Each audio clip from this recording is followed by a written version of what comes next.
Ace Attorney stream. Today the plan is to play all of episode 4 of Dual Destinies, which is Cosmic Turnabout. So let's go.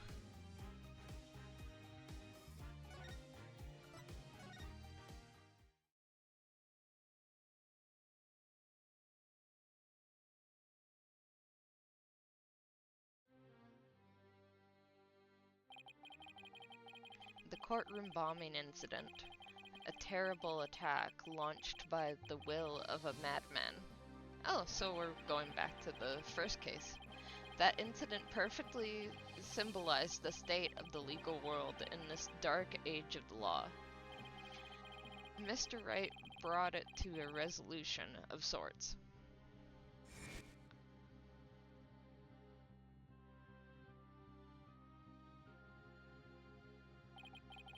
Ted Tonate was discovered to be the one responsible for the bombing.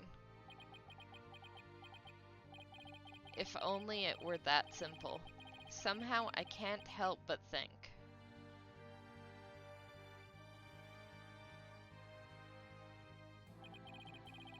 That there's a darker influence at work.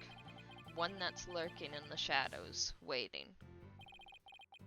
That's why I want to review the trial that was taking place when the bombing occurred. After all, I've got more than a few personal stakes in it. The Cosmic Turnabout.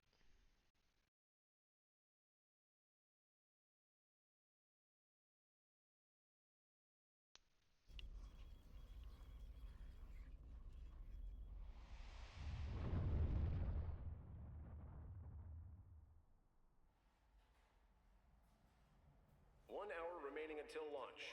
Please begin your final equipment check. Check complete. Everything's A-okay. We're ready here whenever you are.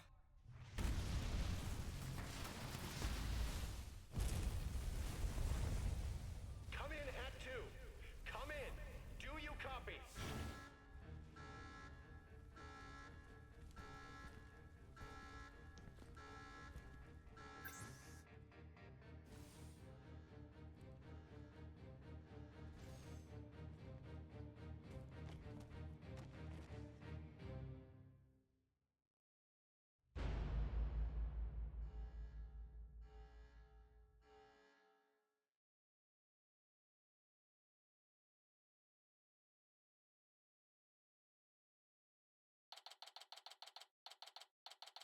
December 16th, 9:12 a.m. District Court Defendant Lobby. Number 5. Time for another trial to begin. But this one is different. Sorry to bother you, but... Are you alright, Apollo? Ack, I was making a scary face just now.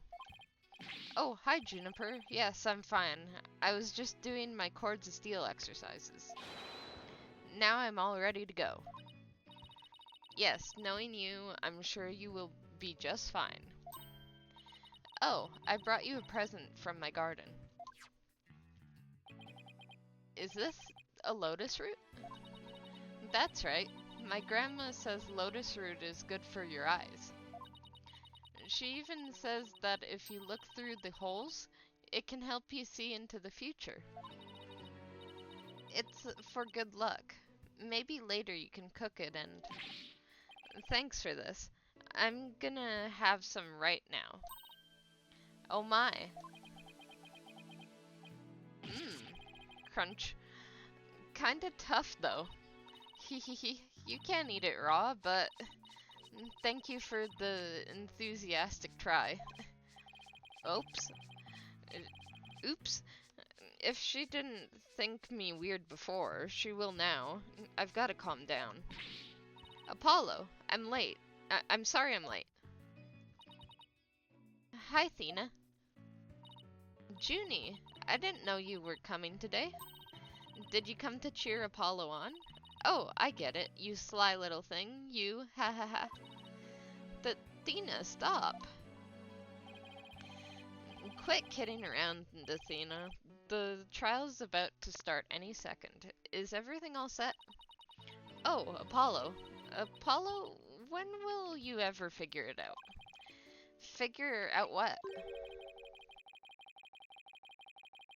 Ah. Wow, that was the longest sigh I'd ever heard. Ah. This is it. It's all over for me. They're gonna find me guilty. This is our client. One Mr. Soloman, Sol Starbuck. He's a very famous astronaut who happens to be an acquaintance of mine. You wouldn't know it right now, but he's usually a very upbeat and driven person. The scene of the crime this time happens to be at the Cosmos Space Center. Back in high school, my best friend and I went there almost a little too much. But that's where we met Mr. Starbuck. We'd ask about space travel, and he'd launch into story after story with so much passion. Back in those days, the man was 100% my hero. Are you sure you're okay with being my lawyer, Apollo? Of course I'm sure. I know you, Mr. Starbuck. I know you're not the type to commit murder. Thanks, but... I was supposed to be in space right about now.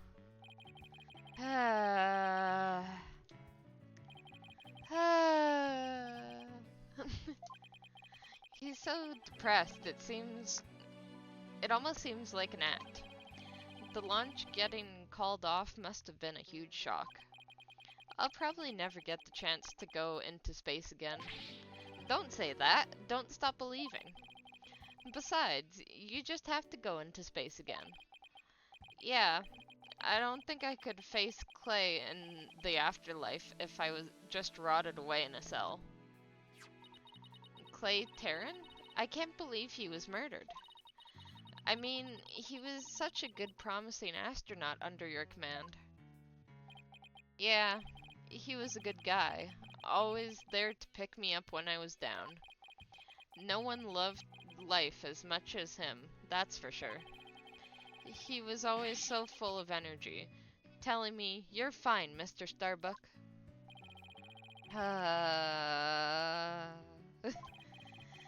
How could something like this happen to a guy like him, huh? I've never seen Mr. Starbuck so down.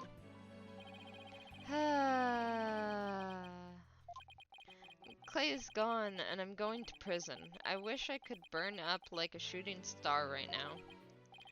Mr. Starbuck, you'll be fine. Ah? What is it? What's with yelling? I'll get to the bottom of this today, you'll see. And in exchange, I want you to go back into space for you. And Clay, promise. Does that mean you have lots of evidence to prove my innocent? Oh, well, about that, we didn't get to investigate the area as much as I'd have liked, thanks to the police. I'm done for. I'm a goner. Everyone thinks I did it. Though I was gonna soar like a comet, but I'm just gonna crash like a meteorite. No, don't say that, Mr. Starbuck. Don't count yourself out yet. I know it's hard to lose a teammate, but you've got to keep going. And what about you, Apollo? What about me? I was just thinking, wasn't Clay your best friend? We need to focus on the trial right now. Are you all ready to go? Apollo. The trial is about to begin. If the defense would please proceed into the courtroom. Okay, here we go. This is it. This is one trial I can't afford to lose. for Clay's sake and our clients, I will find Clay's killer.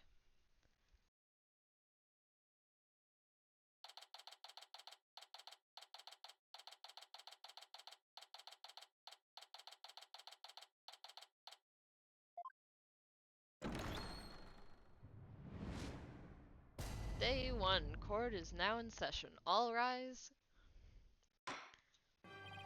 Court is now in session for the trial of Solomon Starbuck.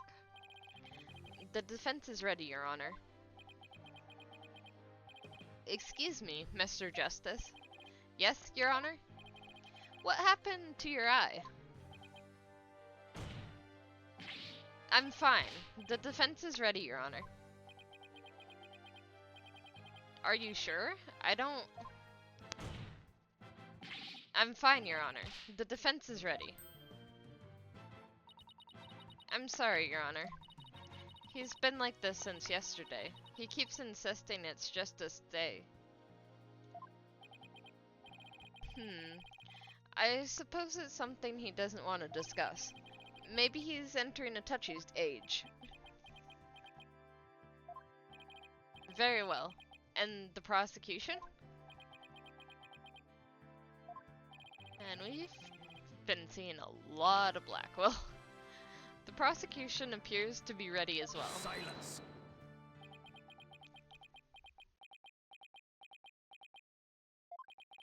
Not yet.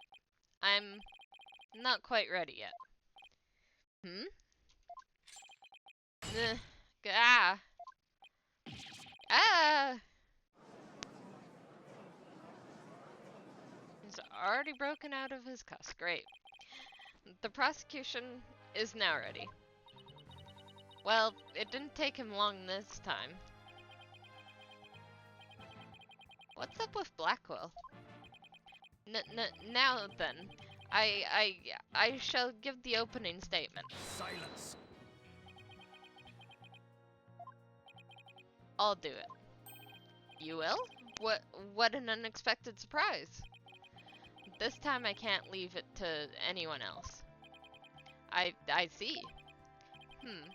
Something is off with the two of you today. You both seem different somehow.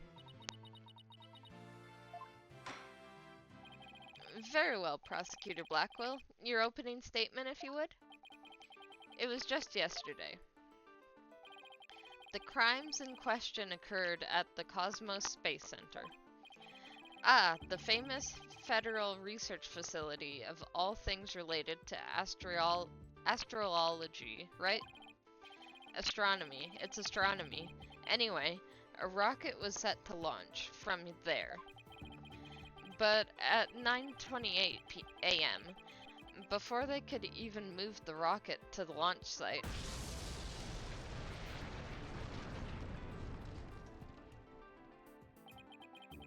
two explosive devices were detonated, and the launch was cancelled. My word! 2 bombs? How dreadful! The defendant in today's trial is charged with both the bombing and with the murder. One Mr. Solomon Starbuck.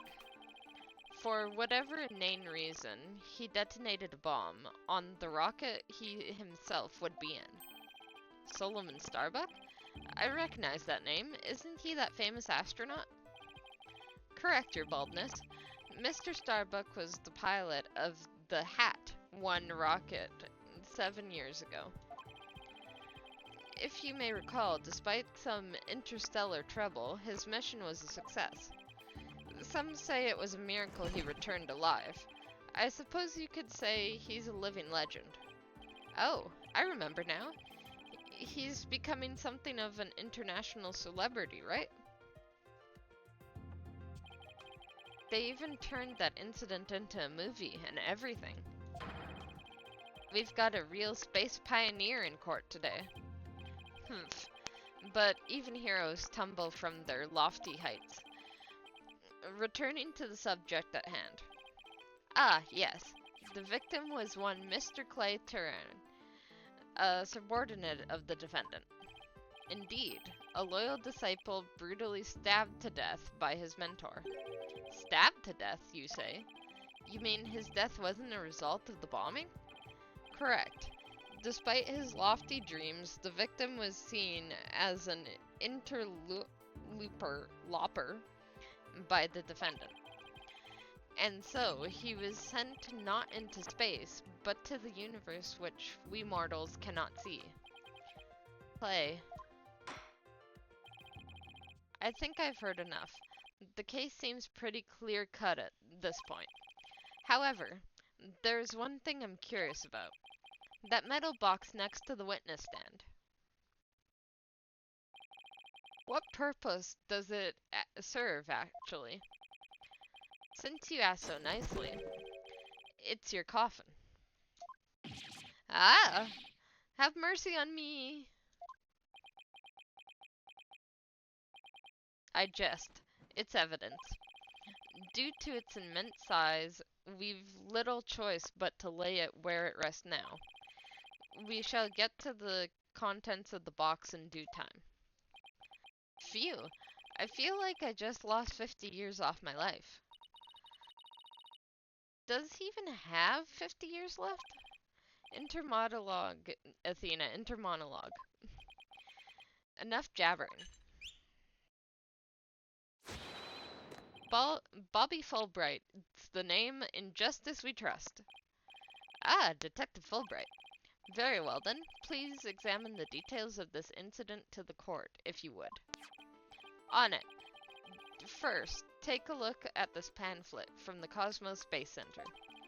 In it, you'll find a diagram outlining the overall layout of the Space Center. Ah, here we are. For a more detailed look at what's on the left side of this building. Take a look at this cross-section that we, the police, have created. See the launch pad and the main building? The launch pad is the square building and the round structure is the main building, right? You got it. The incidents took place in the launch pad 1 and in the main building's lounge. I'll be using this diagram during my testimony. It'll make it easier to understand. Alright.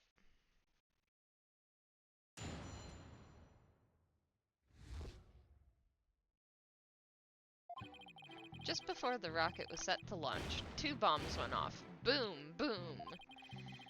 One in the second floor of the Space Center's main building and one in the launch pad. Thankfully, only the 2 astronauts were in launch pad 1 at the time. The 2 of them managed to make it back as far as the boarding lounge. But after the escape, one of the 2 was found stabbed to death. A murder on top of a bombing. Detective, the victim was already dead by the time you arrived at the lounge, correct? Yep. Thinking he sabotaged the bombing, the defendant killed him right there in the rocket. Just look at this tragic photo. Oh my, is that a knife in the victim's chest? Yes, Your Honor. It's a knife that cruelly ended this young man's dreams. We couldn't get any prints off it, though, because the defendant was in his spacesuit. Okay. By the way, Detective Fulbright, why are the victim's helmet and right glove absent in this photograph? We had to remove them to identify him, Your Honor. I personally removed his glove during the investigation. We had to get his fingerprints to confirm his identity after all. Yes. It would be very difficult to identify him without a face or fingerprints. Now, there's just one more thing I'd like to inquire about. What is this round thing next to the victim in this photo? Something so important to the victim he took it with him to escape as he escaped the launch pad. A capsule that apparently contains asteroid samples. While obviously valuable for research purposes, it has no relation to this case. I see. So, we know that the bombing in the main building was on the second floor. But where was the bombing that was in the Launchpad 1 located? Heh, that one was in the rocket itself. It was situated around the center part of the rocket. Apparently, the area around the Launchpad's elevator was a sea of flames. I would like to submit this diagram report into the record. Bombing report added to the court record. The trials just started and we're already in a bind. You get used to it. Besides, that's what cross-examination is for, right? What the two astronauts were doing during the bombing, that'll be the key.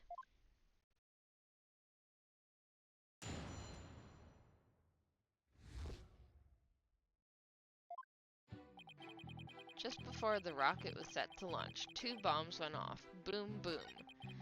One on the second floor of the Space Center's main building and one in Launchpad 1. Thankfully, only the two astronauts were in Launchpad 1 at a time. Here, I should press all these since we're still learning. How powerful were the explosions? Well, the one in the main building wasn't strong enough to bring the place down. But the room it went off in was burned black. Thankfully, no one was hurt. Due in large part, of course, to me stepping up to lead the evacuation. Wait, what were you doing there in the first place, Detective Fulbright? Ha ha ha. I'm Bobby Fulbright, hero of justice. I'll be there whenever people need my help. I'd go to the other side of the world, or even the edge of the universe. I'm not sure he knows how far that actually is, but I guess I'll leave that one alone. Admirable decision, Justice Dono. Huh? What did he decide? Anyway, could you describe what it was like at the Space Center at that time? The bomb cut the power to the central bank of elevators and the third floor lounge. It was pitch black in there, I tell you. However, the security cameras and whatnot were running on emergency backup. And how did the evacuation go? I immediately and heroically whisked people down to the Space Center's basement shelter. The basement shelter? Yes, there's an emergency shelter beneath the Space Center. An emergency shelter, huh? Oh, here it is. It's at the bottom of the diagram. The Space Center's pretty impressive to have its own shelter.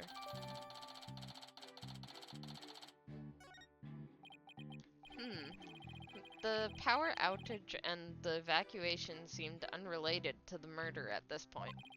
I guess I'll leave that aside for now. So there were two explosions in total, correct? Yep, that's right.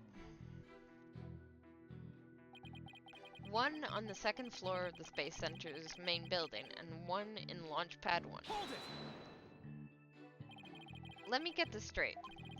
Mr. Starbuck rigged a rocket he was going to board with explosives? Huh? What are you talking about? If the defendant really did plant the bomb on his own rocket, he'd get caught in the explosion as well. Oh, I hadn't thought of that. Fine. A simpleton for a simpleton. Fulbright, the motive. Understood. The defendant actually had astrophobia. Astrophobia? What's that? A fear of space, naturally. Just the thought of space can cause the afflicted to freeze up. He's literally an astronaut. And so in his terror, the defendant found a way to stop the launch at the last minute. That's absurd. Unfortunately for you, we have evidence. Take a look at these. What are they? These anti-anxiety tablets were found among the defendant's possessions. Apparently he was taking them in secret to quell his fears. But he was really disappointed that he didn't get to go to space. Are you sure he wasn't having anxiety for something else? There were a multitude of problems with the rocket Mr. Starbuck rode 7 years ago. Rumor has it, it threatened to crash a number of times as well. That was, of course, very traumatic for Mr. Starbuck. Okay, yeah, I can see that. That's starting to make sense. Objection! But that doesn't mean he'd go so far as to blow up his own ship. That is very true as well. Silence. The defendant couldn't bear to mar his good name, now could he? No, not after the media had branded him Sol Starbuck, space pioneer extraordinaire. Yeah, there's no way you're avoiding space after that. Well, no, you could still probably retire. You would think. Given these conditions, the defendant could hardly run away like some base mutt. What? So that's why you think he resorted to the bombing? Naturally. He constructed this act of sabotage in an attempt to blow up the space center, which would effectively abort the launch, but spare his reputation.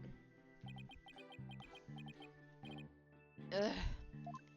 You know, he could have just said, like, I'm not going to space anymore, I'm just gonna stay at the space center and teach people about space instead. That is another option. If any of this is even true at this point. Now, I'm sure you understand why we have to bring justice down on this atrocious criminal. Thankfully, thankfully only the 2 astronauts were in Launchpad 1 at the time. Are you sure it was only the 2 of them? It was just before the spaceship was set to launch, so of course it was only those 2. Well, there could have been someone else inside that rocket. Silence. The notion of a third party in Launchpad 1 is utterly absurd. Just to enter the area from the lounge, one must pass through a door guarded with a fingerprint recognition device. And allow me to state up front that there are precious few with the clearance to do so. A fingerprint recognition device? It sounds as futuristic and complex as a space center. Actually, it's not as amazing as you think, Your Honor. Take a look at this photo. This is the door in the lounge with the fingerprint lock. I'm sure there's ways around that. Only personnel whose fingerprints are registered can pass through. I see. That is very different from what I had in mind. Well, who else is on the registered list then? And is there a record of the number of people that passed through that door yesterday? Yes, there were only 3. The defendant, the victim, and the director of the Space Center, Yuri Cosmos. What about Yuri, then? Then doesn't that mean it's possible that the director is the one who did it? Not a chance. He was in the main building when the bombs exploded at 9:28, doing his job directing the launch. Besides, having an alibi, he has no motive for committing these senseless acts. He has a point. I guess the director can't be considered a suspect then. We're getting nowhere pretty fast. The 2 of them managed to make it back as far as the boarding lounge. So, while it would appear that the pair barely escaped with their lives, in actuality, one of them had already been murdered inside the rocket. That's the angle the prosecution wants to push, correct? You got it. In fact, that's what I've been trying to say this whole time. If the victim had been alive, he would have, for sure, tried to stop the bombing. Is there any chance Mr. Terran could have been killed before he boarded the rocket? They were both alive and well at the boarding time, and embarked under their own power. Their hearts full of hopes and dreams of space. And then both of their hopes and dreams were dashed. If I may continue my explanation, after the evacuation order was given, the defendant made his escape, carrying the victim to make it look like a rescue. Maybe it was a rescue. But after the escape, one of the two was found stabbed to death. Hold it! And who was the first to find the victim? Actually, there were two of them. The Space Center director, Yuri Cosmos, and Detective Candace Arm. One of them was a detective? Yep, Detective Arm specializes in bombings, you see. She and director were ordering the evacuation following the explosions. They were also worried about the astronauts, so they hurried over to the boarding lounge. That's when they discovered the victim along with the defendant. Two witnesses, huh? And one of them is a detective. I doubt either one could have anything to say that would help me. I think that pretty much covers the details of the case. Only the victim and the defendant were on the launch pad when the former was killed. If this is the truth, then only Mr. Starbuck could have carried out this crime. What little I could get out of him only hurt my case. Humph. Justice Dono, foolish is the warrior who rushes headlong into battle. Preparation is an essential element of battle, so I'd advise you to take a gander at this. What is it? Footage from a security camera.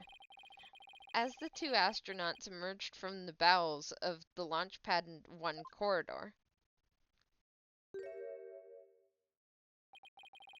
the boarding lounge security camera captured their desperate escape. Now, I would direct your attention to what the defendant is shouldering,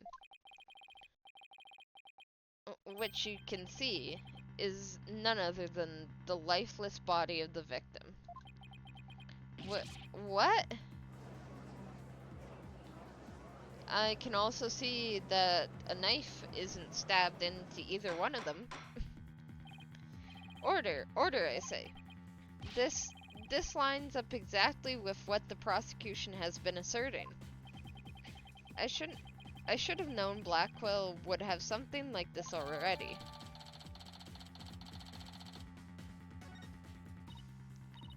Apollo, how exactly did they determine that Clay was already gone in this footage? Ah, I see what you mean. Whether Clay was still alive at that point is pretty crucial. Your Honor, please take another look at the footage. Isn't it possible that Mr. Terran was still alive here and that Mr. Starbuck was helping him? Why, I believe you're right. One man carrying the other to safety. What a beautiful expression of friendship. Perhaps that's what it looks like to a one-eyed hothead and dotard. But it only makes sense if it's the victim's body dead. What do you mean? Fulbright, explain it to Justice Dono. You got it. Ready, kid? If the murder had occurred in the lounge, someone could have spotted it. Anyone can enter the lounge after all. But doing it while they were alone in the spaceship, That's a horse of a different color. Objection. But you can't deny that there's a possibility the murder could have happened in the lounge. All that video shows is a man helping his fellow astronaut out. Silence. Your assertion is based on emotion. It's based in your belief that Mr. Starbuck would surely help his own disciple. But you have no logical explanation as to why the victim could still be alive. Irk. Unfortunately, Mr. Justice, the prosecution is right. Your argument is lacking in sound logic. But it sounded perfectly logical to me. Well, Mr. Justice, if you have no further objections, I believe it's time to bring this cross-examination to a close. Objections? Well, Hold it! Thank you, Athena. Your Honor, the defense requests a little time to think and regroup. Given the facts, I'm not sure I see the need. What is it, Athena? It's just, there's something that's been bothering me. If it isn't the defense stalling for time as always. Very well. I'm feeling generous. You may have a small measure of time. Yes. You have 5 seconds. 5 seconds? After that, I declare this cross-examination to be closed and a verdict to be rendered. Your baldness, raise your gavel high. It's time for a countdown. Oh. Ready? We don't have time. Spit it out, Athena. Only 3 more seconds. Look, I don't think the prosecution's explanation is very complete. Meaning there's something missing. Like, they conveniently left it unexplained. Something they didn't explain? Something they didn't explain. You're right. I think I know what you're talking about. Your 5 seconds are up, Mr. Justice. Is there anything about the prosecution's argument you'd like to rebut? Yes, Your Honor. Actually, there is. There is something the prosecution has yet to make clear to this court. Well, if you put it that way. What is it that the prosecution has failed to explain? Why the body was moved. They have failed to explain why Mr. Starbuck would bother bringing the body back at all. If the defendant wanted to kill his victim, why didn't he just leave the body in the rocket?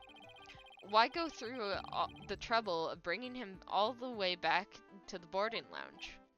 Oh, that's true. I don't think we've heard the prosecution's thoughts on that yet. That's because they have none, Your Honor. After all, how does one explain something so illogical?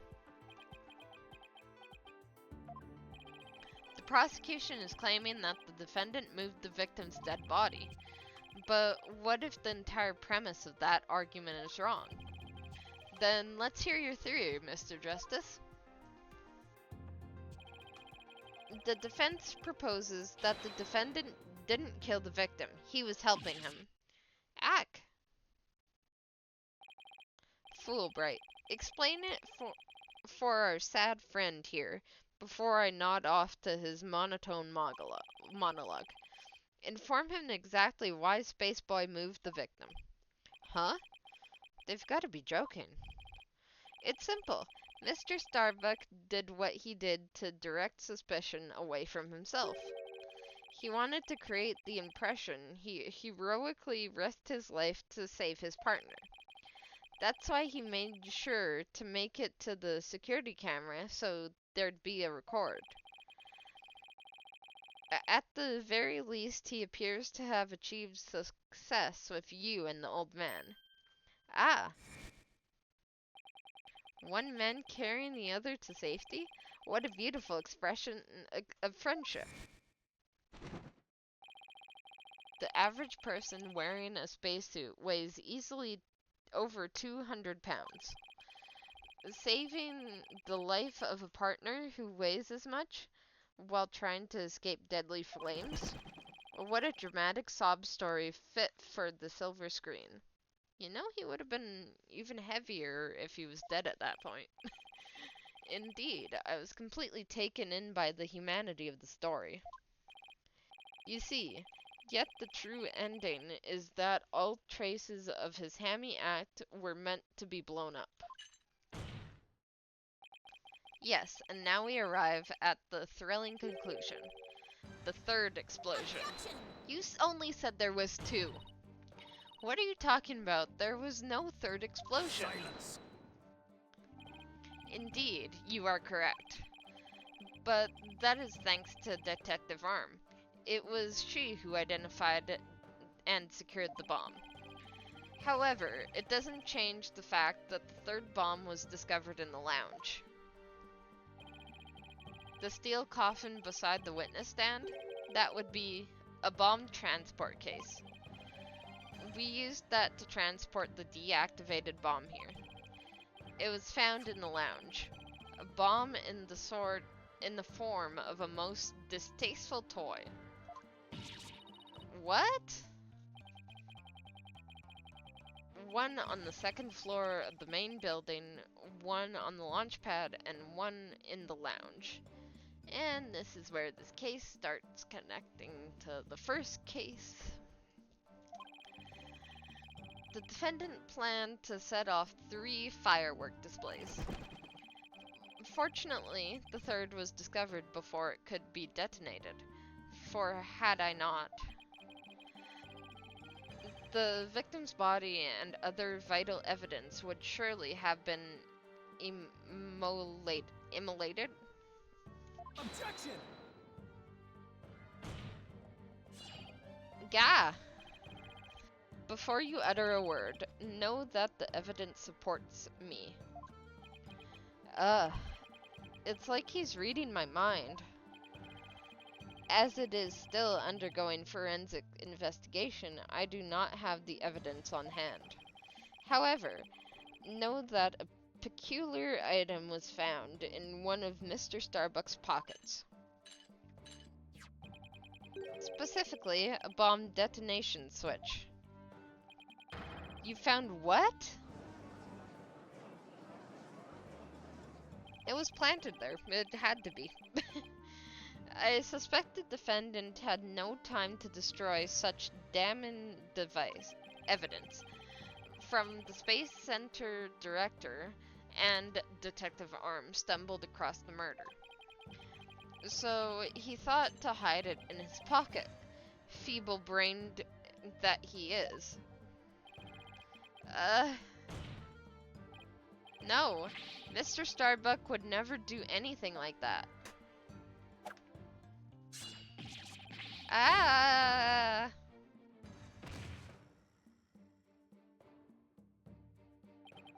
Justice Dono, open your eyes and see the truth. This appears to be irrefutable evidence that the accused set off the explosions. No, there has to be some kind of mistake. This can't be the truth. Still can't accept it? You'll believe in your client, come what may. Then why don't you cross-examine the defendant himself? This has to gotta be a trap. It's like Blackwell's controlling the entire game. Yeah, it seemed like he was waiting for me to bring up the body moving issue. Why do you say that? Because he had just the right argument when I pointed it out. And to really rub it in, he had a decisive piece of evidence up his sleeve too. He was trying to shake my faith in Mr. Starbuck and break me down. Then making you cross-examine Mr. Starbuck at this point was part of his plan too. Totally underhanded, but wouldn't expect anything less from him. Now, let us hear from the arch-villain, the fiendish murderer himself, famed astronaut Solomon Starbuck.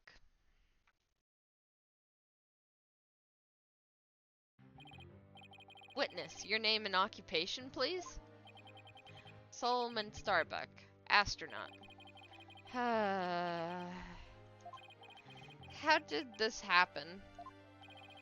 Mr. Starbuck, you aren't looking very well. Will you be able to give testimony?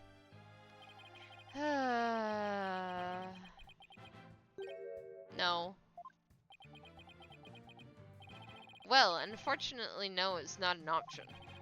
You are being accused of the Space Center bombing and the murder of Clay Terran.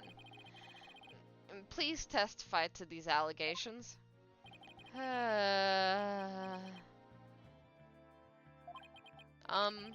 Mind if I take this suit off? It's getting really heavy. Silence.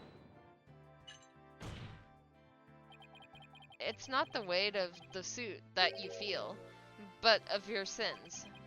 Prepare to carry that weight for the rest of your life. Banish me to the moon. I don't care anymore. Wow, that was super negative. Is he going to be alright up there? He'll be fine, I think. As long as he doesn't totally give up and say he did it, that is.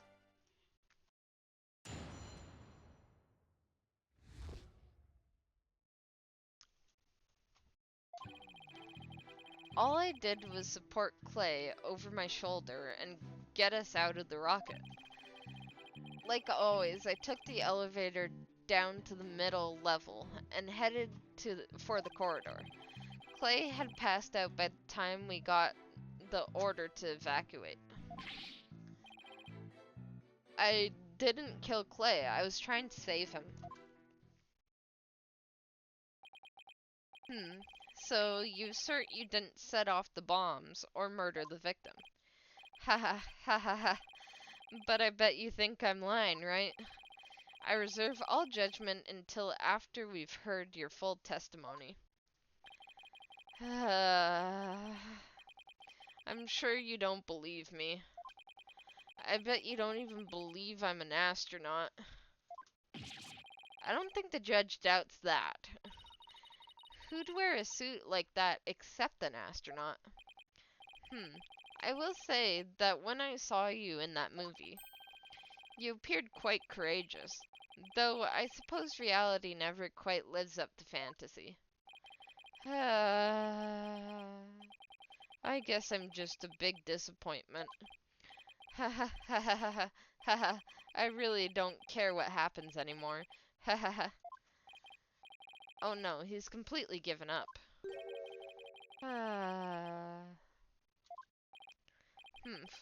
What a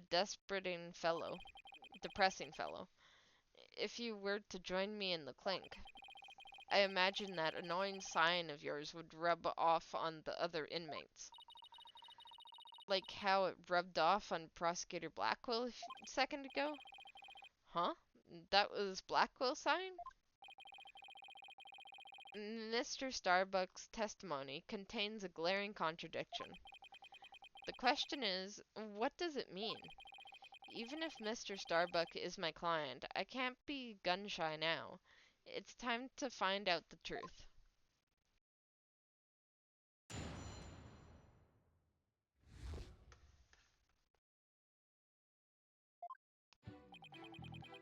All I did was support Clay over my shoulder and get us out of the rocket.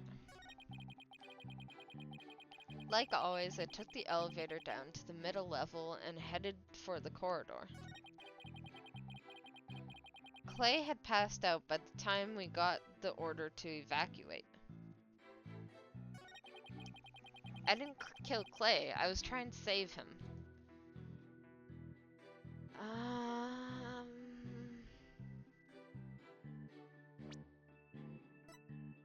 Trying to save him.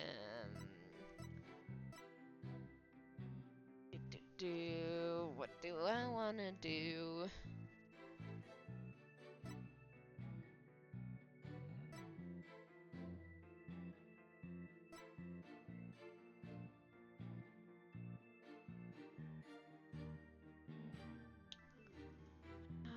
The explosion sparked a fire on the second floor of the main level building, and the middle level of the launch pad near the elevator. Utility knife, cross-section view of the main building of the Space Center. The stabbing victim was discovered on the 3rd floor. The bombs went off despite tight security. Biometric door. Video.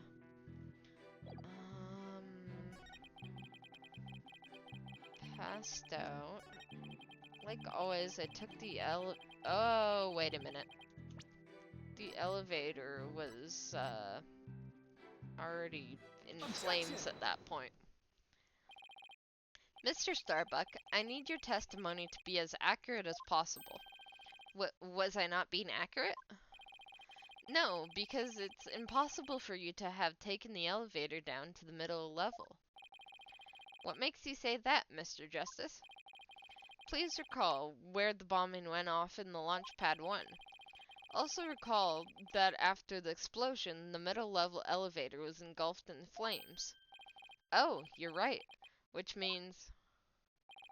Exactly. The launch pad's elevator would have been unusable, in other words. Mr. Starbuck, your statement is decidedly inconsistent with the facts. What's with the helmet?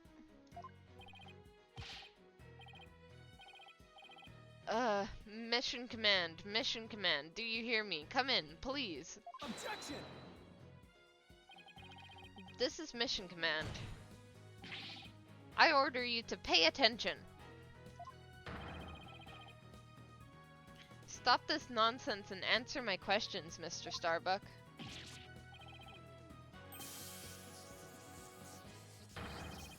My oxygen tank. Oxygen concentration, the body temperature declining, requesting medical assistance. Gah! He knows he's not in space, right?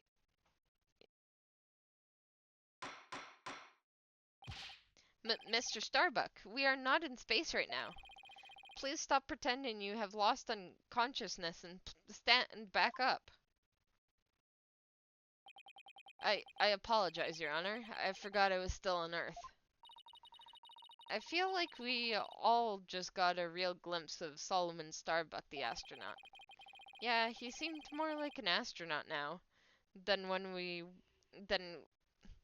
when he was doing all that sign. Mr. Starbuck, would you please explain the inconsistency in your statement about how you used the middle level elevator? I was nervous and said the wrong thing. I'm sorry. I actually took a different route, I think. A different route? I hope you're able to deliver a straight story this time. Ack. I'll get it right this time. Maybe. No, I mean, probably. Probably? It's understandable to be nervous, but let me remind your accuracy is paramount in court.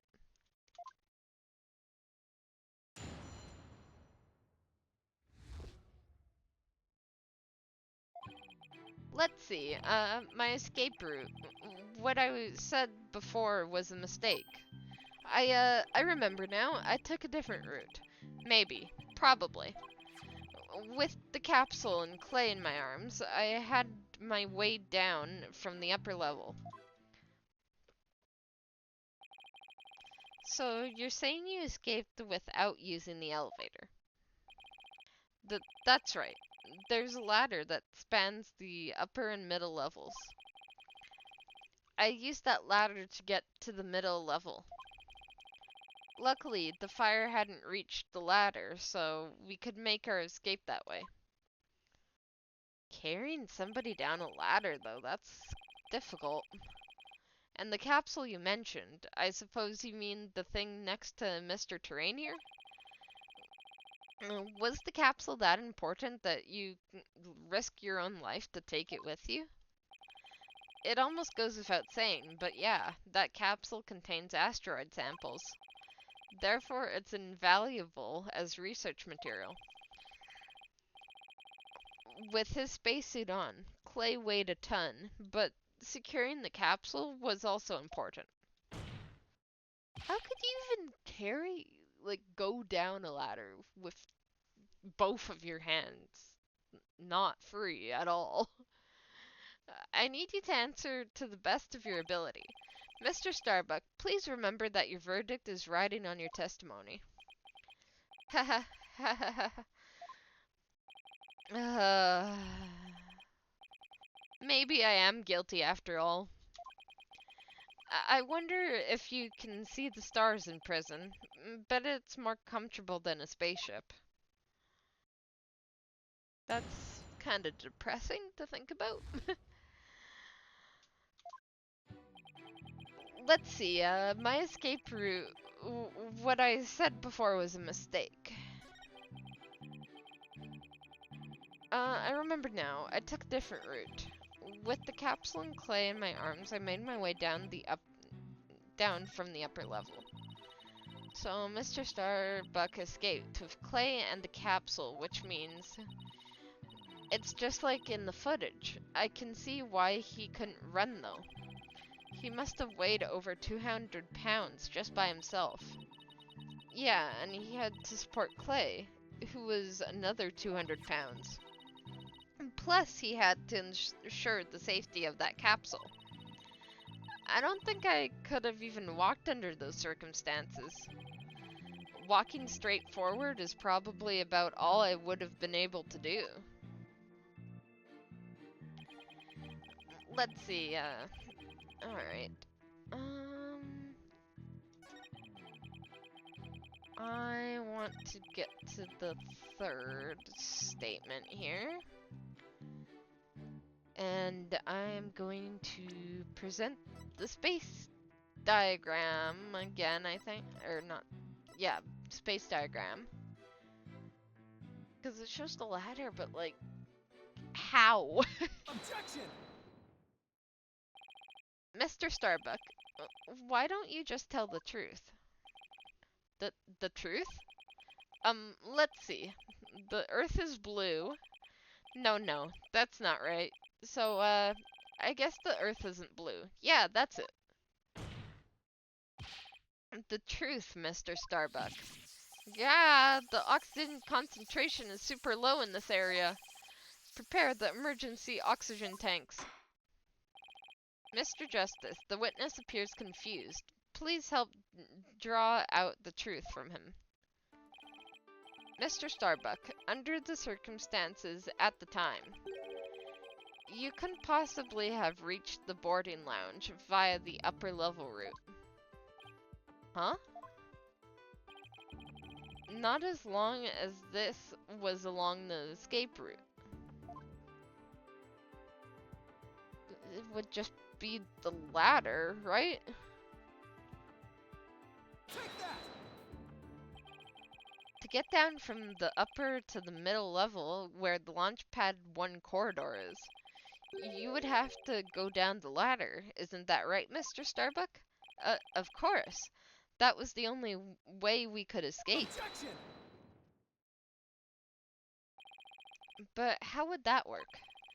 At the time you were supporting Mr. Terrain over your shoulder, were you not? And remember, he was in full space gear as well, putting him at over 200 pounds.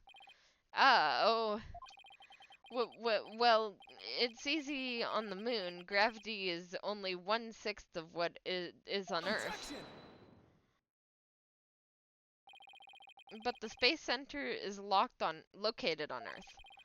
Short of being an octopus, climbing a ladder with an adult male in space gear in one arm, while carrying the capsule in your other is impossible, wouldn't you say? Oh. So, Mr. Starbuck, how exactly did you climb down the ladder with your arms full? Ah. Mr. Starbuck, come clean and tell us the truth, now. Ah. Engineer. Where's that engineer? Oxygen leak detected due to faulty... What the? He's flying the coop. You know what? I was just about to say what the heck. Ah, help. I'm caught on the ceiling. Help? Anyone? Bailiff, prepare the cherry picker. We must launch our rescue mission at once. Well, that's one way to take off while being questioned. I'd rather prove his innocence so he can go to space again someday for real.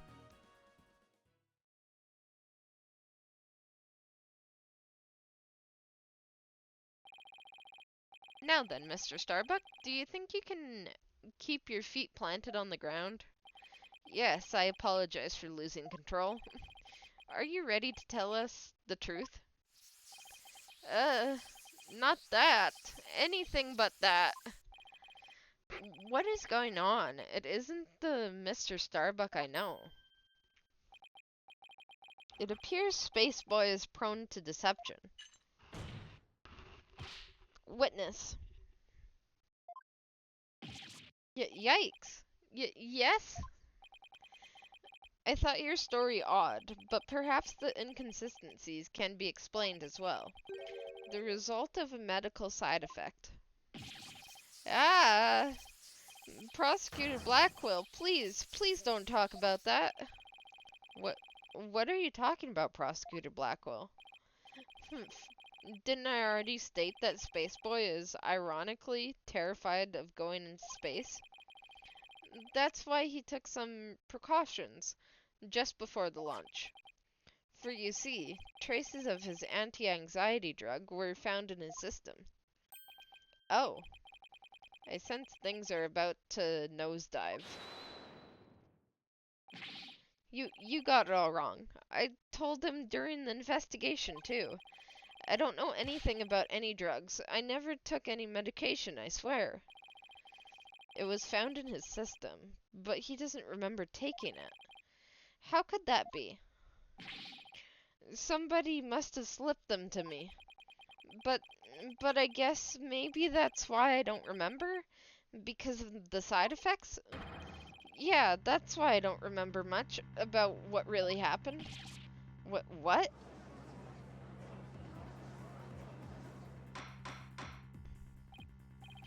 Order in the courtroom. Why? We can't get any useful testimony out of him if he doesn't remember anything. Well, this certainly explains why his testimony kept changing. Why didn't he just tell me he couldn't remember? I guess he didn't want anyone to find out he was terrified of going into space. Maybe I really did do it. Which brings us to the question of our original question. Of how the witness climbed down the ladder with a dead body. It does? So what is it? A dead man feels no pain and makes no complaints, Justice Dono. So the body was simply dropped down from the top of the ladder. Oh my, I see. And then the defendant can climb down with his free hand. Objection! Drop the body down? Who would do such a disrespectful thing? Besides, dropping the body down would have marks on the body itself. So you are capable of quick thinking. Yes, you are correct. Really? Oh, thanks. Heh. Ah! Huh? What's this? It's an oxygen tank from the victim's spacesuit. It's ruptured, and I'm pretty sure you can figure out why. You can't be implying it ruptured when the defendant dropped the victim's body. I am, for they fracture easily when struck. Objection! Even if that's true, the tank's explosion and shrapnel would leave its mark on the body. Yet, according to the autopsy report, only the knife was found a knife wound was found on the victim's body. You're clearly grasping at straws with this line of reasoning. Silence. A spacesuit isn't heavy for the sake of being heavy, Justice Dono. It includes the latest technology devices, and it is made of the fabric of tomorrow. This fabric is made to protect astronauts from the dangers of space. So, falling a few Earth yards could hardly leave a mark on the wearer. Objection. Then shouldn't it be impossible to stab someone through it as well? It should, and yet, through sheer coincidence, the knife slipped through the weak spot in the suit's stretcher and found its way to its target. What are the chances? You forget that our killer is an astronaut himself with knowledge of how the suit works. Ugh, he's got me there. And now, my argument has been proven. Space Boy killed the victim in the rocket, and then dropped his body from the upper level. After climbing down, he shouldered the body and made sure the camera recorded them. See, like I said, there's no knife. There's no room for debate about these facts. It is clear that Solomon Starbuck is the only one who could have killed Clay Terrain. Gah! Here, the report regarding the astronauts' oxygen tanks. Consider it my send-off gift. Feel free to use it as payment. Ack! The victim's tank was ruptured, with 0% left. The defendant's had 80% remaining oxygen is displayed on the left shoulder. Hey, this report is pretty detailed. Let's see, the display on the astronaut's left shoulder shows the oxygen remaining. I guess that means these glowing cyan digits representing the amount of oxygen in the tank. It said 80, that says 50. I'm done for. I'm going to prison instead of space. Space Boy. Yes? Take heart. The bejeweled night sky is still beautiful even when viewed through bars. You mean the stars as seen from prison? That's right. Your cell will be your spaceship. Picture the view through the iron bars. It's like being an astronaut in your own craft for a time. Hahaha, that's not half bad, though. Mr. Starbuck, Prosecutor Blackwell got to him good. Spaceship, prison cell, fly me, my guilt, and my despair into the deepest, darkest space. And then, let's get sucked into a black hole together. Objection. Mr. Starbuck, you can't give up hope. Oh? Yes, Apollo. You know, Clay really looked up to you. He said you are an incredible man. He said you'd never give up your dreams and passion for space, no matter the situation. He said that? So don't give up now, and help me prove your innocence. For the sake of the man who respected you and believed in you, Clay Terrain. For Clay? You're wasting your breath. Rah! Rah! Rah!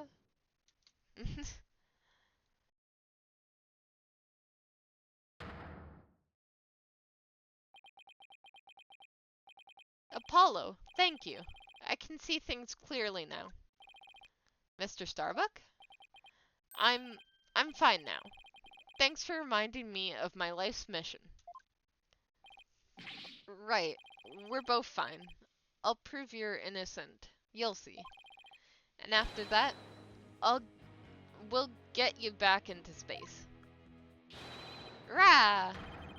You've ignited the booster rockets of my soul. I'm on fire. I am Solomon Starbuck, astronaut, a cosmic hero chosen by the universe itself. This is no time for whimpering and crying. I can't let you and Clay down. Balderdash. The sun, the moon, all of space is calling me. Solo Man, Soul Starbuck. Get ready for launch. Begin the countdown. 5, 4, 3, 2, 1. Liftoff!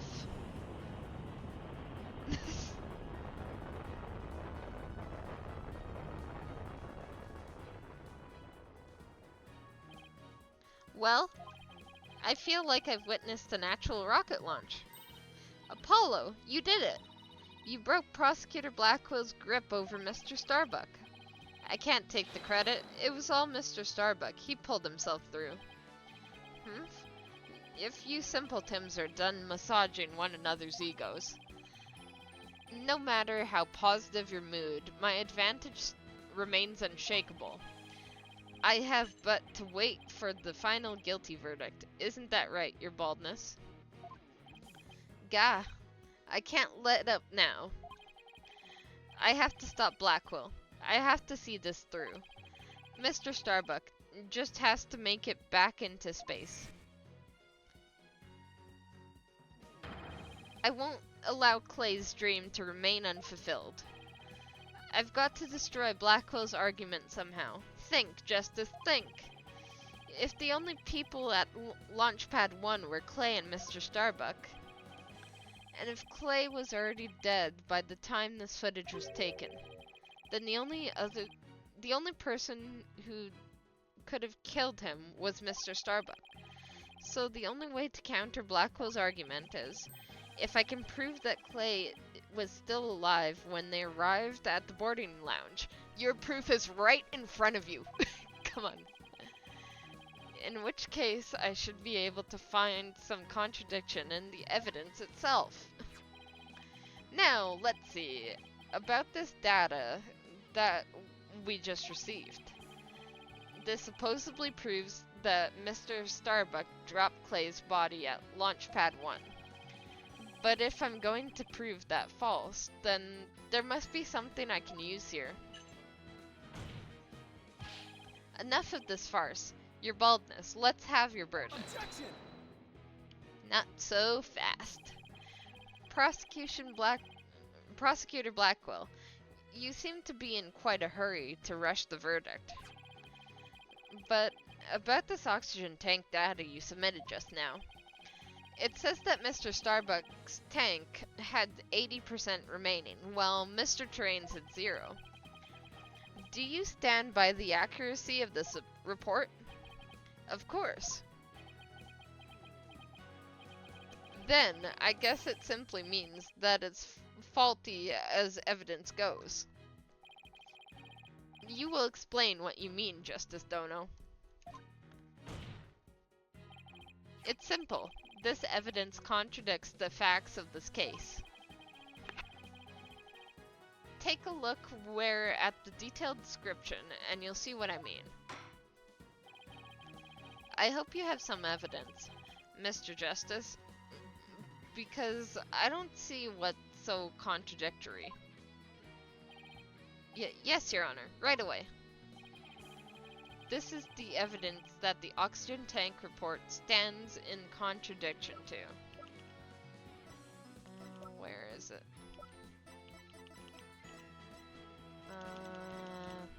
This one. Take that! And how does this evidence present a contradiction? The problem is this part here.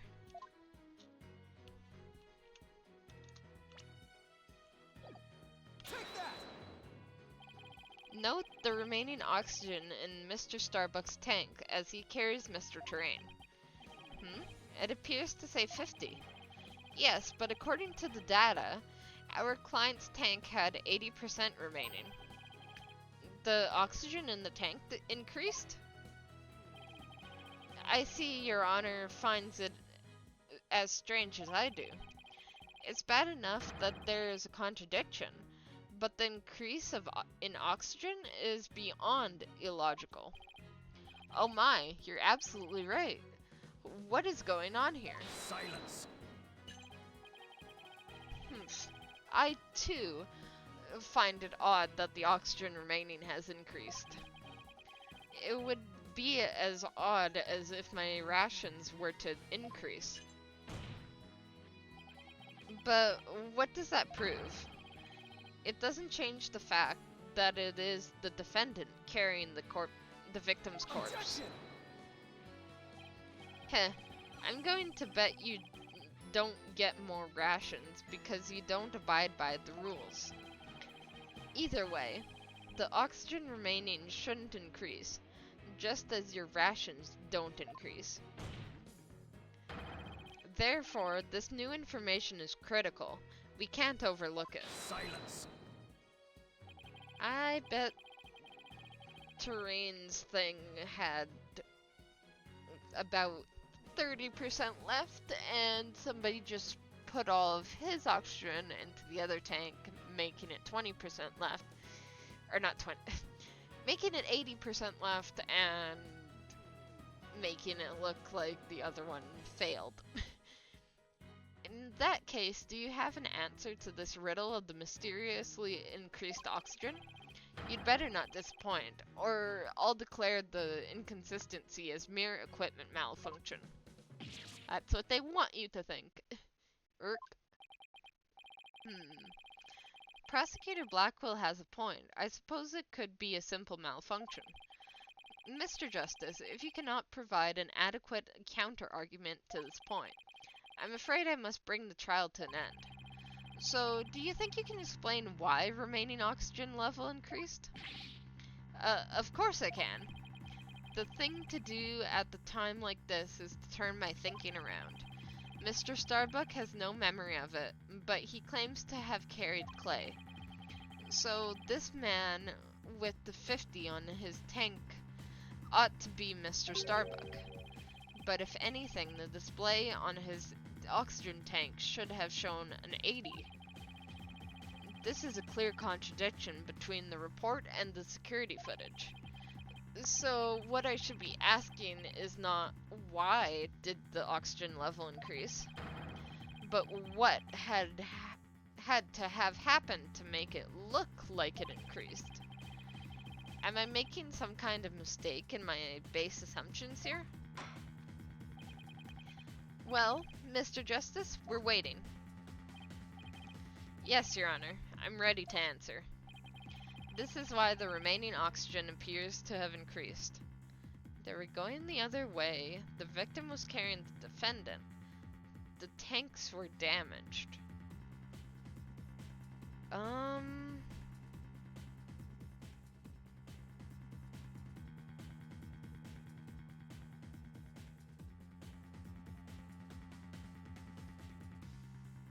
Okay, maybe, let's say maybe it didn't increase, then maybe the victim was carrying the defendant?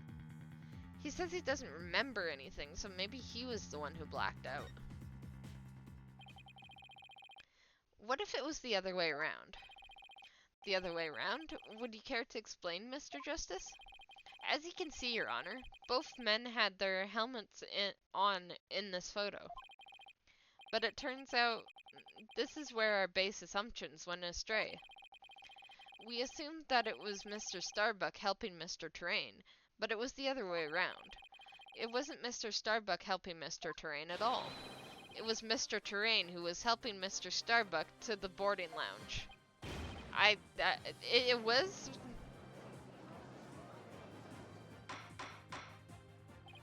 Order, Mr. Justice. You mean to tell me that the person on the right in this image is the victim Clay Terrain? It's the only way the riddle of the increasing oxygen level can be solved, Your Honor. At this point in time, the remaining oxygen in the victim's tank was at 50%.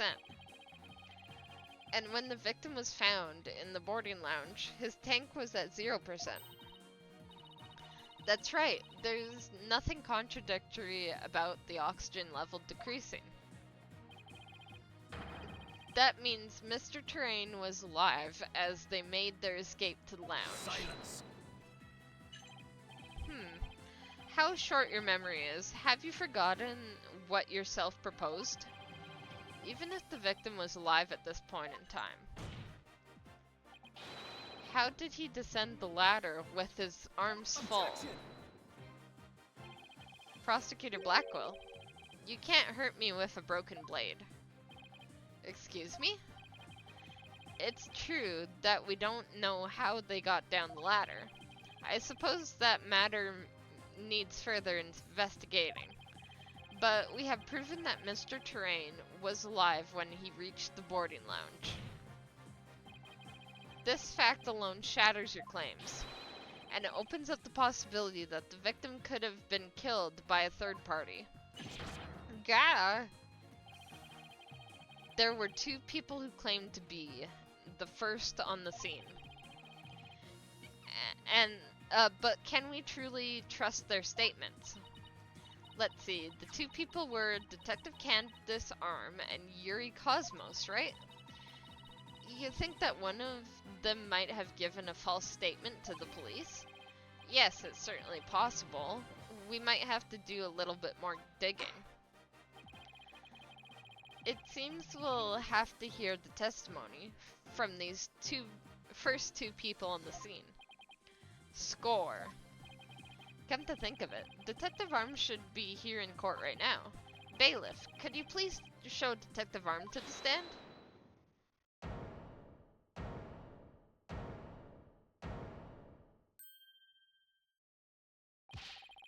I have an announcement, everyone. What is the meaning of this? We're in the middle of a trial here. But please remain calm and listen carefully. Someone has reactivated the bomb. The bomb was defused, but it's about to explode. Explode?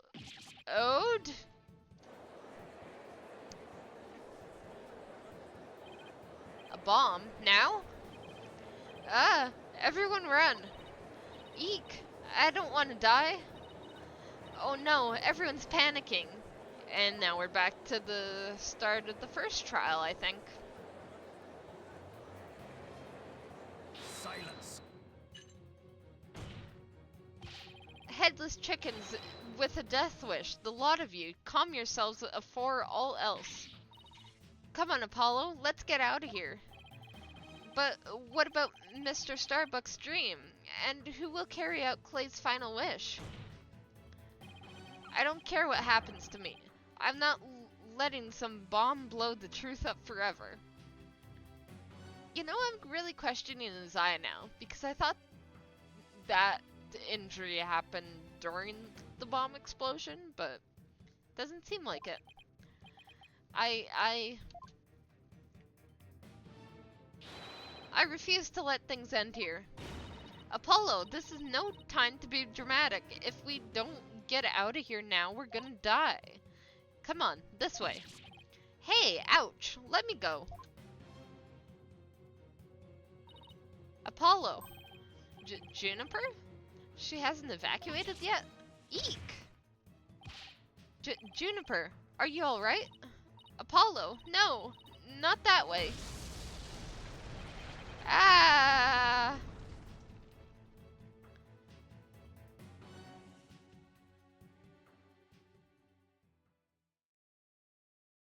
Alrighty then. Good start to an episode.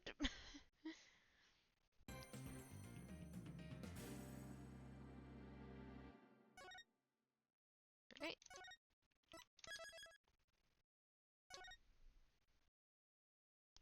Alrighty.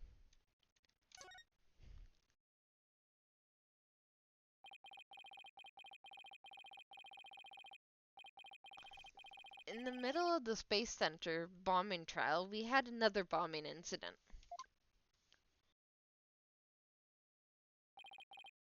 This one destroyed courtroom number 4. Furthermore, Apollo suffered massive injuries from being there when the bomb went off.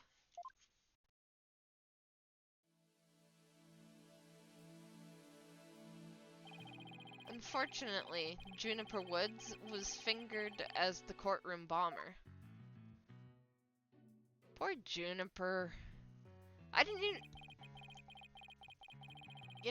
even realize that she was on trial twice. Man, I really wish I didn't take that long gap in between episode 2 and 3 now. Athena and I knew she had to be innocent, so we took her case on.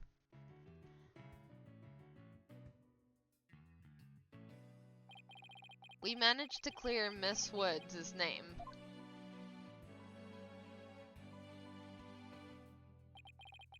But Apollo sustained further injuries when he was attacked by Ted Tonate.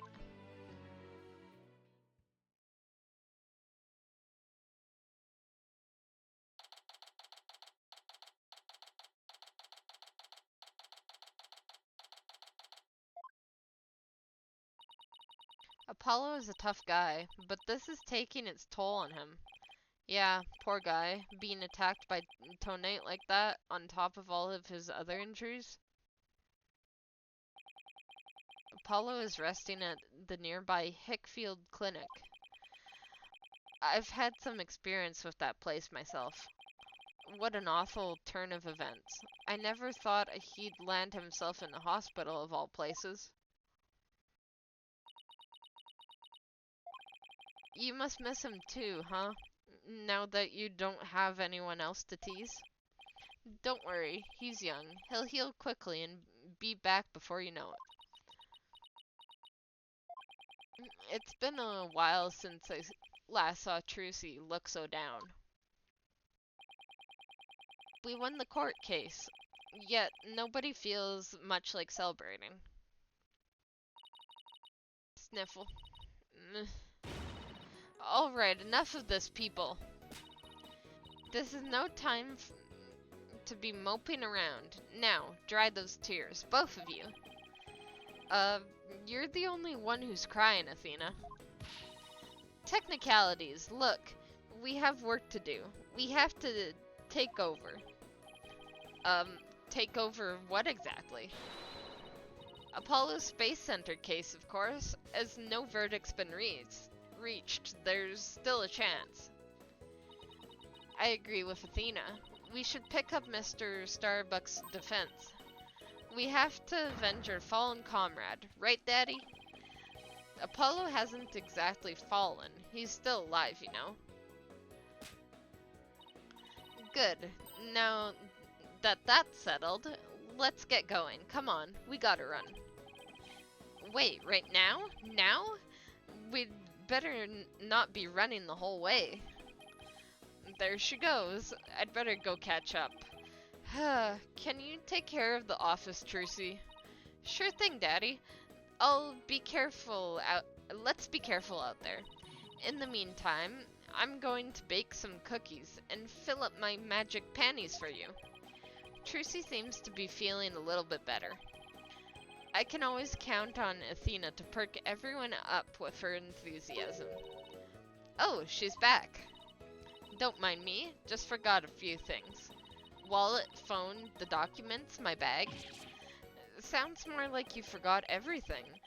I can always count on Athena for that too. Alright, you two. Let's be careful out there.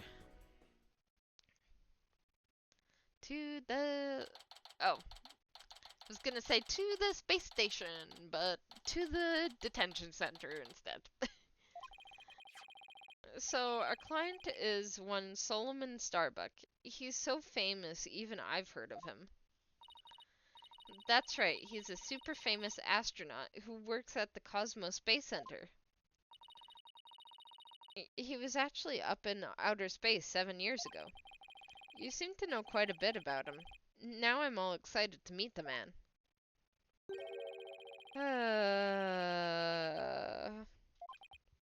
Wow, that was the longest sigh I've ever heard. Apollo told me about you. You're Phoenix Wright, Apollo's mentor, right? Yes, that's right. Mentor has a nice ring to it. Don't worry about a thing, Mr. Starbuck. Mr. Wright and I have got you covered. And you're the new kid that Apollo told me about. Wait, don't I know you from somewhere? Huh? You mean other than at your trial? I don't think so. I guess so. My mistake. My memory isn't what it used to be. My mind and body are kaput. Same goes for my life.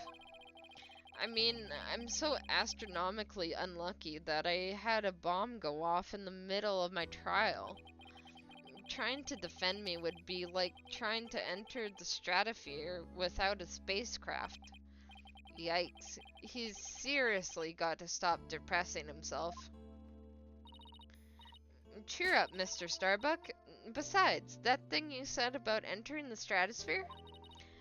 That just means we'd shine like shooting stars, right? Like shooting stars, huh? You know, you're right. Why didn't I think of that? After all, that's what we were all, sorry. After all, that's what we were all put on this earth to do, right? To shine like stars. Guess I shouldn't mention the fact that shooting stars burn out in the flash. Yeah, maybe don't mention that one. Oh yeah, here we go. 3, 2, 1, to the stratosphere and beyond! Yeah, I feel alive now. You can go ahead and ask me anything you want. Is that really all it takes? I guess so.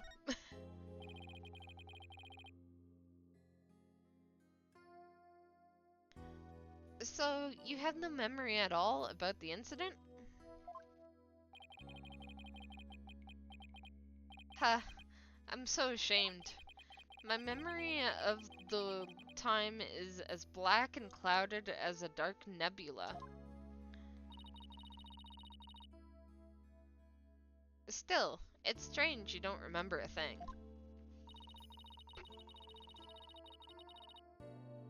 Are you sure you didn't take one of those anti-anxiety pills like they said at the trial?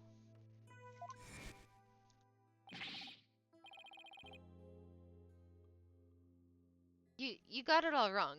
I told them during the investigation, too. I don't know anything about any drugs. I never took any medication, I swear. It is true I developed a fear of space because of what happened 7 years ago. But I was taking medication secretly every now and then when my anxiety got bad. Having a fear of space is not something an astronaut can brag about, you know? Oh, and the so-called Hat One miracle? That must have been a terrifying experience. But I'm still an astronaut at heart, come what may. I would never take drugs that might impede my performance just before launch. That launch meant everything to me. That's more certain than the theory of relativity. He seems like a completely different person now. This is the face of the astronaut I know. But the tranquilizers were found in your system. Ha! Yeah, see, that's the thing. But I don't know why I'm done for. If you didn't take them, then maybe someone slipped them to you. Exactly, that's what I thought. It must have been the real culprit. My medication was in my locker. Anyone could have gotten their hands on it.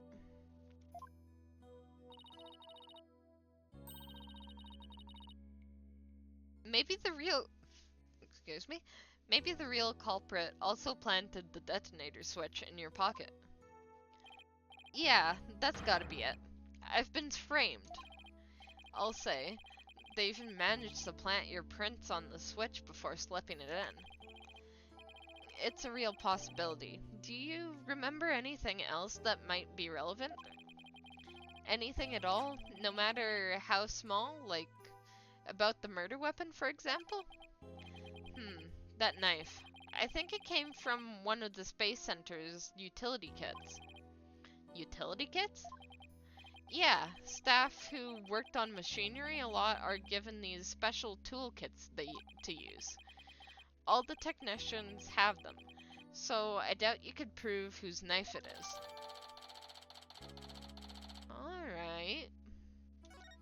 We're getting somewhere, slowly. As I recall, your last trip into space was 7 years ago, right?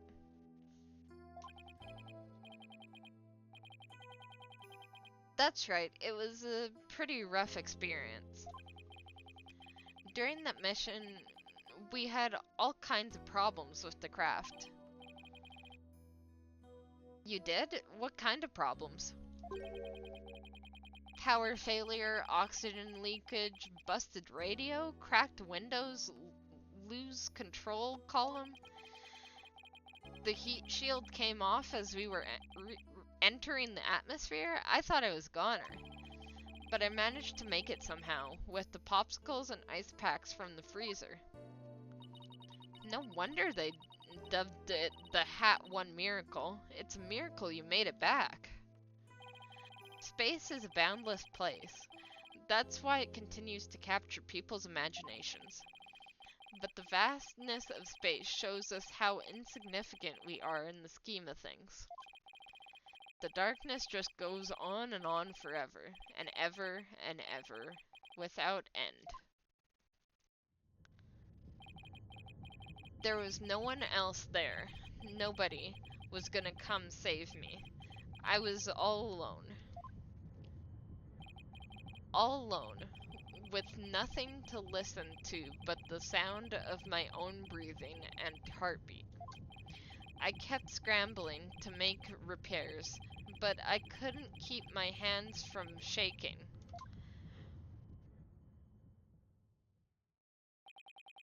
An experience like that would make anyone afraid to go up into space.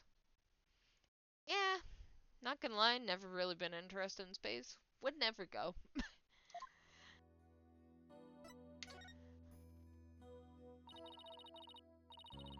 With the experience you had, weren't you dreading this mission? What? No way. Of course not. Even now, I want to go up into space so bad. I can barely stand it. I want to shake off the Earth's gravity at escape velocity. And escape velocity and spin around weightless. Keep tripping over my words. But you have to admit it was pretty harrowing. Weren't you even a tiny bit afraid? Not gonna lie, it's so hard to read out loud. After a while, your tongue just starts getting twisted. But I'm okay. I'm gonna keep pushing forward. I was afraid. Of course I was. Still am. But space is man's final frontier. An unknown world. That cosmic truce is out there, waiting for us somewhere. The cosmic truth? Huh? I guess there are people looking for the truth in every walk of life. No matter how afraid I am, I'm sure I can manage. If I give in to my fear, I'll never find the truth. As long as I don't give up, I can keep up the fight. One thing's for sure, Mr. Starbuck's passion for space is undeniably the real deal. The victim Clay Terrain. He was kind of like your protege, wasn't he? Well, it wasn't a big, exaggerated deal like that, like master and apprentice or anything like that. But Clay did think of me as his mentor. The mentor and the protege. What a combination they must have been.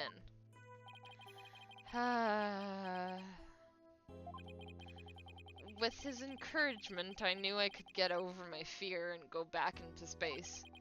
But now, Clay must have been very encouraging, huh? Yeah, it's funny, really. Whenever I'd hear him shout, "You're fine!" I always got the feeling everything really was gonna be just fine. You're fine? Apollo says I'm fine, and you're fine all the time too. And I always felt encouraged too whenever I heard him shout it. Yeah, Clay and Apollo were best buds. They even they used to come visit the Space Center a lot, even since they were high school kids. One day, out of the blue, Clay even told me he wanted to be my protege. Those two hung around the Space Center so much, they were like a pair of the staff.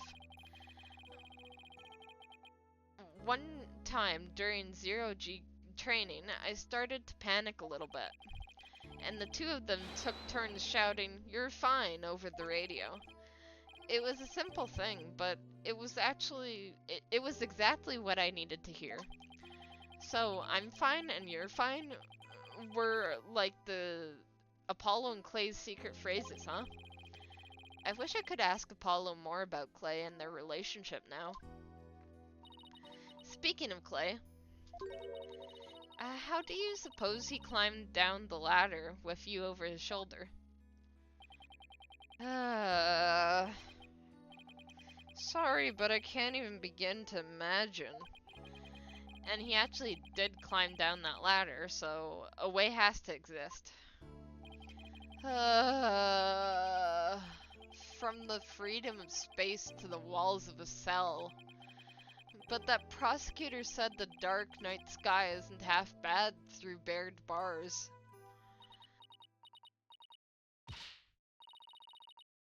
You're fine, Solomon. Soul Starbuck is fine. Everything is gonna be alright.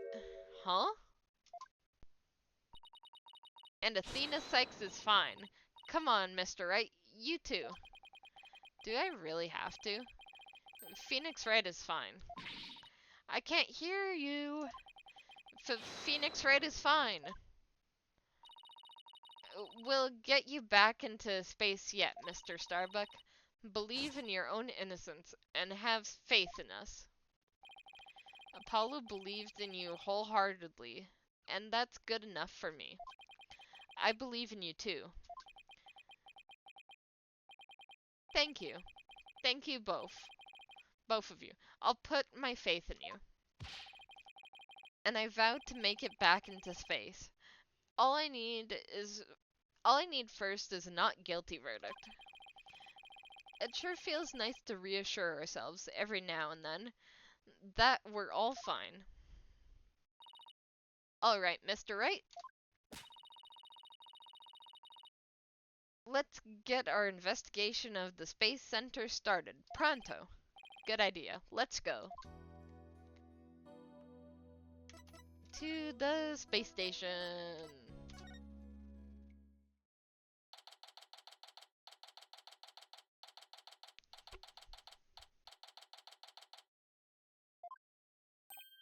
Wow, I was wondering what kind of place the Space Center would be. It almost looks like an amusement park of the future. Yeah, did you know they even let the public see their rockets up close? Oh, so check it out. Look at how brightly the Gaiaxa logo shines in the sunlight above the entrance. I really dig the stars and rocket motif. It's not going. Gaiaxa? Isn't that a new name of the Federal Space R&D program? Yeah, but why the strange acronym? I mean, what is Gaia supposed to stand for? Galaxy?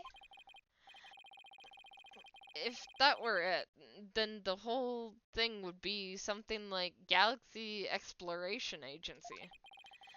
Which, if you ask me, I'd have abbreviated to GAXA or even Gaia. I guess so. Oh, I know. Maybe the person who came up with the name just really liked the letter Y. This exchange is beginning to feel oddly like deja vu. Anyway, this place is more than just a research facility. It's also a true tourist attraction. Tourist attraction? Don't make me laugh. It's a monument to the human race. Galactic scooter, full speed ahead. Oh, is this the person in charge? Sir, you're missing an eye. Yikes, who's this geezer and what's he want? Look upon me and look well. Behold the great power of space science. Pardon me, but you are? My glorious name is Yuri Cosmos. I am the director of the Cosmos Space Center, the center of the cosmos. Boss? That was pretty groan-inducing. If this person is the Space Center's director, then that means... Aha! So you were one of the first to discover Clay's body, weren't you? And who was the first to find the victim? Actually, there were two of them. The Space Center director, Yuri Cosmos, and Detective Candace Arm. That is correct. I was honored to be the first man in all of space and time to discover the body. But this talk of the incident, are you by any chance the space police? You can't tack the word space onto just any old thing, you know? We're Mr. Starbuck's lawyers. We're here to investigate the case. Oh, and we're Earth lawyers, by the way. Ah, I see. Yes, I've heard about you. In any case, by my esteemed privilege, I grant you permission to investigate.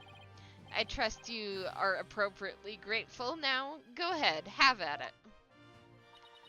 I can already tell he's going to be nothing but trouble. Don't let him hear you say that, or you'll see what trouble really is. Let's just be professional and ask him about when he found the body, okay?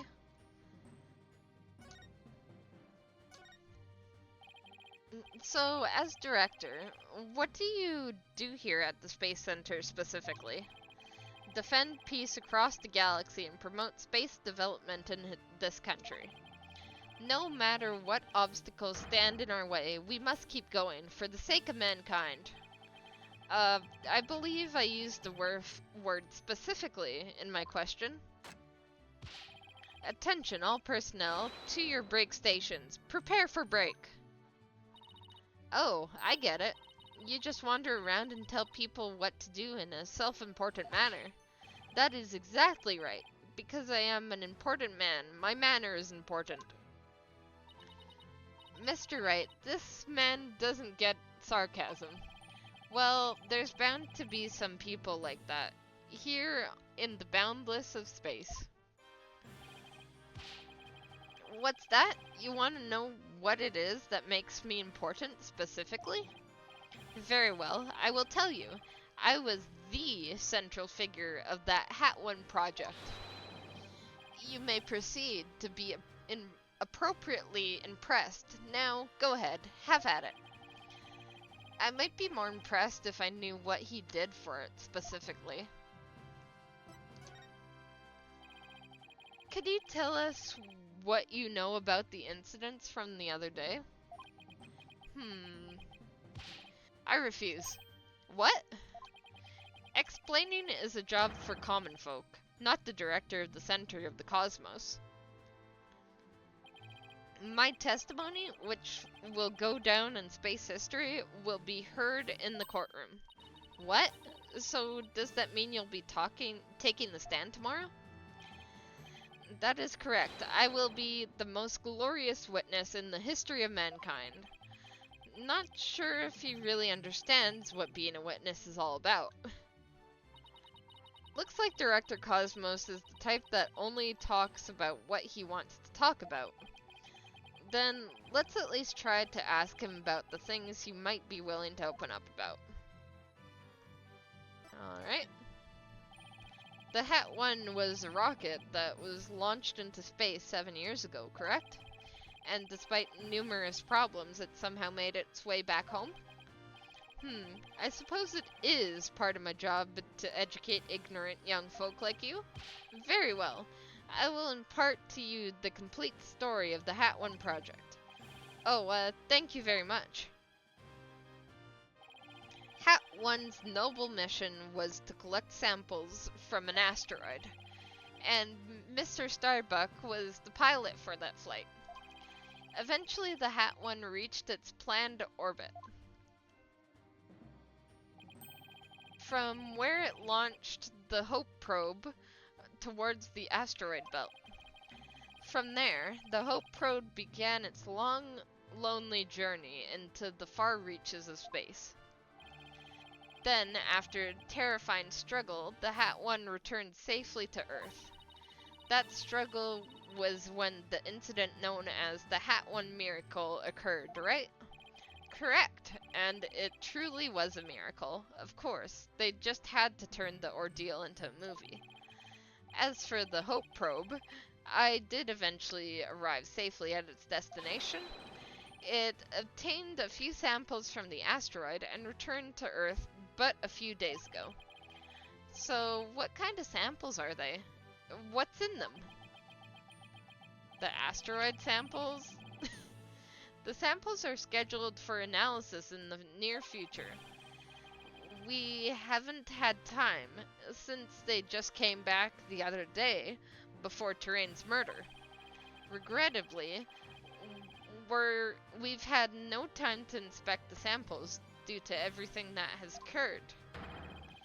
But this puts our space development program ahead of other countries by several years.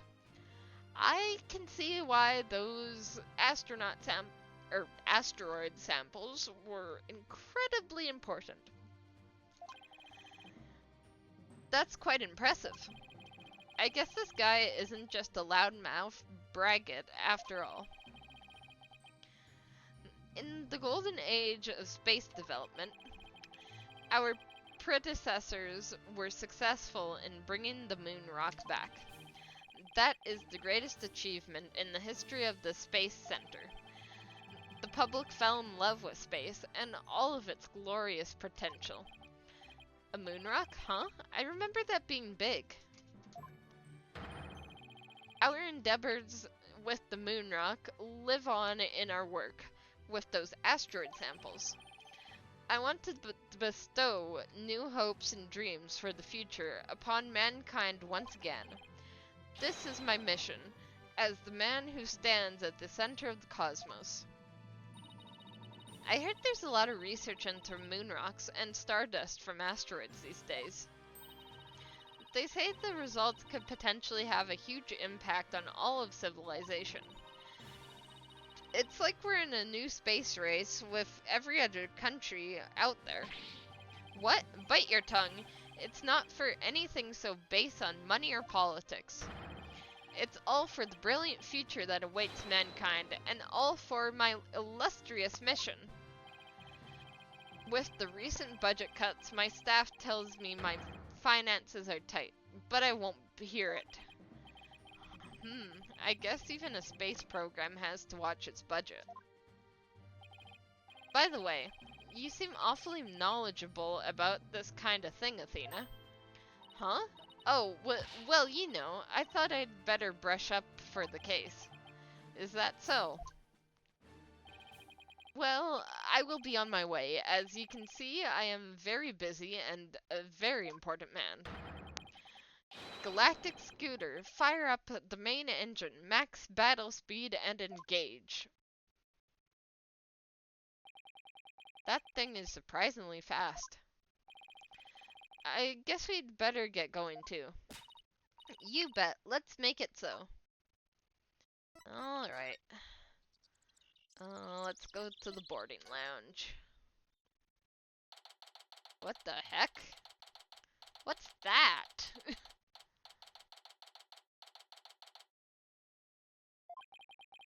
So this is where Mr. Terrain was murdered. Yeah, this is the lounge. Let's see that diagram the police made again. Right now, we're in the main building. Here on the right side on the 3rd floor. Clay and Mr. Starbuck fled here from launch pad 1 after the explosion. You there, no admittance without express permission. We're Mr. Starbuck's lawyers. We've come to investigate. Sorry, nobody gets in without permission, not even the police superintendent. Can't have Detective Fulbright getting mad at me. So Detective Fulbright is here, huh? Yeah, he's in the Launchpad 1 corridor. Go get clearance from him and then we'll talk. Leave it to me. I'm great at getting intel out of Detective Fulbright. Let's see. What trick should I use on him today? I don't know if I should be grateful or afraid. So, to get to the Launchpad 1 corridor, we just have to go through that door with the blue rocket on it, I think.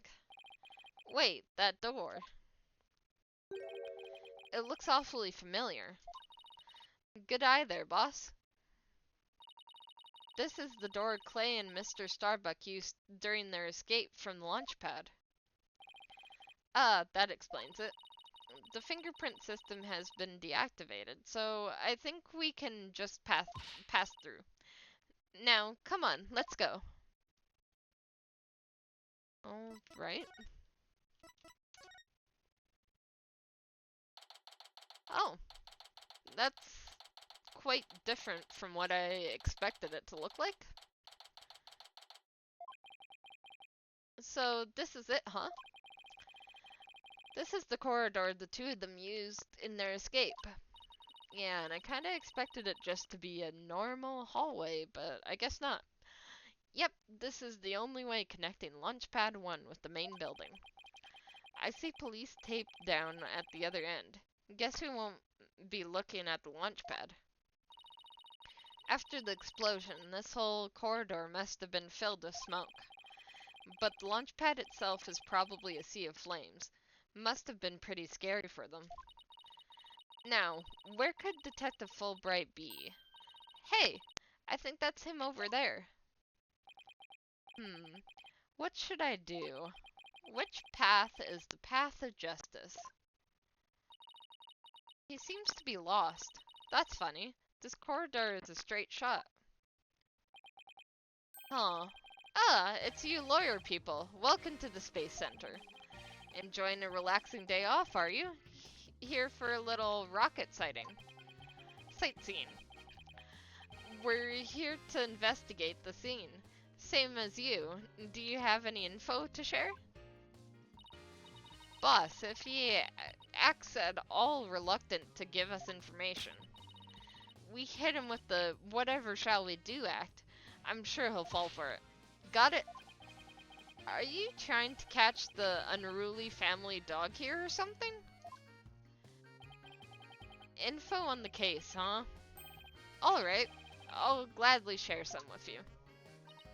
Huh? What just happened? Detective and lawyers seeking truth and justice side by side. I like it. Just take whatever you want from me, you info bandits. I'm in a generous mood today.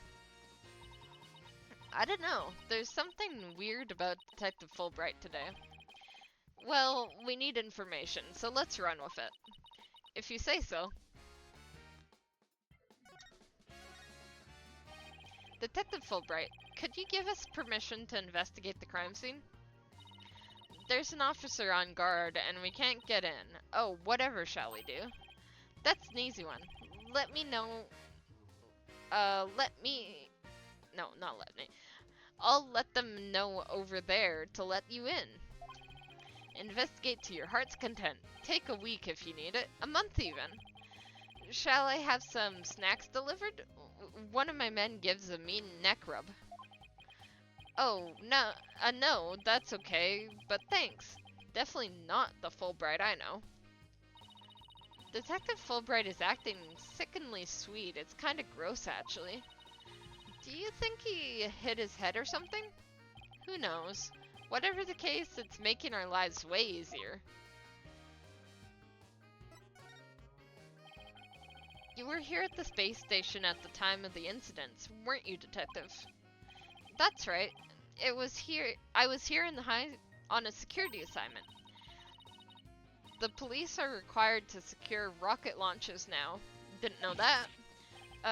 Yes, well, you know us. To serve and protect. Ha ha ha ha. The explosions occurred while I was here on duty. So I started leading the evacuation. He's leaving out a lot of details, but okay. Could you tell us more about what happened? Of course, a bomb went off on the second floor of the main building. Right after that, the one over on the launch pad 1 also blew sky high. So I immediately instructed the visitors and employees to evacuate to the shelter. The shelter? That's right, there's an evacuation shelter in the basement of the Space Center. It's there for accidents and emergencies, and the like. So, where were you when the first bomb went off? I was on duty on the 4th floor. It was quite the madhouse, I tell you. The elevator wasn't working on account of the explosion, and the stairs on the 2nd floor were destroyed, so we couldn't go that way. Then, wasn't it impossible to get down to the basement shelter? No, we lowered an emergency ladder from the 4th floor window and escaped that way. It was a folding ladder, so it wasn't very stable, but at least it reached the ground. After I secured the ladder, I left to take another look around for any other survivors. Once everyone else got out safely, I made my way down too, and headed to the shelter. Wow, what an ordeal. But climbing down an emergency ladder kinda sounds fun. Thank you for your answers, Detective. They were very helpful. You know, she said that sounds fun, but thinking about climbing down a ladder out of a 4th-story window? Yeah, that doesn't sound fun, especially when he said it wasn't very stable. Just a moment, I have some more information to share with you. But don't tell Prosecutor Blackwell, okay? Wow, and Prosecutor Blackwell usually has you on a short leash too. Well, never mind that. I thought you should know that there was a witness. A witness, you say? Could you tell us more about this witness? Sure thing. The The witness was a Space Center employee who was on the 4th floor. While she was climbing down, she looked through a window into the 3rd floor lounge.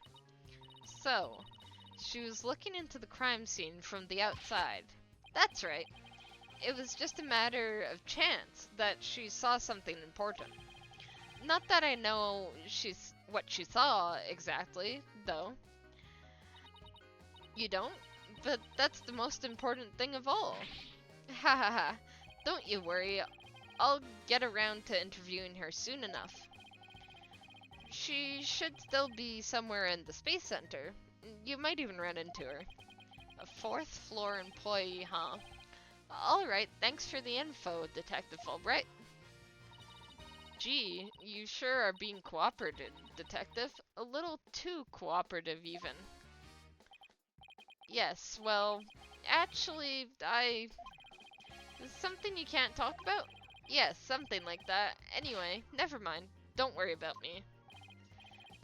Well, I'll be on my way now. What was that all about? Something is definitely going on. I'm going to get it out of him the next time I see him. Okay. I'm not so sure he'll talk about it though. Well, we have permission to investigate now. Let's head back to the boarding lounge. to the boarding lounge. With the weird sea serpent thing.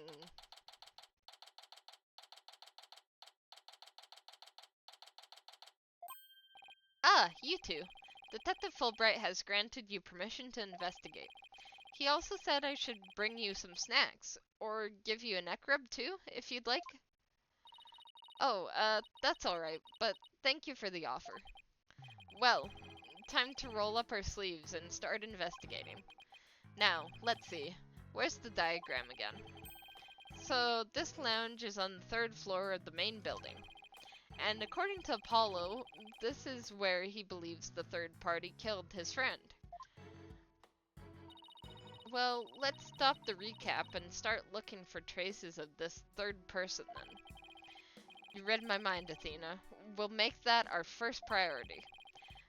There's just one problem though. This room. It's just so big.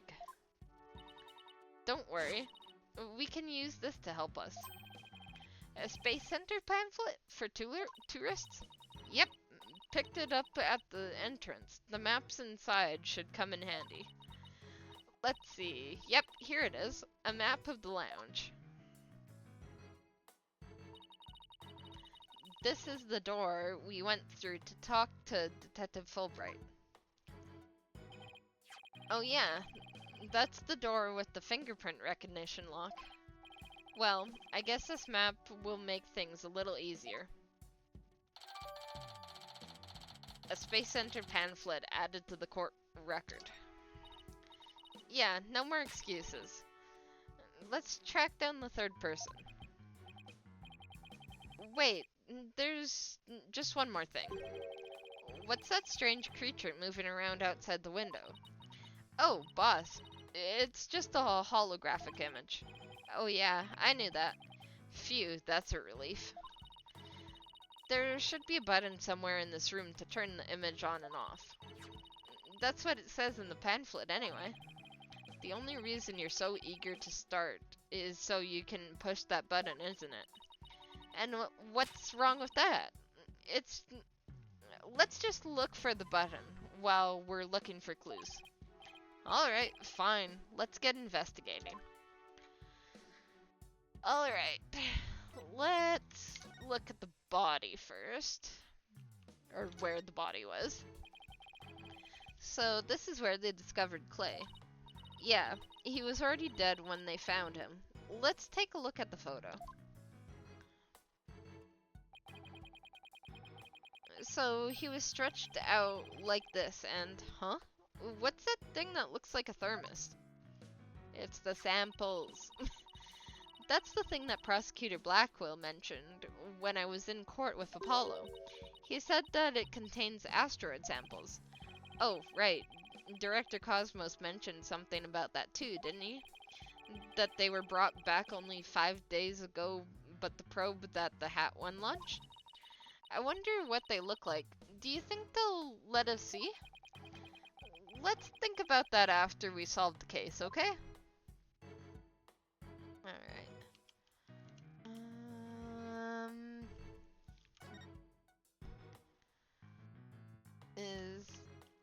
What's this thing? I wanna look at this thing. I wonder what this big knob is for. It looks like the knob on a stove. Well, it's the same shape, but I think that's where the similarities end. I mean, it's behind a glass pane. What kind of stove would require knob security like this? Well, the knob is straight up and down, so if it was for a stove, the burner would be off. Right. If it was for a stove. Still, I wonder what it's really for. Something turned on by a knob that's not a stove. How about a toy engine? Or a rocket engine? If you had to start the engine here, the rocket would take off before you could get in. Then, I guess all we can say for now is that it's a mysterious knob.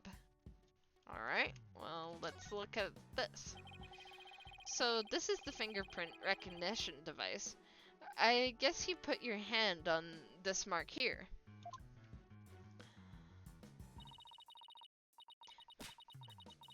Why guess when you can try? Now, to line my hand up with the outline. Don't, Athena. This thing is related to the case. Get your prints all over that, and the next thing you know, you'll be named a suspect. Wow, how can you be so cruel to a little girl like me? I'm not buying those tears, Missy. Alright, let's back away for now.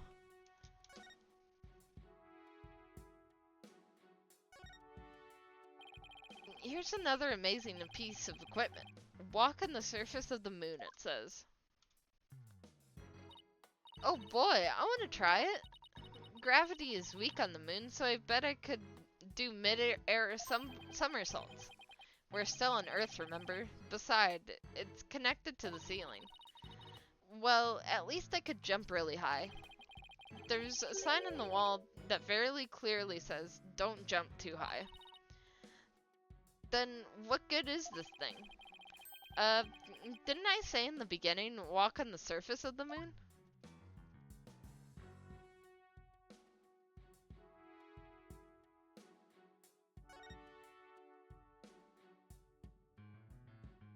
Ooh, what's that? Hey, I see something shiny down there. Let's take this cover off then. Is that a bullet? What's this? It looks like a metal jelly bean. It's really small, but it's a bullet. It's only about 2 to 3 millimeters in diameter. Let's see, that would make the caliber 10? Caliber refers to the diameter of a gun's barrel, right? Yes, and I've never heard of a .10 caliber gun before. This bullet must be for a special kind of gun. I bet if you tried firing a bullet this small with a regular sized gun, it would just fall right out. Yeah, it must have been a really small gun. Like a tiny little gun you could conceal in your pocket, maybe? But then again, who would have that? I wonder how the bullet ended up here. I mean, we're in the bottom left of the south door side of the room, according to this map. That's pretty far from where Clay's body was. Maybe the police didn't think to look here. Yeah, leave it to Detective Fulbright to accidentally hand us just the card we need. Alright.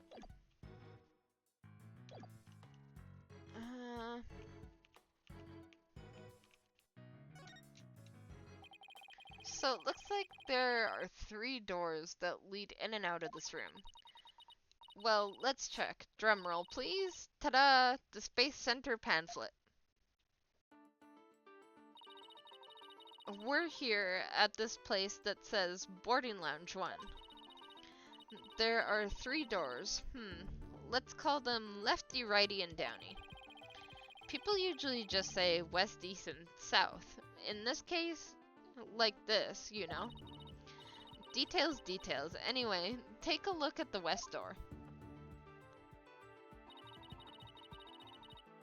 That door with the rocket icon leads to Launchpad 1. I know because it says here on the map, Launchpad 1 corridor. So that's where we were with the detective. It was filled with smoke after the explosion. Right, next up, the right-hand side of the map, or east in your world. That's the door with the satellite dish icon to signify communication, aka the control room. Yep, it definitely says control room. Looks like it has another door on the opposite side. They communicate the exchange of information with rockets and probes in space from there. So it's the center of the space station. The space center, if you will. Does everybody start to talk like Director Cosmos after they've been here for a while? but it seems that they built a new command center on the 6th floor. That's what they used for the Hat 2 mission, so this control room was empty at the time. We've always wanted to see the inside of a mission control room, and since we're here, I'd love to do that too, but it doesn't look like we'll be able to. They want to keep curious kids like you out. So the door is protected with fingerprint recognition. Only the director can go through. With that much security, I'm definitely not the one they're looking to keep out, Athena. So apparently the lock is also hooked up to the backup generator in case of emergencies. Control room lock added to the court record.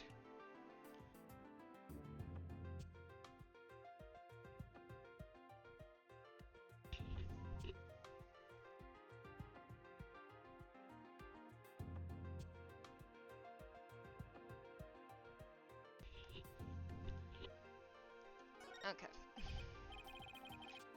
Okay, what about that last door? This lower door? Oh, excuse me. I mean south door. It leads to the elevators. This is the door we came through when we entered this room, right? Yep, and of course there was no fingerprint recognition device, so it's open to anyone. But the elevators weren't working at the time, due to the explosion.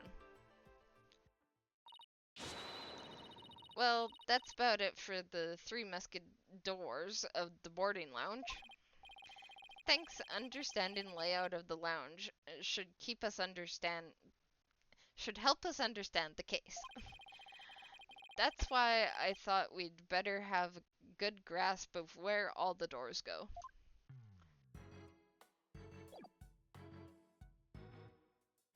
Alright. Is that it? At first glance, it looks like a peaceful landscape, but then there's that creature. Didn't the Hope probe go to some planet? Maybe this is what its surface looked like. I don't know. I think it would have made the news if they discovered a creature like that. It did make quite a bit of news, though, when the probe came back. Yeah, but the Hope probe didn't even go to a planet. It went to an asteroid. That's a big rock kind of thing. Even aliens can't live there.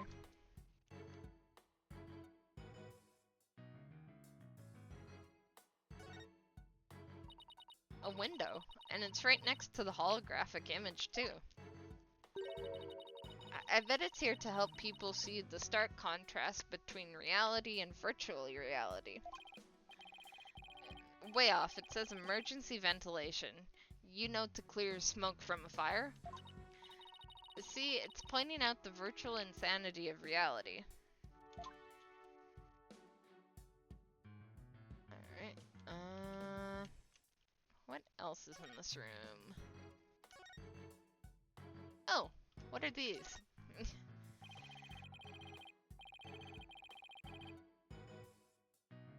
These are apparently oxygen capsules. They're for recovery after training mission. Or session. I wonder if they can change your voice. Testing, testing. 1, 2, 3? Huh. It didn't do anything. It's not helium, Athena. It's oxygen.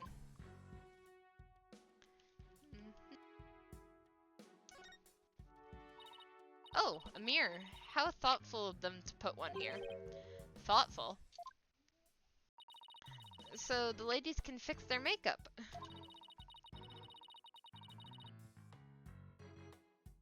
One's appearance is just as important in space as it is on Earth, you know?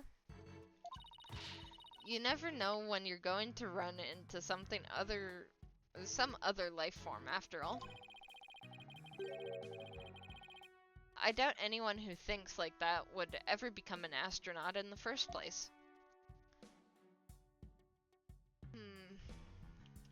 Oh. There's some kind of panel with 2 buttons on it here. Just push it. That's the invariable principle of buttons. There are such things as buttons left unpushed.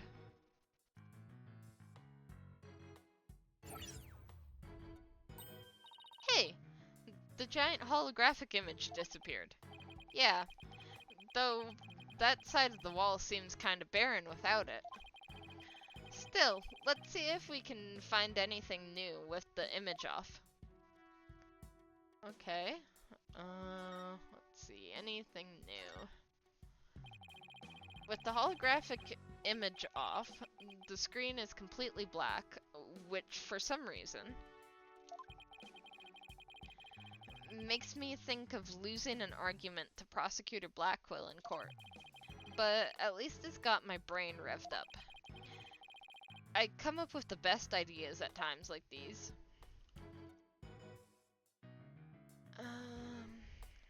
Right. Is that it for this room, or?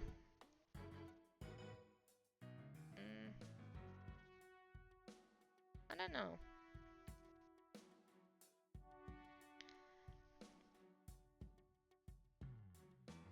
Let me see.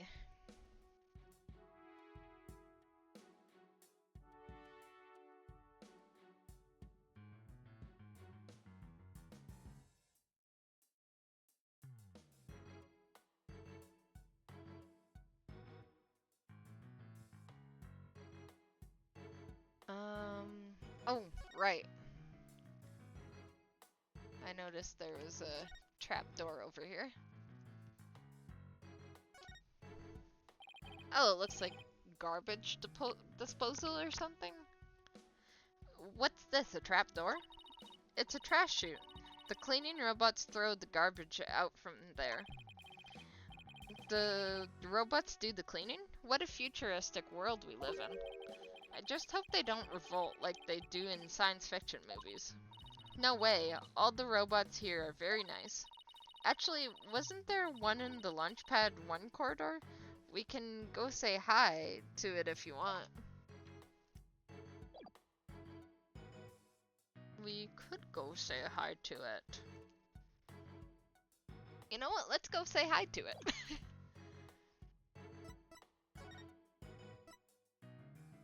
There. Oh. Never mind. Can't say hi to it. Got it. Is that it?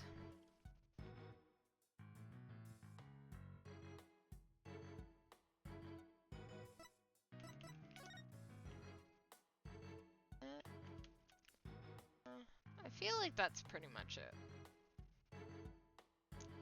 We'll go for now and we'll circle back if needed.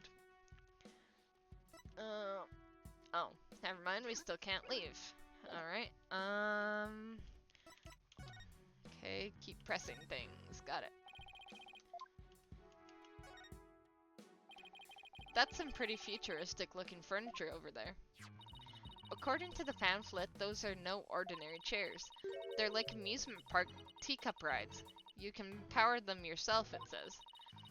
If you spin the table, your chair spins too.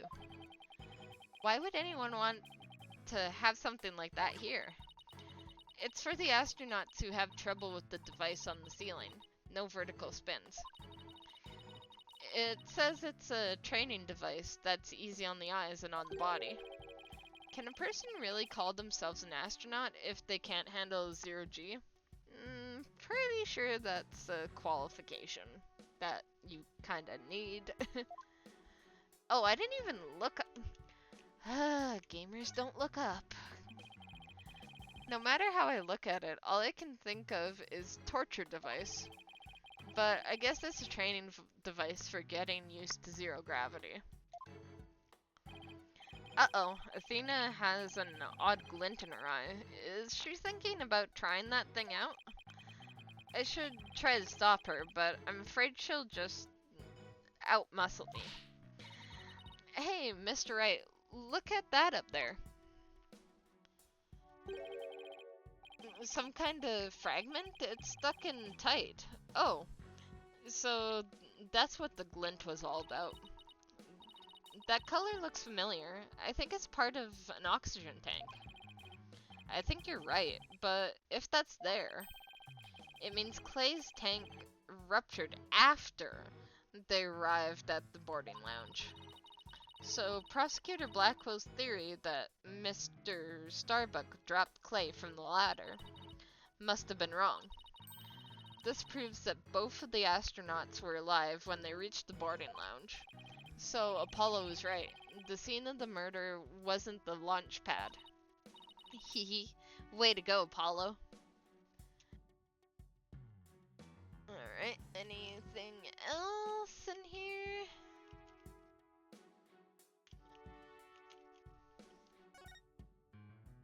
This really is a big space.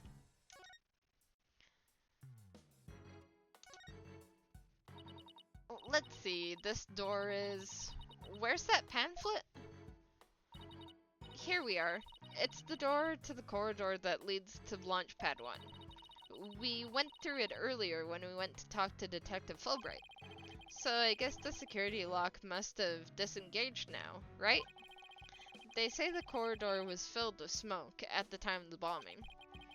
This thing beside the door, this must be the fingerprint recognition device. Which reminds me, I think Prosecutor Blackwell talked about it at the trial.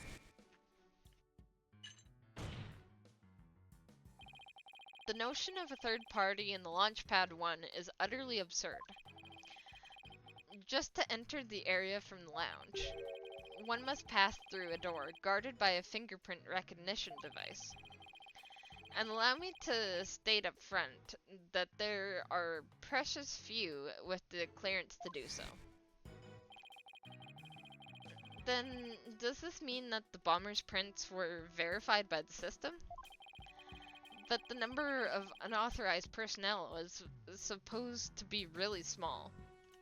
Just give me a quick second.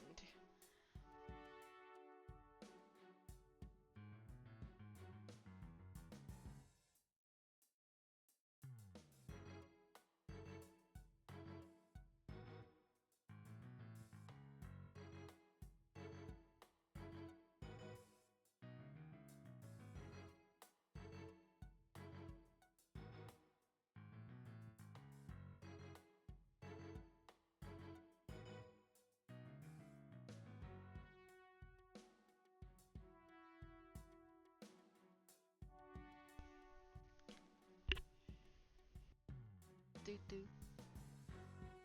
There we go.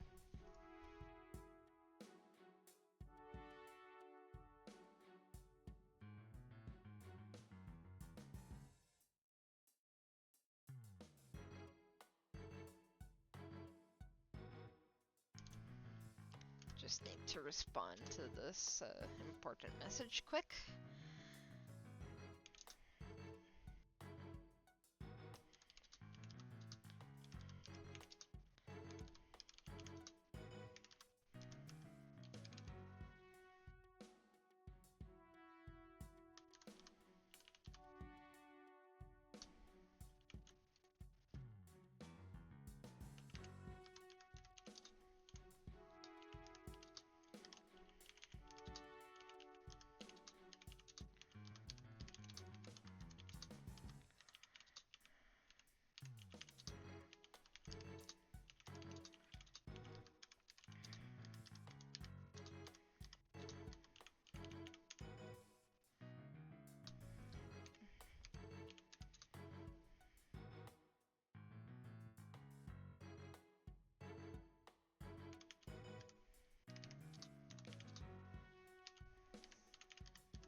Alright, sorry about that. But the number of unauthorized personnel is supposed to be really small. Voila! fingerprint powder. I brought it just in case something like this came up. Oh my god, I love the fingerprint powder. I found it at the office. I've been just itching for a chance to use it. Wow, way to think ahead. Now, let's dust the fingerprint recognition device and see what we can find. You got it. Now sprinkle some here and a little over there and...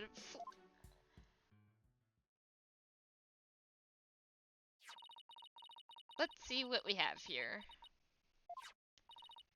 Oh, we got something. Aw, it's only a single set of prints. I kind of wanted to do the fun mini game we did a few games ago. Dang it. Isn't that a good thing? Sure wish we could figure out whose prints these are. Although, I doubt we'll be so lucky as to get the culprit's prints on the first try. Well, I'm willing to bet that Detective Fulbright has some fingerprint data. Alright, and there's the security footage of this door too. Yes, here it is. It came up in court the other day. I wish we could see the part of the footage just after this bit. Oh, because that would be right before the murder, wouldn't it?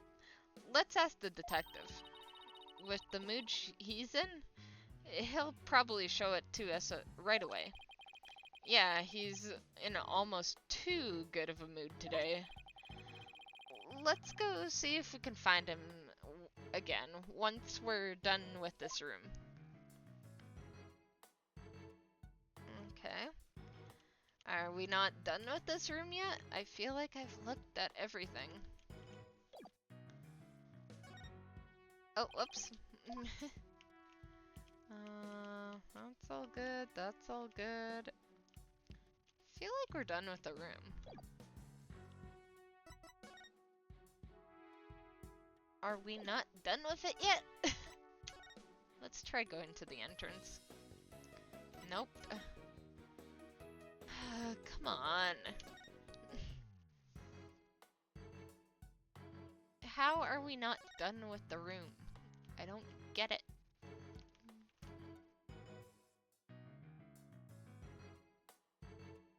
Keep scanning over it. Actually, scanning to go from this view.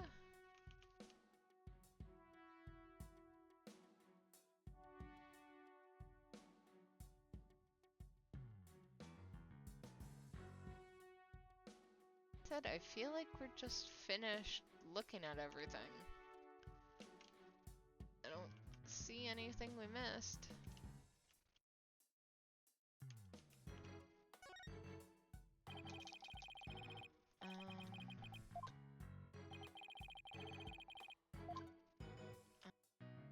Okay. What else is there then?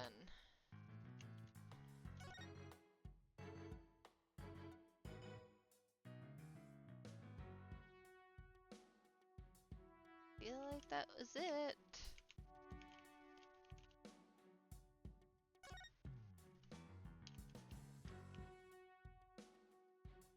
Oh, there we go. This must be the security camera that recorded the astronauts making their escape. Oh, let's commemorate this occasion with a love and peace. If you're done now, shall we move on? Yeah, okay. But just one more for the road. Peace. Very mature.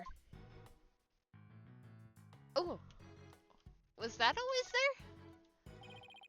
A bright purple sky, plenty of greenery. The idyllic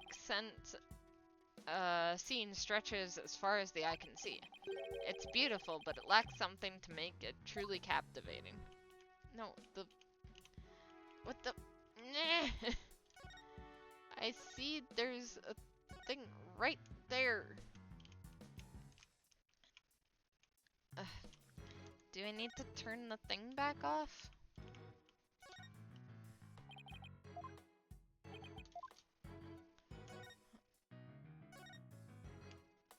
Do you see it now? There we go. With the holographic image off, the screen is completely black, which, for some reason, makes me think of losing an argument to the prosecutor Blackwell in court. But at least I've got my brain revved up. Okay, no. This. Hey, Mr. Wright, take a look at this. It looks like a bullet hole. Great find, Athena. It's pretty big. Whoever fired this shot must have been using a pretty large gun. You think so? Based on my experience, I'd say this was fired from a regular pistol. Well, whatever size it was, somebody fired a gun in here, right? Apparently. This is an important fact. Do you see a bullet around somewhere? No, the police might have taken it, though. No, we've already found it. Not really doing this in the best order. Let's ask Detective Fulbright about this bullet hole later. Welcome to the Space Center, guests. Welcome. Yikes. What in the world? My name is Ponko. P-O-N-C-O. Ponko. Are you sightseeing? Are you lost? Are you looking around? Choose one. I will guide you. It's a robot. I am not a robot. I am Punko. Psychological observation and navigation companion. P-O-N...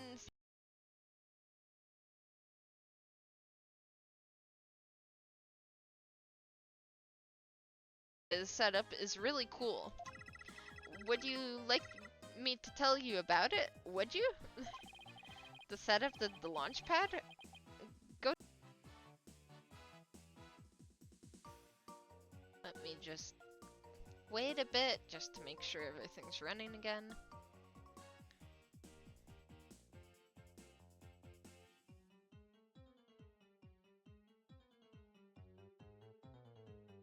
Hello, are we back? I think we're back. It's been stored in the safe for Launchpad 1 ever since it returned to Earth. It must not be removed. It must not be removed. Don't worry, Ponko. The people in...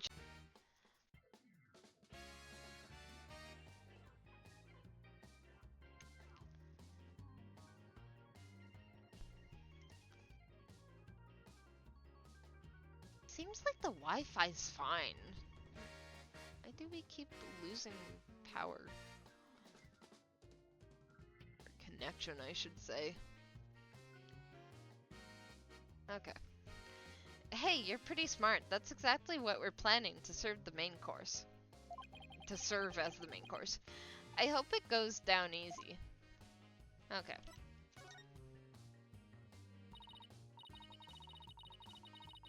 Detective, we'd like to run a comparison on some fingerprints we found on the boarding lounge. Ah, yes. I just happened to have compiled the print data of everyone related to this case.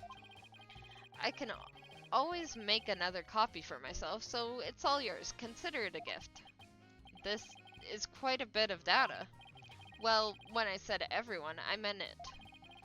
Prosecutor Blackwell said to dig deep, so that's what I did. It sure took a while, though. Whoa, he got Apollo's and my prints. He even got prints for all of the robots. I guess then Blackwell said to dig deep. Fulbright didn't bother to ask how deep. Ah, Clay's fingerprints are here too. I personally removed his glove during the investigation.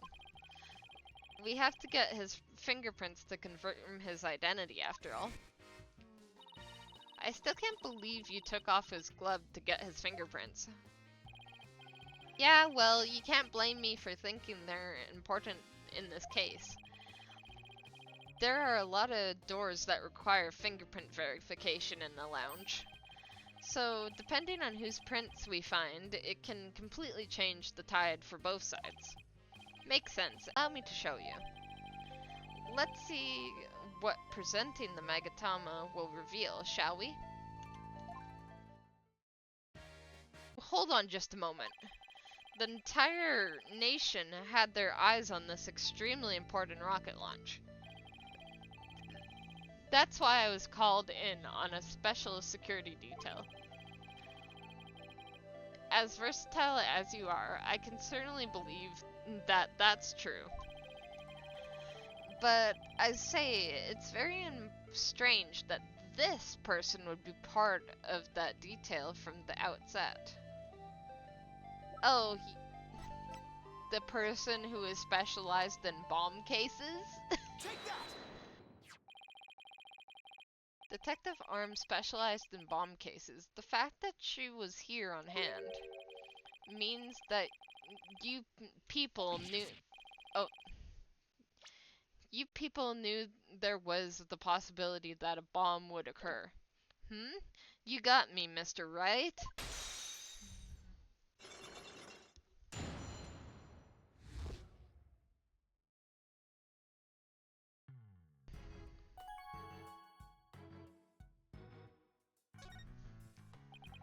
Alright, I concede. You win. It's just as you say. A few days before the launch, they were So, you're the person who witnessed the incident? That's right. I was on the 4th floor of the main building, in the robotics lab. Okay. The explosion disabled the elevators. So I lowered my emergency ladder like the detective leading the evacuation told me to do. But it was such a pain. Why couldn't they have used the ladders in the other rooms?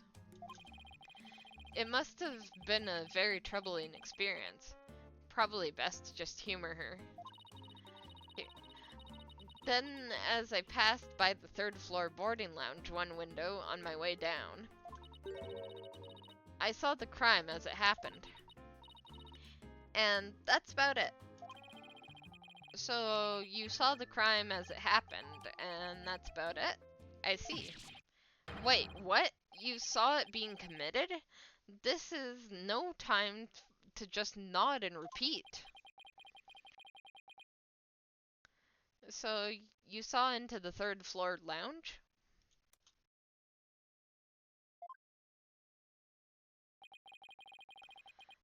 The very scene of the crime. That's right. There's a small window on the right-hand side of the room. I looked through that from the outside. The room was pitch black, but I saw a shady figure holding a lighter in their left hand, and a knife in their right. That must have been the culprit. Did you see who that person was? Of course not. The power was out on that floor then, and there was only that tiny window. I see. But you did witness the movement of the murder. Yes, I saw the figure with the lighter raise their knife, and it happened at precisely 10 a.m. Did you witness anything else? Did the killer have any distinguished features? I already told you, it was pitch black in there, although I did notice that the lighter the person had in their left hand had a pretty ornament on it.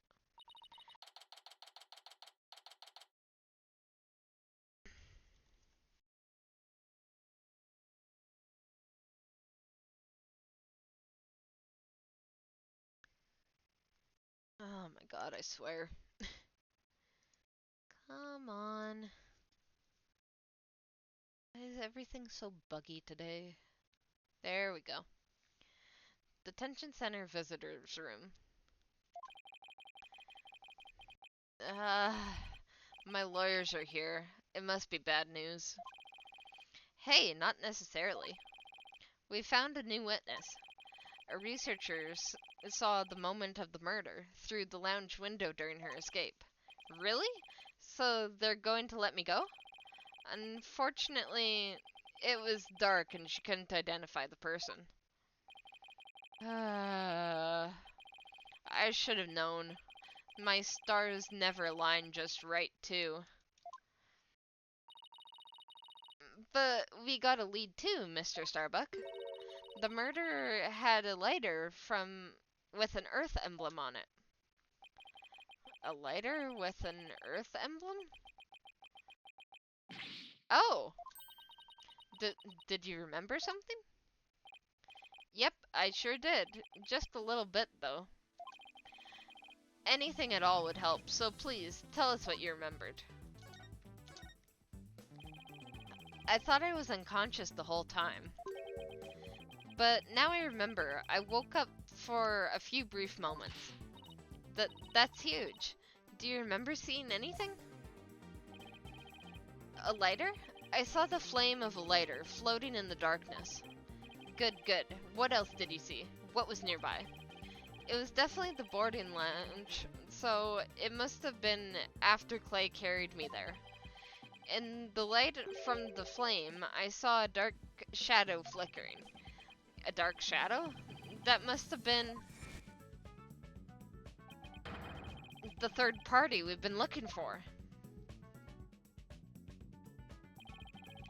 Thank you, Mr. Starbuck. You've been more help than you know. If we can prove there was this third person at the scene, and that they're the real killer, then you'll be cleared of all suspicion. The key will be whether or not we can identify this third person in court tomorrow. At least we have something to go on now, and that's a big plus. I should probably tidy the evidence up a bit before somebody mistakes me for a hoarder. Irrelevant evidence tidied up. Now that we have a glimmer of hope, I'm suddenly starving. Why don't we go back to the office and treat ourselves to a big celebration in advance? For someone who's highly empathetic, you can be surprisingly sympathetic. Well, empathy and sympathy are two different things.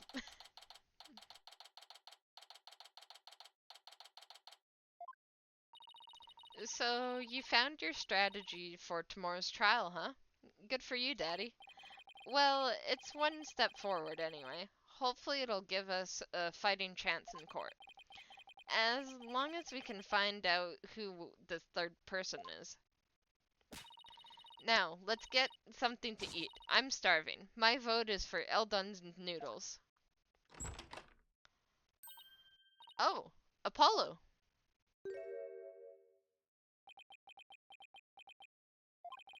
What are you doing here? I didn't think the clinic was ready to release you yet. My wounds are fine, and I'm done lying around. Apollo, you're supposed to be in bed. Leave the case to us. We'll take it from here. Thanks, but that's not an option. Not for me. Apollo? You shouldn't underestimate your injuries, Apollo, and I don't want you overdoing it. I'm fine. I'm not in pain anymore. Besides, they gave me an IV at the clinic. An IV isn't a cure-all, mummy man.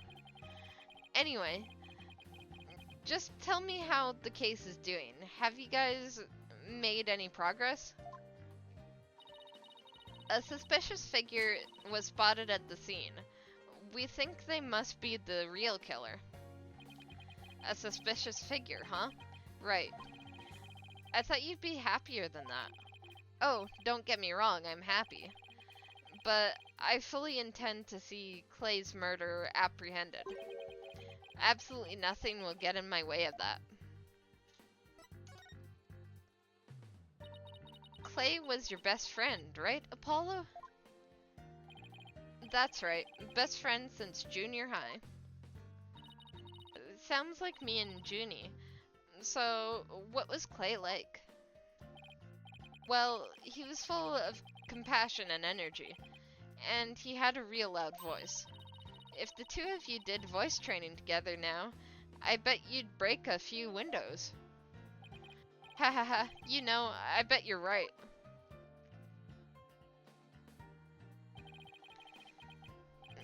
It seems like only yesterday, Clay was a guy who lived for his dreams. We used to talk about it a lot. he was going to be an astronaut and me a lawyer. We'd talk well into the night, and even then, he never grew tired of it. Apollo, about that jacket.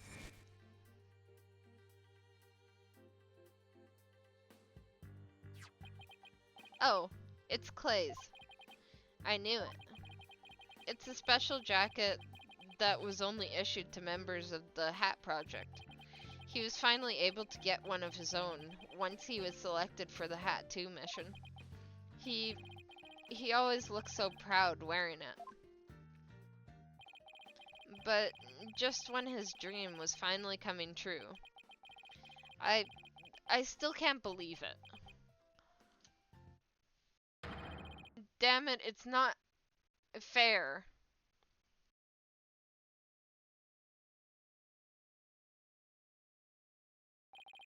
Apollo? I hope you don't try to carry the burden all alone. I guess we were both unlucky. My own debt was a disaster. I guess you're right on some level. That trial a year and a half ago wasn't exactly the smoothest of starts. That was a rough time for me, but Clay refused to let me quit. You're fine, he'd say. Don't give up. It was right during his screening exams, too. I couldn't have become a full-fledged lawyer without him. That "you're fine" of his is why I'm still standing here today. You're fine, huh? You're fine and I'm fine were like your catchphrases, weren't they? Haha, something like that. Sure brings back memories. When we were in junior high, Clay's mom passed away in an accident. But he wouldn't show his sadness to anyone. One night, I found him crying all alone in the school courtyard.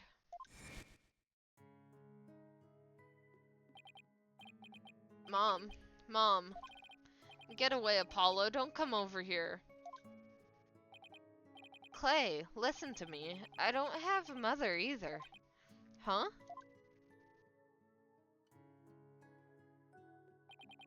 I always think everyone else has a mom. Why am I the only one? But, you know, when I start to feel that way, I yell at the top of my lungs. I holler, I'm fine. And then you know what? I start to feel like maybe I really will be fine. Apollo Justice is fine. Okay, Clay, now it's your turn. Okay. Clay Terran is fine. There you go. Now we're both fine. We're fine. We're fine. What are you laughing about? See, we're fine. You laugh first. I'm fine. You're fine. We're both fine.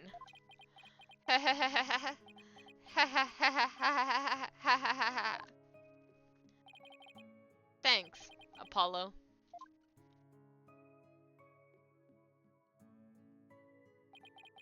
When you say it out loud, it really starts to feel real.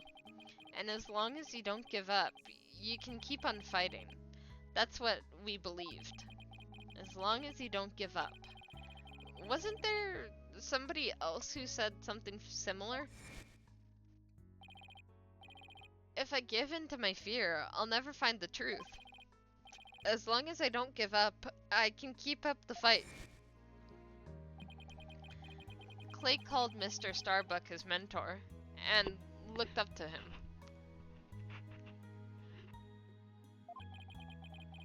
I wonder if I can be a good role model for my staff like Mr. Starbuck. Sorry, Mr. Wright, but I'll be taking a leave of absence. What?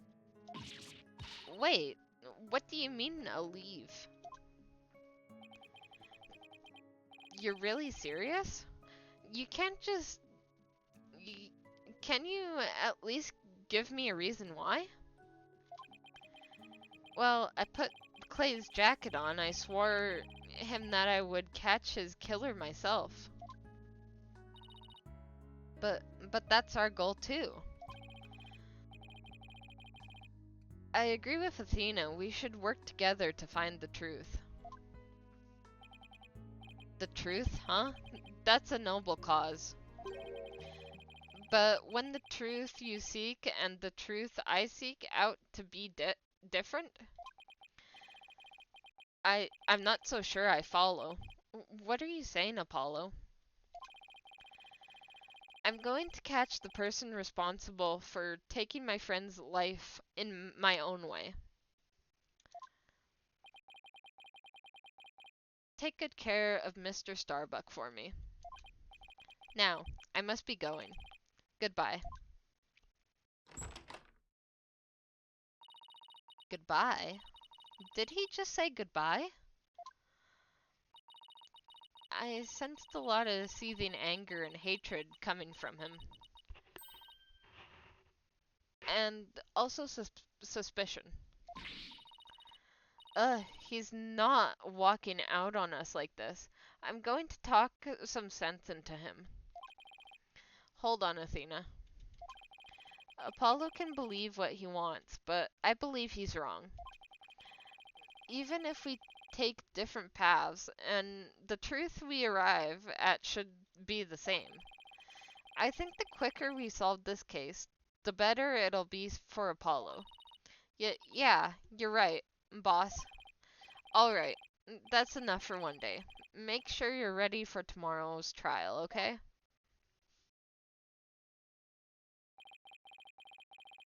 If were here right now, Apollo would say, I'm fine. Everything is fine. I just hope things really do turn out fine tomorrow.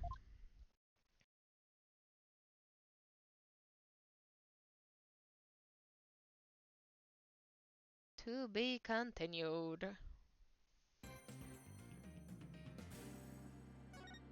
Alright.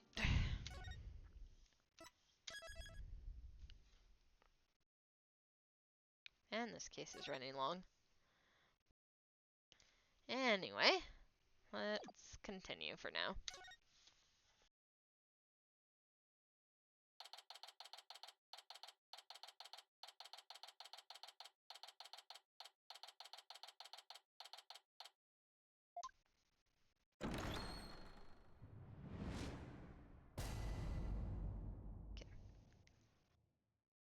Day 2.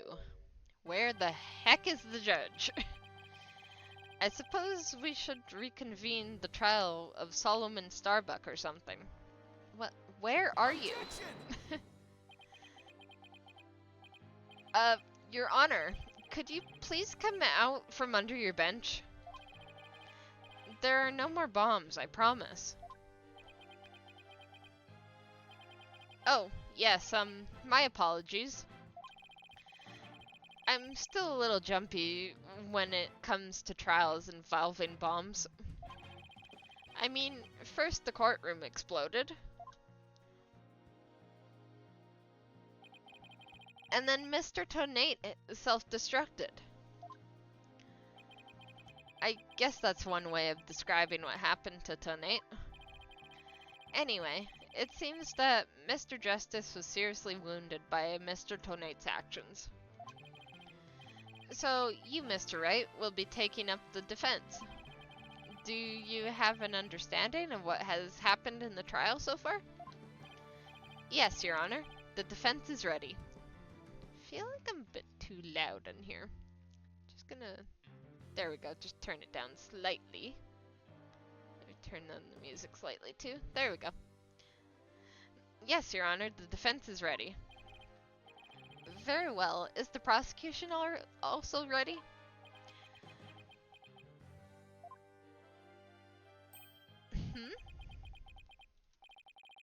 I take it you'd like me to give the opening statement this time?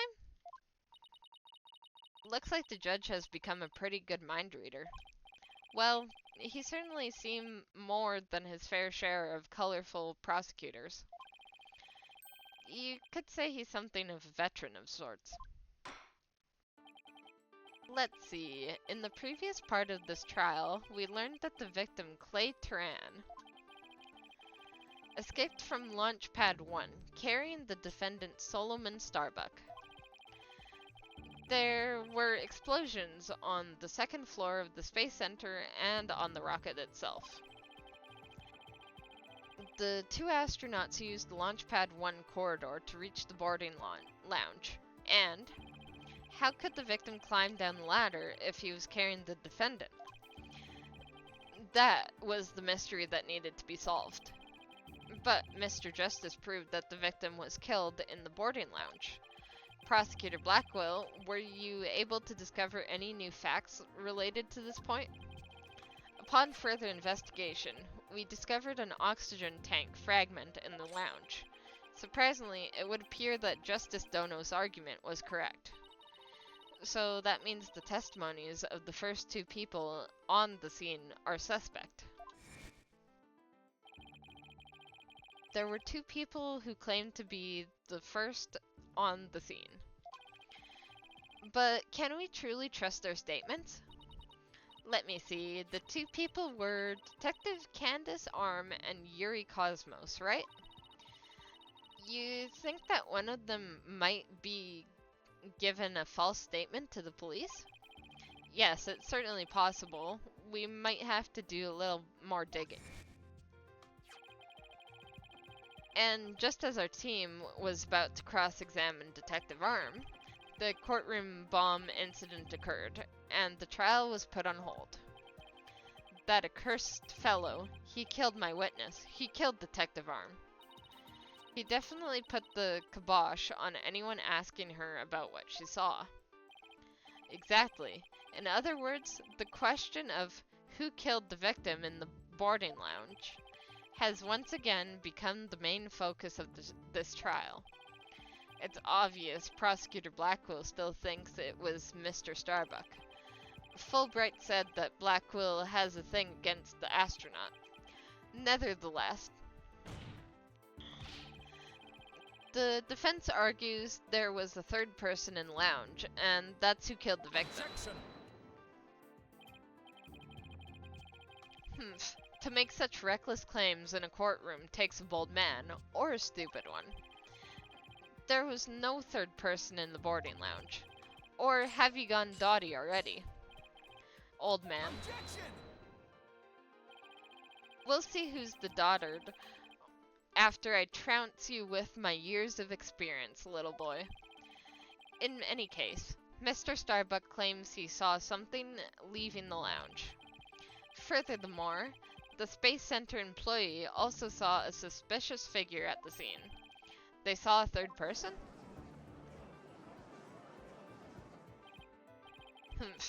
I see my sister has been running her mouth. That's right, I almost forgot that Aura is Prosecutor Blackwell's sister. No matter, she didn't see this mystery person's face clearly. Therefore, there is no evidence to indicate that this person was not the defendant. I guess the possibility that the figure was Mr. Starbuck is still there. In brief, we need to determine if a third person was there or not. To this end, we should hear the testimony of one of the first people on the scene. Director Cosmos, huh? Very well, bailiff. Please bring the witness to the stand.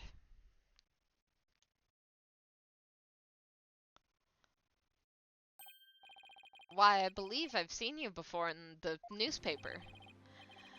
Of course you have, for I am Yuri Cosmos, director of the Cosmos Space Center, which was of course named after me, Yuri Cosmos. Don't you have anything you wish to ask me? Looks like he's all geared up to do some bragging. 7 years ago, I successfully launched the Hat 1 and...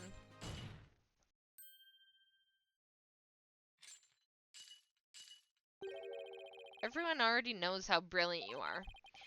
Even I am trying to hold back my tears at seeing such a great man standing before me. So, could you please proceed directly to your important testimony? Okay, he does have both of his eyes. It's just, whatever.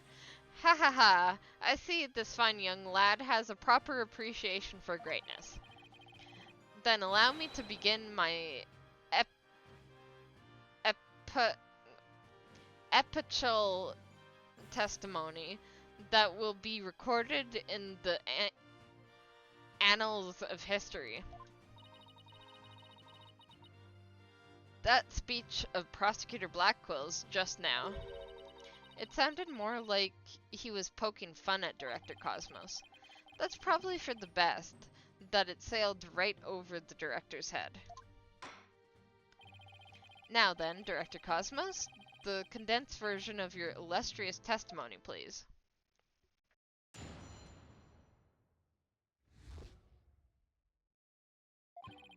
Detective Arm and I rushed towards the boarding lounge together. We went via the control room and peeked in from where to see what was going on inside. We saw a figure standing in the middle of the lounge and Taryn lying on the floor. I hate to say it, but I can only imagine the standing figure must have been Starbuck. But how do you know that? I see. So, in your testimony claim, you arrived on the scene after the two had escaped from the launch pad to the lounge, and just after the victim had been killed. Oh, the horror, the humanity. But what I said is what I saw, and what I saw is what I said. Courageous action to take in the face of such terrifying explosions, wouldn't you say? I saved my men. I went personally into the epicenter of danger. Epicenter. Risking my own life for theirs. Ha ha ha ha ha. Well, what do you know? It sounds like the director really cares about his men. Yeah, although it sounds more like he was scared and just had a peek from far away. Is the defense ready to cross-examine the witness? Yes, Your Honor. Director Cosmos's testimony is pretty vague. I'm going to have to press him and draw out more information before I do anything else.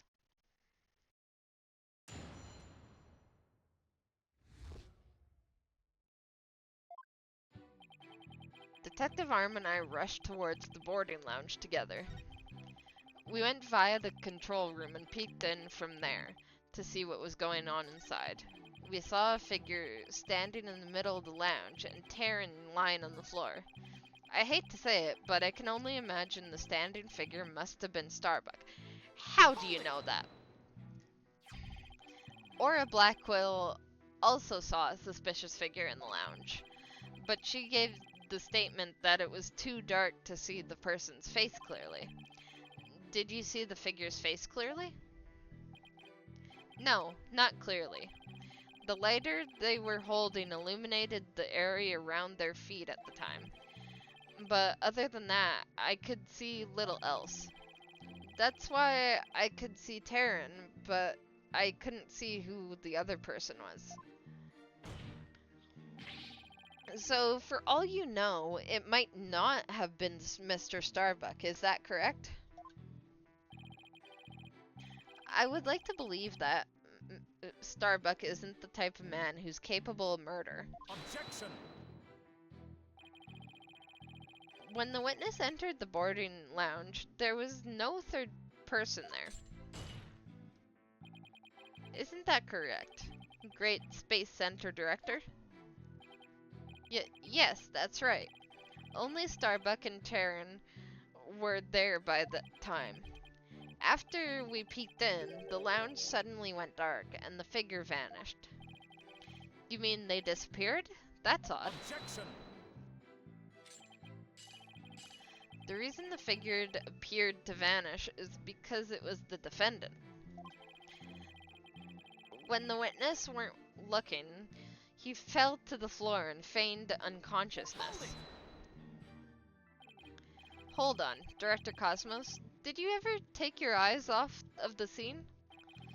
Just for a brief instant, about as long as it takes for a shooting star to go by. If you took your eyes off the scene, then this third person could have escaped during that time. But what escape route could this person have used? The direction opposite the control room, the southern door to the elevators. There's no security lock on that door, so it would have been possible to escape that way. Objection! All things are possible, right, Dono? The real question is, do you have any proof? Well, if we're just talking possibilities, we could each profess whatever we'd like. An inmate who used to be a university professor and a lunar researcher used to say that there is a kingdom of little green men who live under the surface of the moon. As long as they don't punish us in the name of said moon for what we've done to it. But I say, there's your proof that this quaint kingdom exists. He's calling your theory a work of fiction, boss. And he's right. I don't have any proof yet. Still. The southern door was a possible escape route. I'd better make a mental note of that. Director Cosmos, may I ask you a question? Yes? Why did you look away from the boarding lounge? Ha ha ha. There's exactly another tale of bravery behind the answer to that. It was when Detective Arms saw the figure and raised her gun. Being a great humanitarian, the protector of mankind, I tried to stop her. What? You're saying Detective Arm raised her gun as soon as she saw the figure? I imagine her instincts as a detective told her they were the killer. I don't know about that. And were you able to prevent Detective Arm from firing her gun? I'm afraid I was too late. I was unable to stop her. She identified herself clearly and then she fired 2 warning shots at the shadowy figure. This information about Detective Arm's actions sounds critically important. Please add it to your testimony. Detective Arm fired 2 warning shots at the figure. Well, if that's the case, why did we just find 1 bullet hole? Objection! Are you sure you were really paying attention to what Detective Arm was doing? You doubt my words? Words that will someday be written down in history books? Somehow I don't think that those exact words will ever be written down in any history books. Mr. Wright, could you please explain yourself so that we can all understand? You say that Detective Arm fired 2 warning shots, and yet only 1 bullet hole was ever found at the scene. What? Only 1 bullet hole means the gun was only fired once. And yet Director Cosmos was saying Detective Arm fired 2 shots. No editor would allow such a glaring contradiction in a history book. Objection! Unfortunately for you, the witness's words are true. We confirmed that 2 shots were fired from Detective Arm's guns. Objection!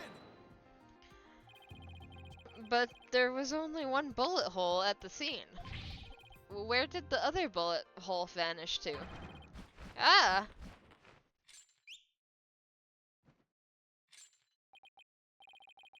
You should know the answer to that already. I should. During the previous trial, a certain oxygen tank was presented as evidence. It hit the oxygen tank. We've already discussed that it was ruptured in the lounge, have we not? Well, it appears that the thing that ruptured it was a bullet. A bullet that was found near the tank, to be precise. The bullet was fired from a .38 caliber gun, the same caliber as the detective's gun. What?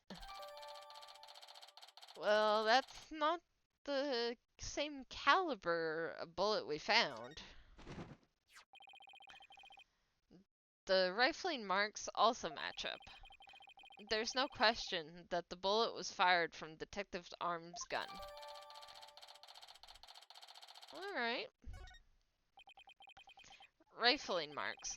They're like a gun's fingerprints on a bullet, correct? And examining the rifling marks on a bullet can tell us the gun it was fired from. One of the bullets the detective fired found its way into the holographic image display, and the other bullet came to a stop near the victim's oxygen tank. The evidence confirms the director's statement that the detective fired 2 shots. Well, if those are her 2 shots, then there was a third from someone else. My beautiful contradiction. Gone. All gone. So that bullet hole was from a .38 caliber gun. Huh? I'd better update the record. .38. Bullet hole updated in the court record. Very good. Now we know the fate of both of the shots Detective Arm fired. Mr. Wright, does that clear up all of your questions? Detective Arm fired 2 warning shots. One hit the holographic display and the other hit the oxygen tank. Does that really clear up everything about what happened at the scene? No. No, Your Honor, it doesn't. Detective Arm fired 2 warning shots from a .38 caliber gun, but that doesn't explain the existence of a certain piece of evidence found at the scene. A piece that points to the existence of a third person. Oh? Very well, but it won't do to keep us waiting, Mr. Wright. What piece of evidence suggests the possibility of a third person at the scene? Take that! And what is this metal pellet supposed to be? It's a little something of great importance we found at the crime scene, Your Honor. You found it where? In a floor gutter at the crime scene. It looks like the police and prosecution both missed it. Furthermore, this is a .10 caliber bullet, making it much smaller than one of the detective's arm's .38 calibers. Then this means... Exactly. One more person must have been there in the lounge. A third person who had a gun that could fire .10 caliber bullets. Good. Why is he freaking out? And if that's true, it explains why Detective Arm fired warning shots. The third person fired at Detective Arm and Director Cosmos with their gun. And in return, the detective fired her warning shots. Isn't that how it really went down, Director Cosmos? Ha ha ha. It looks like you've deduced my miraculous tale of survival.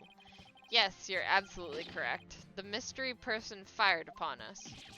What's this now?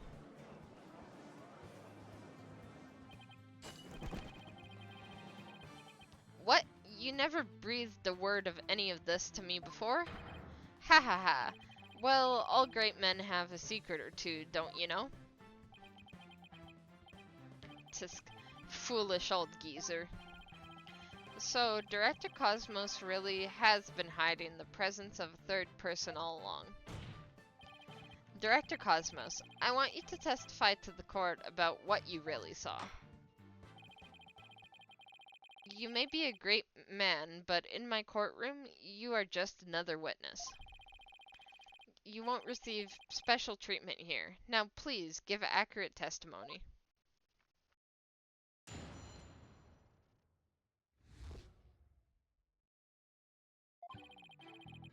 Detective Arm and I rushed to the control room together. In the lounge, we saw a figure standing in the middle of the room and tearing on the floor. We were still in the control room to the east when the figure fired at us.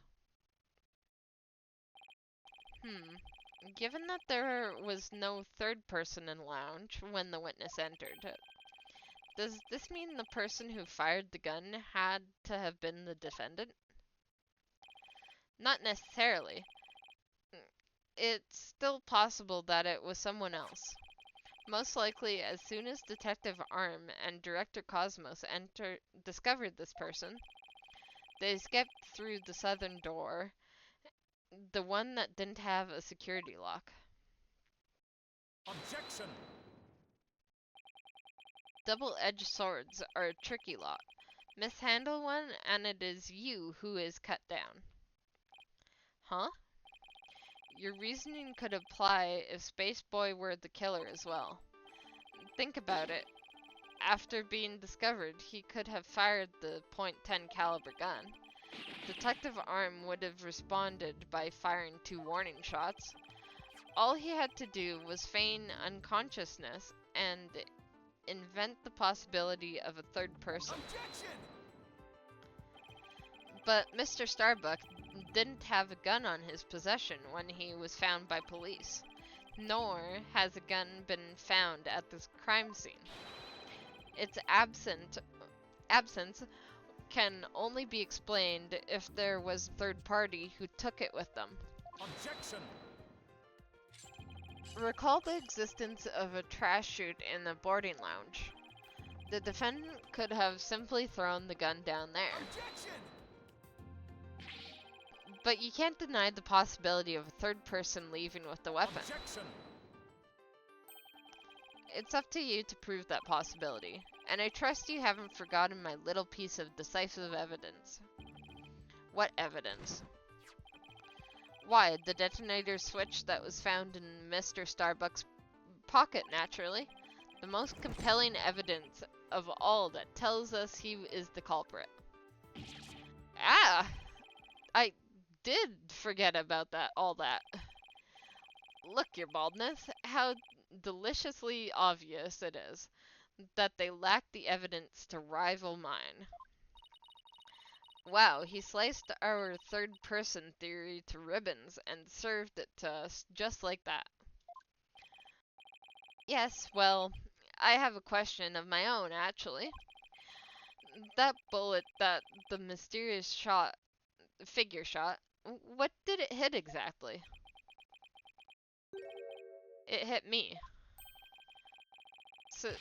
So does this mean you're a ghost? I was wondering when you would realize it, your baldness. Director Cosmos is an authentic, bona fide ghost. He can even pass through walls. Eek! Objection! Oh my god. Prosecutor Blackwell, shame on you for teasing the nice old gentleman. Humph. Your baldness, it is all in jest. Please show yourself again. Are you sure? In that case, how did you manage to survive being shot, Director Cosmos? Ha ha ha, I'm glad you asked. It was a miracle befitting a great history-making figure such as myself. A bullet hit my glorious Medal of Honor. Thereby it ricocheted, thus saving my life. What?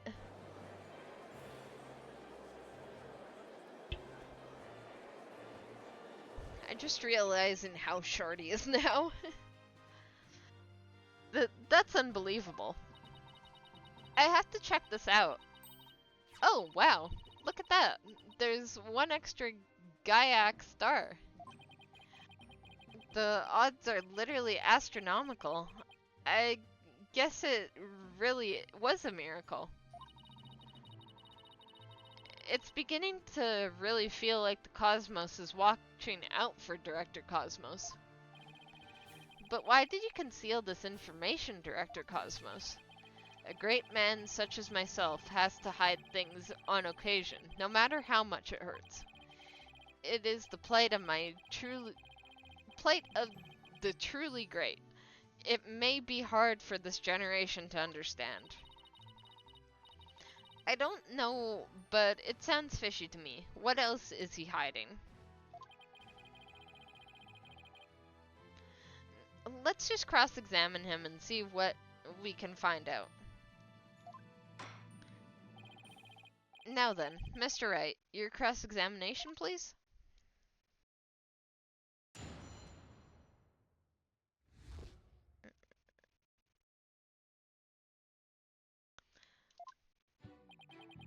Detective Arm and I rushed to the control room together.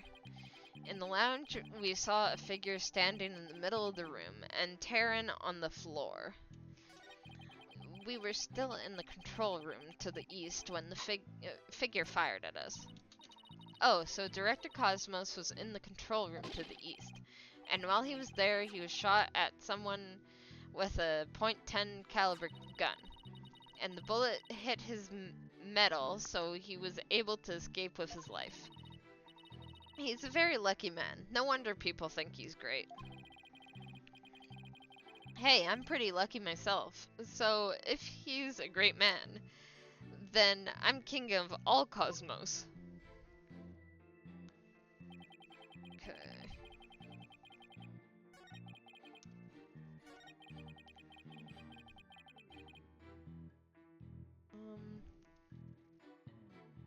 See, I'm having a hard time believing that.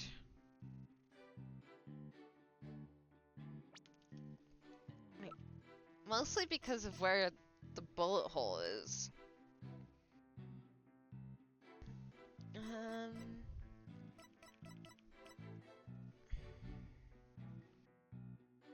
Yeah, discovered in the gutters. Actually, it's more like how did it ricochet that much? We'll see. Director Cosmos, I believe you are telling this great court a glorious lie.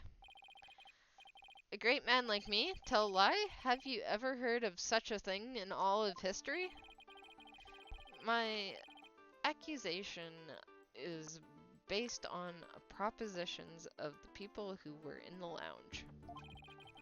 According to your testimony, you and Detective Arm were near the control room door, and the mystery figure was standing in the middle of the boarding lounge. As if you say the figure fired a gun at you from this position, then the bullet would have traveled in this direction. However, we found the .10 caliber bullet here. Oh. This trajectory and where the bullet was actually found contradict each other. Director Cosmos, where were you really when you were being shot at? Gah. Ladies and gentlemen, I present to you the human merry-go-round. That was a good one. Don't tell me you've forgotten already. Didn't the witness himself just tell you the bullet hit his metal? Of this, there is no mistake. But in that case, the bullet should have been found near the east side of the room. Are you trying to say that you can explain this inconsistency? Of course. I didn't think so. What? Agredo Director Cosmos. Yes? Is there something you'd like me to expand upon?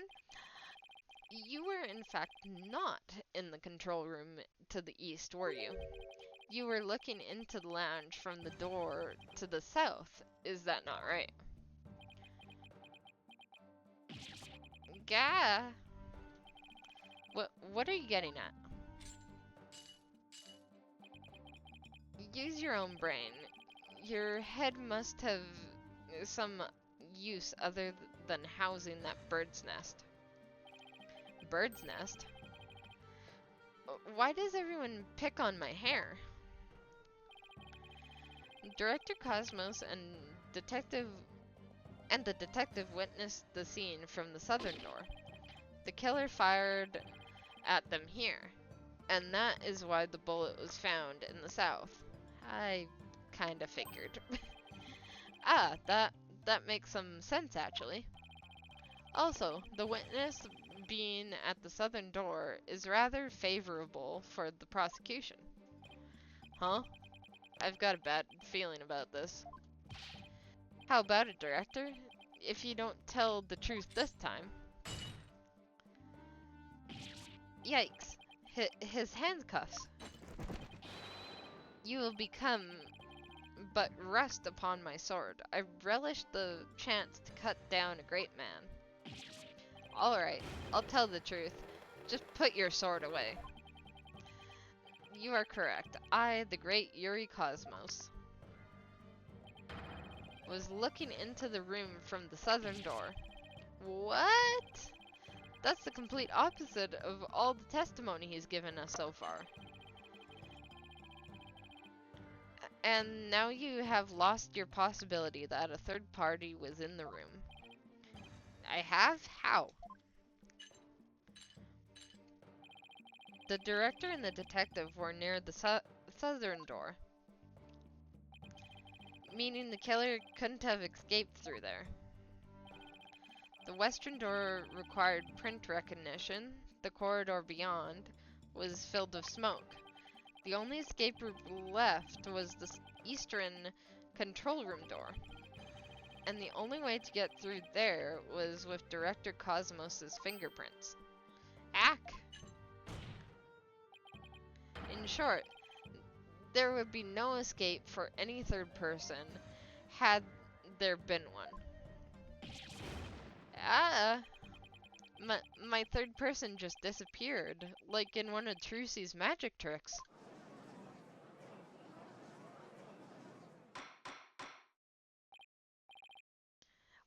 Order in the court. Director Cosmos, why did you tell such an outrageous lie? You were covering for the defendant. Isn't that right?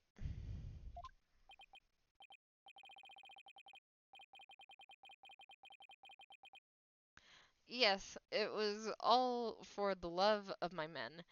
If I said I was in the eastern control room, it would mean the culprit could have escaped through the southern door.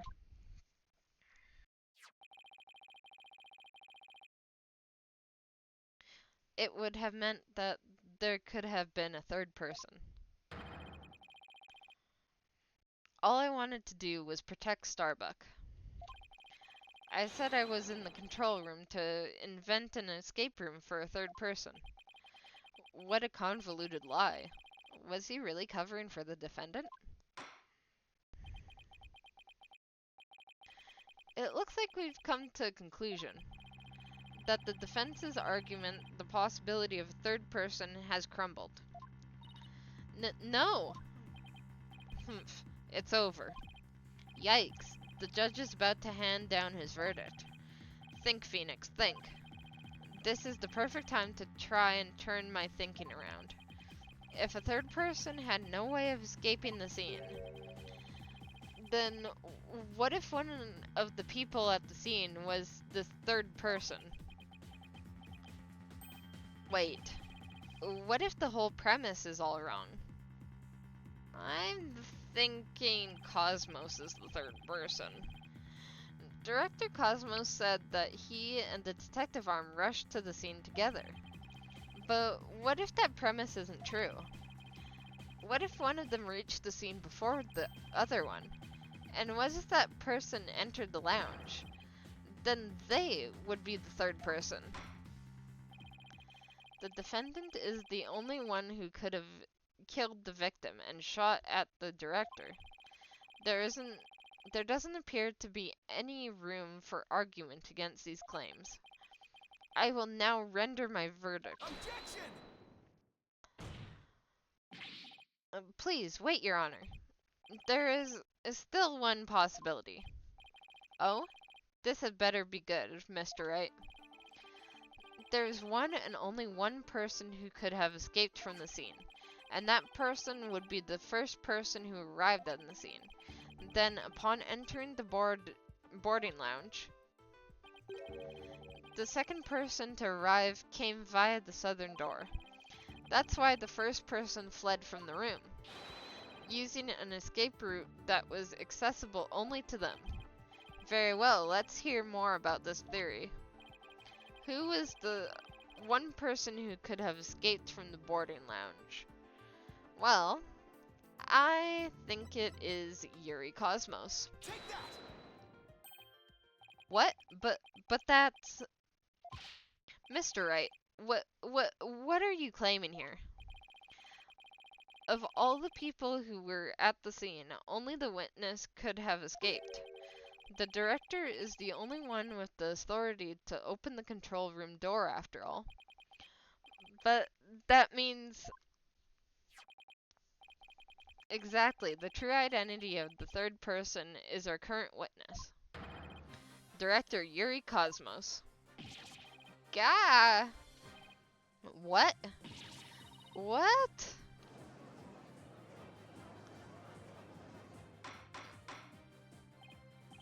Order in the court, I say. Mr. Wright, will you explain yourself in more detail? I assert that Director Cosmos arrived at the scene before Detective Arm and entered the boarding lounge alone. Detective Arm arrived after that and saw a suspicious figure who was actually Director Cosmos standing in the lounge. And that's why she fired those 2 warning shots. Yeah, I've been hit. I've been hit on the starboard side. Captain Wright, it's a direct hit on the enemy ship, sir. A magnificent shot. Warning shots fired from the enemy ship. Prepare to intercept. Cosmos, you have told a lie in this court once again. I've been hit on the port side. The enemy has called in reinforcements. Earth to Cosmos Control Center requesting permission to ask that you return to reality? But my ship will not go down to anything less than the ultimate weapon of evidence. Objection! But I do have evidence, in fact. You could say that your battleship bears its scar. Nah.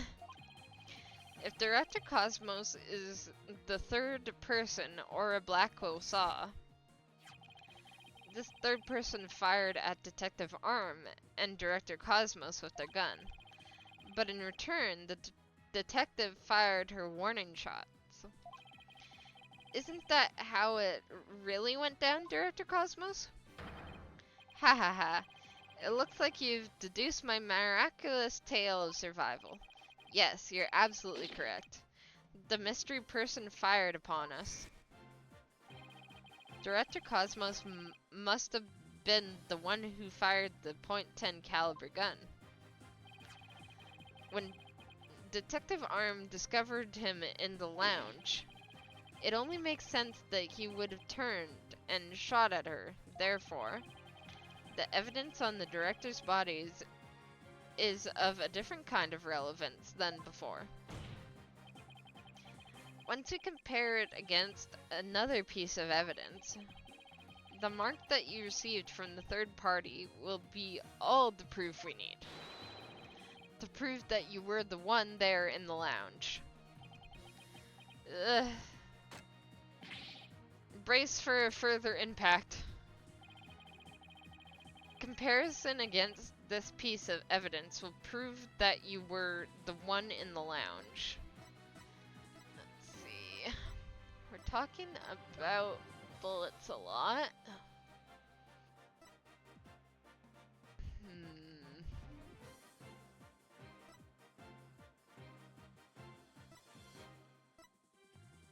Propelled lighter with an earth emblem on it, and in their left hand, a knife in their right.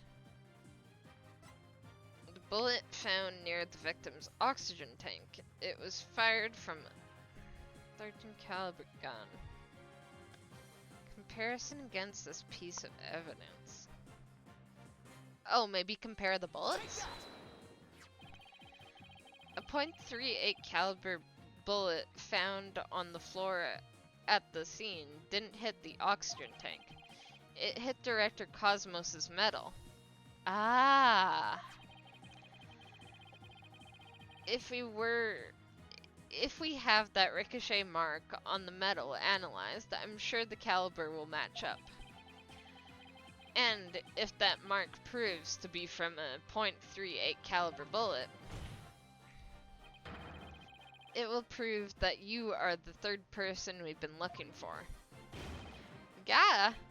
The bridge is destroyed, losing altitude. All hands abandon ship. If that's true, then what about the bullet that hit the oxygen tank? It was the .10 caliber bullet. In other words, it was the bullet fired by Yuri Cosmos. Isn't that right, Director? No, you've got it all wrong. What, the engines have started again? It's a miracle. I'm not going down yet.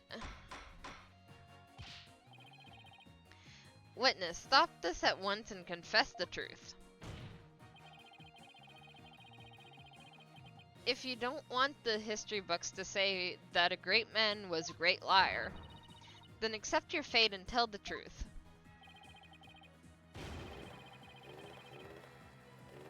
Are you giving me orders? Me, the great director of the Cosmos Space Center?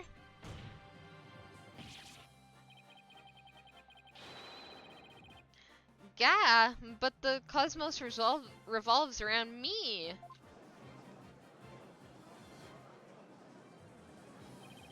Ah, someone get me off this thing.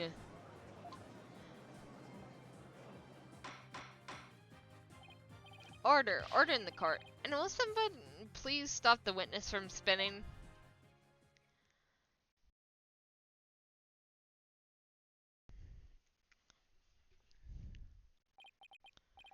Phew, thank goodness. We were able to stop him from spinning off the face of the earth. While he was twirling, I took the liberty of running an analysis on the mark on the metal. It was made by a .38 caliber bullet, matching it with the size of Detective Arm's firearm. Nah. Are you ready to confess the truth, witness? No, you've got it all wrong. This is just a misunderstanding. Is he going to start pilling on more lies? It looks like it. But no matter how many lies he tells, I'll just expose them one by one. I'll make that big liar tell the truth.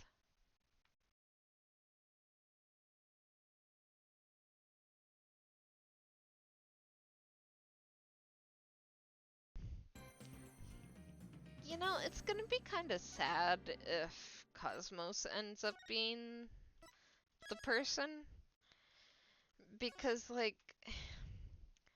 well, you look at the last case and it's like, oh, the big man in charge ended up being the murderer. The head of the academy. And now it's like, if it's Cosmos, it's like big man in charge again. Like, can we twist this on its head a little bit? Not that I want anyone else to be guilty, but like, come on. It's a little bit predictable at this point. Director Cosmos, a new possibility has been presented by the defense. They're claiming that you were this third person. Ugh, forgive me. I'm so sorry. So, the great pioneer of space development is revealed to be just another fabulous cur. I only have one question for the likes of you. Shall I send you off quickly or very quickly? Ah! The evidence doesn't lie, Director Cosmos, so don't try to talk your way out of this. Fine, I'll tell you the truth. It's all just as you say, Mr. Wright. It's true. I was there in the boarding lounge.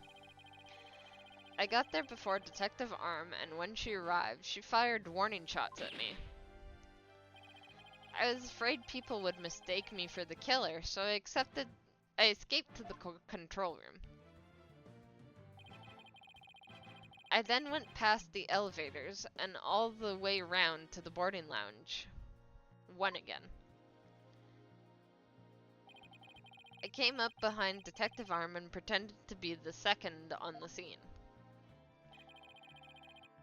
What a troublesome old man you are, with such convoluted deeds and thoughts. I see.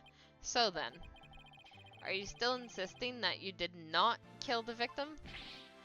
Of course I am. When I arrived at the lounge alone, I saw the true killer. The great Yuri Cosmos was a history-making witness. Hold it! Now hold on just one moment. We just proved a few minutes ago that the third person that Mr. Starbuck and Miss Aura Blackwell saw was you. No, it wasn't me. I saw the person as well. If I were the killer, why would I lie to cover for Starbuck? I would just leave him to take the fall. That is an excellent point. All I wanted to do was protect Starbuck. I said I was in the control room to invent an escape room for a third person. Well, it makes some sense if he told those lies to cover for Mr. Starbuck. Still, a lie's a lie, Athena. So, Director Cosmos claims he's not the culprit, but where's the proof? Ah, I just remembered. I have an alibi. Miss Blackwell said that she saw the killer at 10 a.m., right? Yes, and? Well, I was on the 4th floor helping with evacuation effort. Ask any member of the staff you'd like. They'll corroborate me. The director is not fibbing to the court for once. I confirm that he has an alibi for the time specified. So, you're claiming that Miss Blackwell saw the killer commit the first crime at 10 a.m. and that you arrived at the lounge after that. Yes, and I believe the person I saw is the same person that Miss Blackwell saw. Although, it was pitch black, so it was more of a shadowy figure and less of a person. And I couldn't actually see their face, but it was definitely the silhouette of an earthling. As long as he has an alibi, we can't very well claim Director Cosmos was the killer. No, we can't. Then again, maybe we don't need to yet. I wonder if he was really covering for Mr. Starbuck. Your Honor, the defense moves to have the director testify about the person he saw. Very well. Director Cosmos, your testimony, please?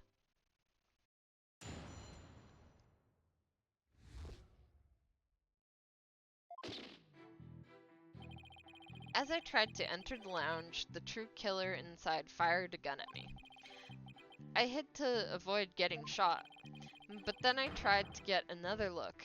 They had vanished into thin air. I was near the elevator side door, and well, the launch pad one door, and the control room should have been shut tight to the killer. As you were shot at by the killer as well, and then they disappeared? Yes, though luckily no harm came to my glorious body. Unfortunately, the bullet hit Terran's oxygen tank. I know because I heard a pang. That must have been the sound of the tank being ruptured. Wait, but I thought the bullet hit his metal. That was Detective Arm's bullet, remember? Right. What a mess this is turning into. So, let's see. Director Cosmos is claiming that when he found Mr. Terran and his killer, the culprit shot a .10 caliber bullet at him. Right, but it actually hit Mr. Terran's oxygen tank and ruptured it. And then the killer disappeared, and the director went into the boarding lounge. When Detective Arm caught up and fired those warning shots at him, judging by his metal, it looks like one of them almost took him out too. Good summary, but that doesn't explain where our mystery killer went. Director Cosmos, I was wondering if you could elaborate on when the figure disappeared. I'm ashamed to admit I tried to hide myself when I was shot at, but when I peeped back into the lounge, the real killer was gone. I rushed into the lounge straight away to investigate, but what I found was Terran with a knife in his chest and Starbuck out cold on the floor. So we have a culprit who vanished from a scene that had no escape route. Vanished without a trace. It's truly like one of the great mysteries of the cosmos. A riddle of the ages indeed, but I'd rather know how a fibbling leech such as you can be lauded as great. A great man is always misunderstood in his own time, but he must remain true to himself even if those around him don't understand. Wow, that might be the first true statement he said all day. But how do you suppose this person's managed to vanish so suddenly? Simple, because it was Spaceboy himself. When he was spotted by the director and Aura, he quickly feigned unconsciousness. That would certainly take all the mystery out of the idea of a vanishing culprit.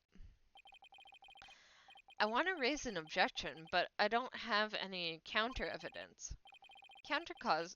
Director Cosmos, when you saw this person, did you also see Mr. Starbuck on the floor? No, because it was as dark as a black hole in there. I didn't see Starbuck until the other person vanished and I entered the room. That wasn't exactly helpful. I'm prepared to accept your surrender, right, Dono? I can't find any holes in his testimony, but I can't give up. Mr. Wright, why don't you let me help? Huh? While the director was giving his testimony, I detected a cacophony of discord, which means he's hiding his true feelings from us, huh? This just might help us find out what happened to our vanished killer. That'd be great, Athena. Let's see what you can do with him. You got it, boss. I won't want to miss this chance to delve into a great mind. Yuri Cosmos, prepared to hand over the secrets of your heart to me. Are we playing Persona now? Are we stealing hearts?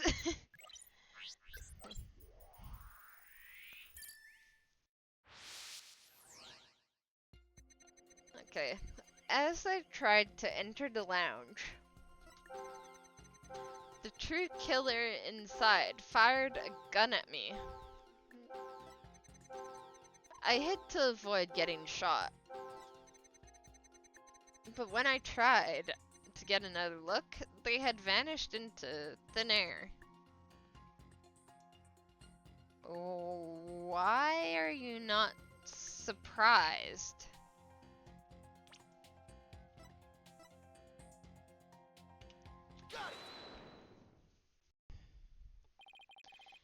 You must have thought it was very strange that that the killer vanished into thin air. I did. That kind of thing doesn't usually happen. And yet, at that time, you barely registered any shock at the occurrence. What? Why are you... I can only think of one reason to why you weren't surprised by the killer's vanishing act. You must have a good idea of where they went, isn't that right?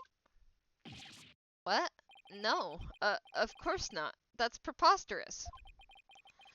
Only I can enter the control room. And the area beyond the launch pad door was filled with smoke, making it impassable. Unless the room switched around. Ooh. And as for the southern door... Okay, I'm excited. I think I know what happened. I feel like it might still be Cosmos who did it, but I think I know what happened. If it wasn't, well, maybe, you know what? We'll know soon. I was standing right there, so there was nowhere for the killer to run to. Maybe or maybe not. You went into the room to check on Mr. Starbuck and Mr. Terrain, yes. What if the culprit took that opportunity to silently slip out through the southern door? I highly doubt it, as you recall right after I entered the lounge. Detective Arm came rushing towards it herself via the southern hallway. Anyone trying to escape through there would have been caught by her. And yet the director wasn't surprised the killer vanished. So you're absolutely sure there was no escape route for the culprit to use? Nah. It's working, boss. One more punch and it'll be a knockout. There seems to be one more emotion that's at odds with his testimony. Go get him. Okay, back in the Matrix it is. Time to pinpoint our way to victory. As I tried to enter the lounge, the true killer inside fired a gun at me. I hid to avoid it, getting shot. But then I tried to get another look. They had vanished into thin air. I was near the elevator side door. And well, the launch pad 1 door. Why is he upset about that?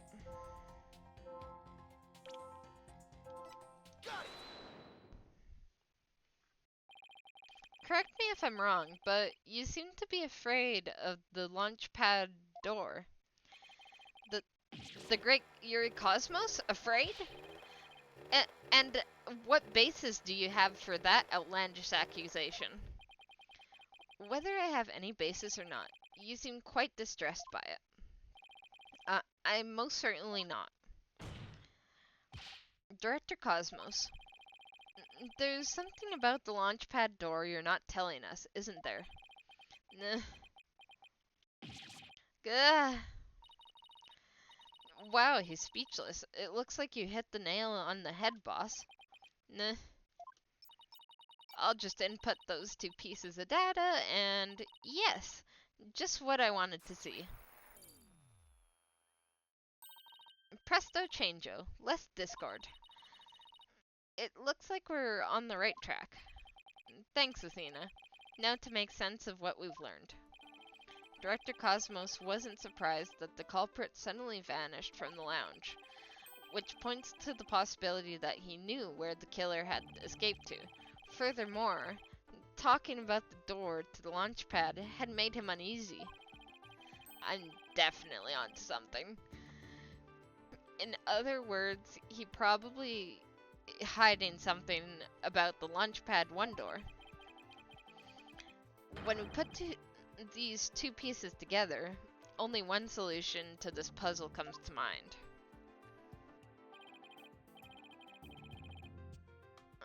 Director Cosmos did the real killer escape through.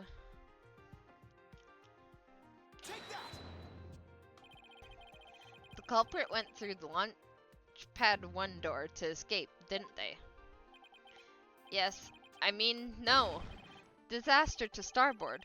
We're going to crash into an asteroid. A master tactician, you are not. But the area beyond that door was filled with smoke, wasn't it? True. But there is still the only logical answer there is. If we can just figure out what the director was hiding about the Launchpad 1 door, we should be able to iron out the logical inconsistencies. Nah, good. But that door requires fingerprint recognition. Only Starbuck Terrain and I have access. I don't see how the killer could have opened that security lock, do you? You opened it for them, didn't you? That's an easy one. The killer was right there in the boarding lounge meeting. There's a way he could have easily gotten past that security lock. Come to think of it, we did examine the prints on the fingerprint recognition device. I propose that the killer used this person's fingerprints to get past the security lock.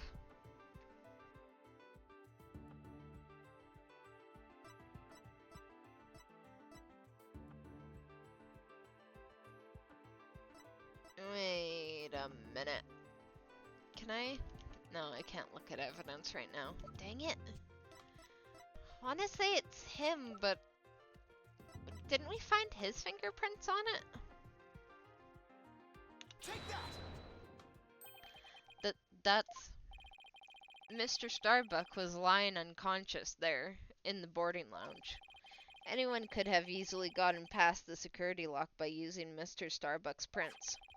And actually, Mr. Starbuck's prints are exactly what we found on the device's screen. Ah! It looks like he does have something to hide about the Launchpad 1 door. And I'm betting it's not got something to do with the culprit's escape route. But I don't have enough information to see the whole picture yet. You know, something just occurred to me. Would you like to hear it? Huh? Oh, yes, by all means. There's a security camera in boarding lounge 1, right? And the one that recorded the victim and the defendant. What about it, Your Honor? If the true culprit escaped from the Launchpad 1 corridor, then that might be recorded on the security footage as well. No, because the wires short-circuited or whatever. Then the mystery would be solved. What do you think of my logic?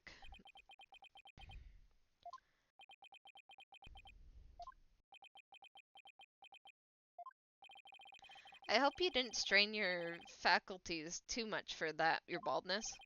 I beg your pardon? Look, if we play the security footage beyond this point. Oh my, the footage cuts off.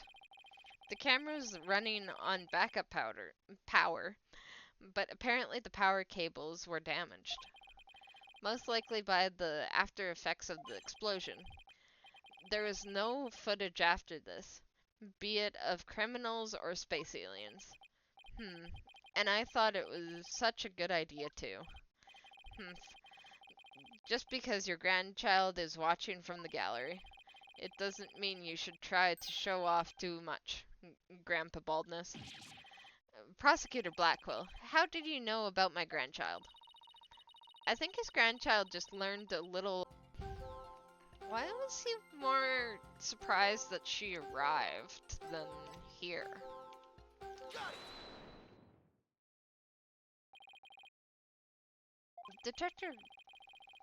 Director Cosmos, why were you so surprised that when Detective Arm found you, and again when she fired? Isn't that a bit unnatural? Sadly, even great men such as myself have ordinary human feelings.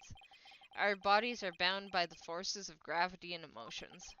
Even a great man such as myself experiences surprise on occasion.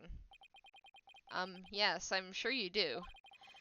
But my real point is not that the fact that you were surprised, but rather what you were surprised by. Pardon me?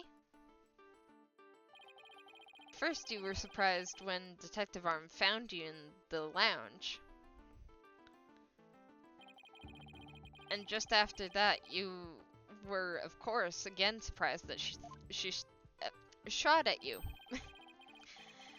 But considering what you were surprised by, a strange phenomenon occurs here. Director Cosmos, what is strange about your surprise reaction is the fact that you were surprised twice, not surprised by something else, more surprised when Arm came in. Yes. Sure, you were surprised when Detective Arm shot at you, but the surprise you felt when she found you in the lounge was much greater. Ugh.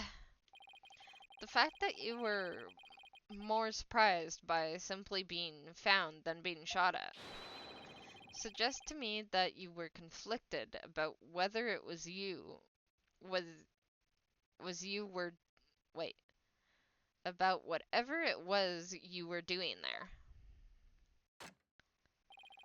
The enemy has acquired a new weapon. Commence operation hide under your desk.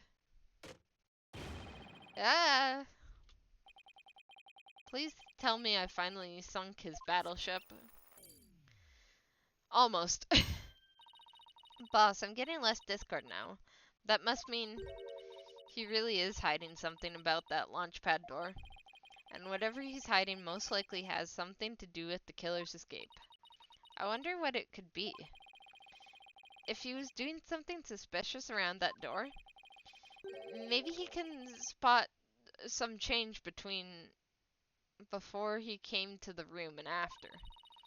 Detective Fulbright gave us a photo taken after the crime. Let's run a comparison. Let's see, this is footage of the door before Director Cosmos arrived. And this is how the door looked after the director entered the lounge. Hey, look at that! There is a change. Something is definitely different. Director Cosmos, what is it? What have you two been up to over there? Finding the answer to what you were doing when Detective Arm found you, that's what. And that answer lies clearly in this footage. All we have to do is compare it to the photo that was taken during the investigation. Don't be ridiculous. If you really do have an answer, you'd have pinpointed it out already. He's asking for it. This is what changed directly after the incident.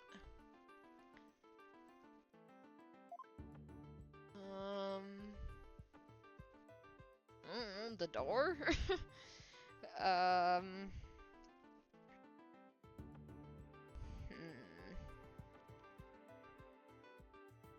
Oh! The knob! 'Cause it was upright. The answer is this knob. I said knob, but not snob, by the way. Nah, that's... Your Honor, please take a look at this footage. Let's see. Take a look at the knob next to the launchpad door. As you can see, it's horizontal. Yes, it is, isn't it? However, when we investigated the scene of the crime yesterday, the knob was vertical. And what does that mean? It means that sometime between before the director arrived and after, someone turned this knob. Ah! After the scene was discovered, you were the only one who could have turned the knob. Come on now, Director Cosmos. Let's hear what you have to say. What were you trying to do by turning that knob by the door? Nah. Fine, I admit it. You're right, I did turn that knob. That knob is a safety lock meant to keep the launch pad in place. I was afraid there would be more explosions, so I wanted to move the launch pad away. You wanted to do what? Hey, didn't Ponko tell us something about how they prepare for launch? She said that once the launch pad's fully assembled, it's moved to the launch site. Finally we're at this point. But the safety lock in the boarding lounge has to be disengaged first. I guess that clears up what that knob is for. Oh, so if the killer escaped into the launch pad 1 corridor, maybe they were transported along with the launch pad to the launch site.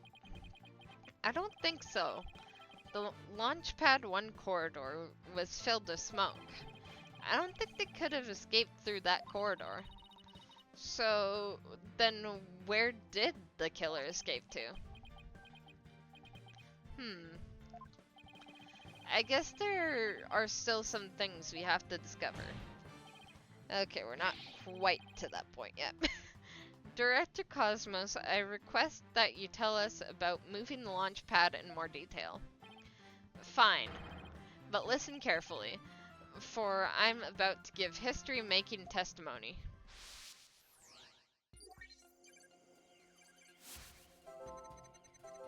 I had no choice but to disengage the safety lock. I feared there might be more explosions, so I had to cut the launch pad loose. Surely the only escape the killer had was through the launch pad 1. Is the anger not right?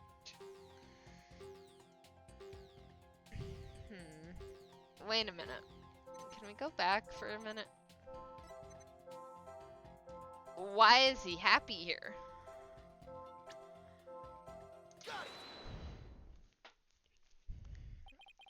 I had no choice but to disengage the safety lock. You made it sound like you were reluctant to do so. And yet, when you did it, you felt some joy as you were very pleased with yourself. Ah! How did you do it?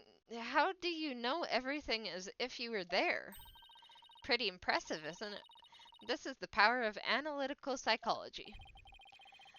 So, care to explain why you felt joy when you disengaged the safety lock? When I think back on the facts we've discovered up to this point, I have to believe that you were trying to fulfill some hidden agenda. Ah, how do you know about that too? Because I'm more or less a pro at guessing. But you have no proof that I had a hidden agenda. And even if I did, I would never, ever tell you. So there.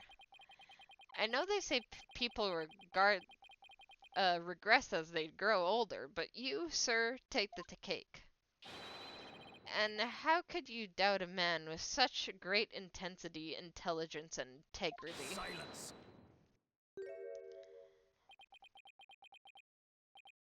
You, a man of integrity? Don't make me laugh. Prosecutor Blackwell? What came over him all of a sudden? You've spouted nothing but falsities since you stepped up to the stand. You're not the kind of man that will be glorified in the annals of history. Not for greatness, anyway. Unless you consider greatness bare-faced liar an honor. Liar? Gulp. His words bite harder than his blade. You moved Launchpad 1 after the explosions. My, how... My, how naive you are. You failed to realize how even the facts themselves have betrayed you. You know, just the thought, but modern English can be your friend.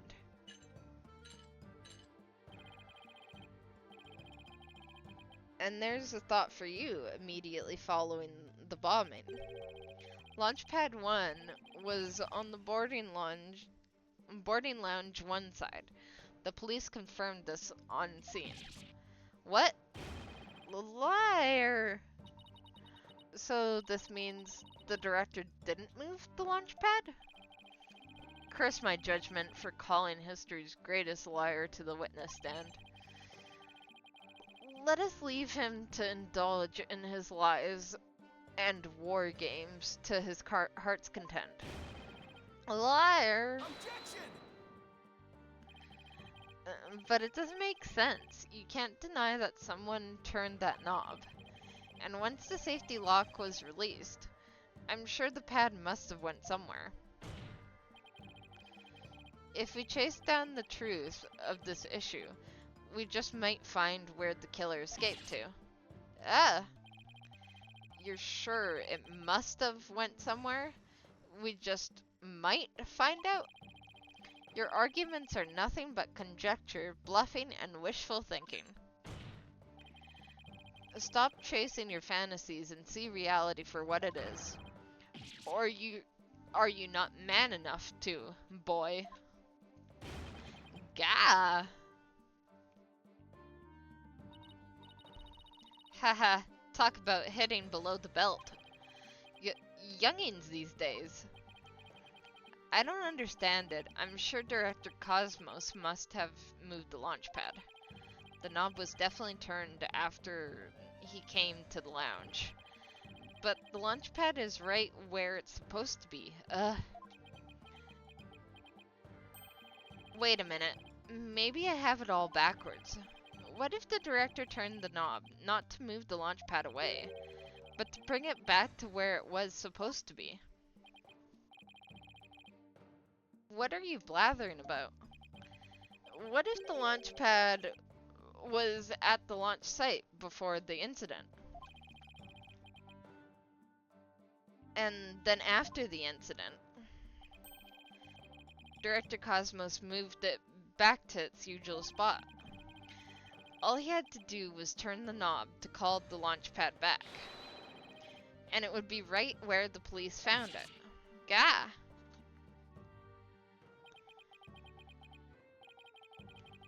Ha! You made him sigh like Mr. Starbuck. Oh, that was a sigh. There we go. Was what I said really that off base? It pains me to have explained how wrong your own logic is to you. However, our great liar turned the knob only after he discovered the crime scene. Indeed, the pad existed beyond the lounge when our Astro Wonders made their escape.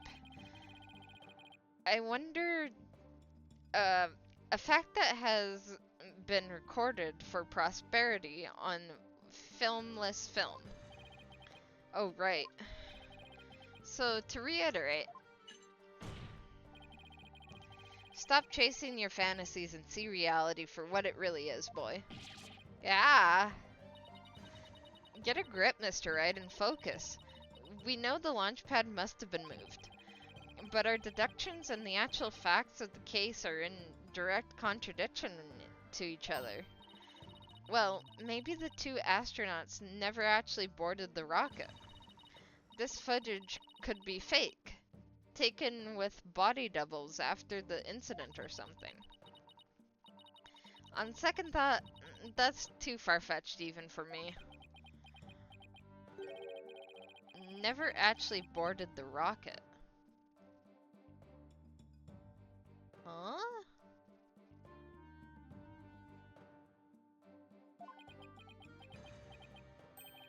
Hey, wait a minute.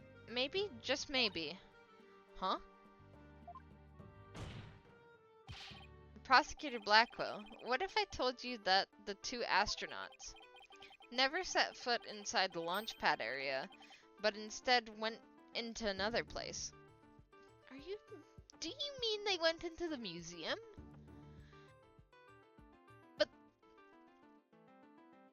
then why would they be, like, carrying each other out and all that sort of thing? And what if, when the director moved Launchpad 1 back, it was not from the launch site, but from another place? What would you say then? Cut the existential bull, or I'll cut you. Mr. Wright, you will explain yourself at once. I know I'm right. I was all the other way around from the beginning. Very well, Your Honor. Let me explain. Director Cosmos' reason for moving Launchpad 1 was...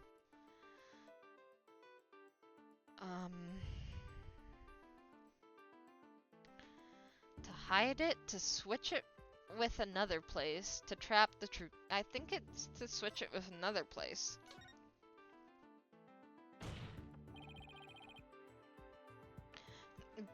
Because he wanted to switch it with some other place. I'm sorry, but did you say switch it? But what could possibly have switched the launch pad with? Oh, you'd be surprised, Your Honor. All it takes is a little thinking outside the box, and the answer becomes clear as day. This is what was switched with Launchpad 1. Take that! Launchpad 1 was switched with the Space Museum?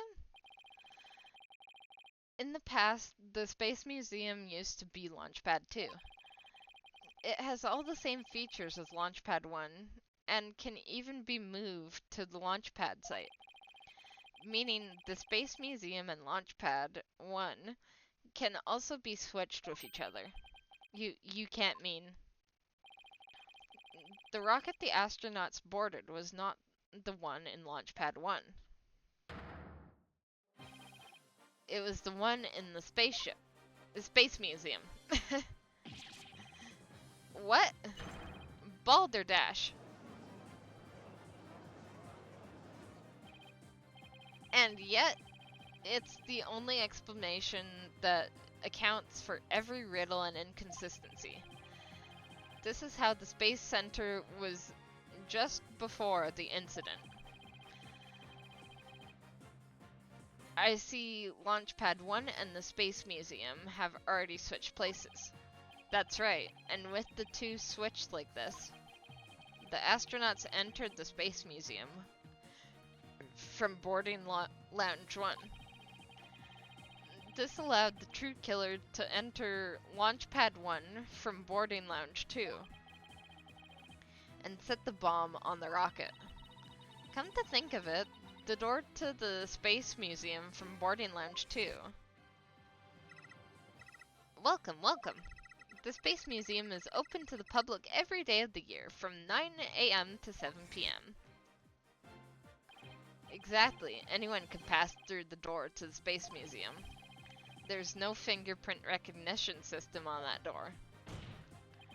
In other words, with the two launch pads switched like that, someone other than Mr. Starbuck could have easily planted that bomb. Gah! After setting the bomb on the rocket, the culprit snuck into boarding Lounge 1 and waited there concealed, in order to kill Mr. Terrain when the two astronauts emerged from the Space Museum. Recall that Mr. Blackwell, Miss Blackwell, Mr. Starbuck, and the director all saw the suspicious figure, who we can suppose, after the killing Mr. Terrain, made their escape into the Space Museum. After that, Director Cosmos switched the two launch pads back, without realizing the killer was inside the Space Museum.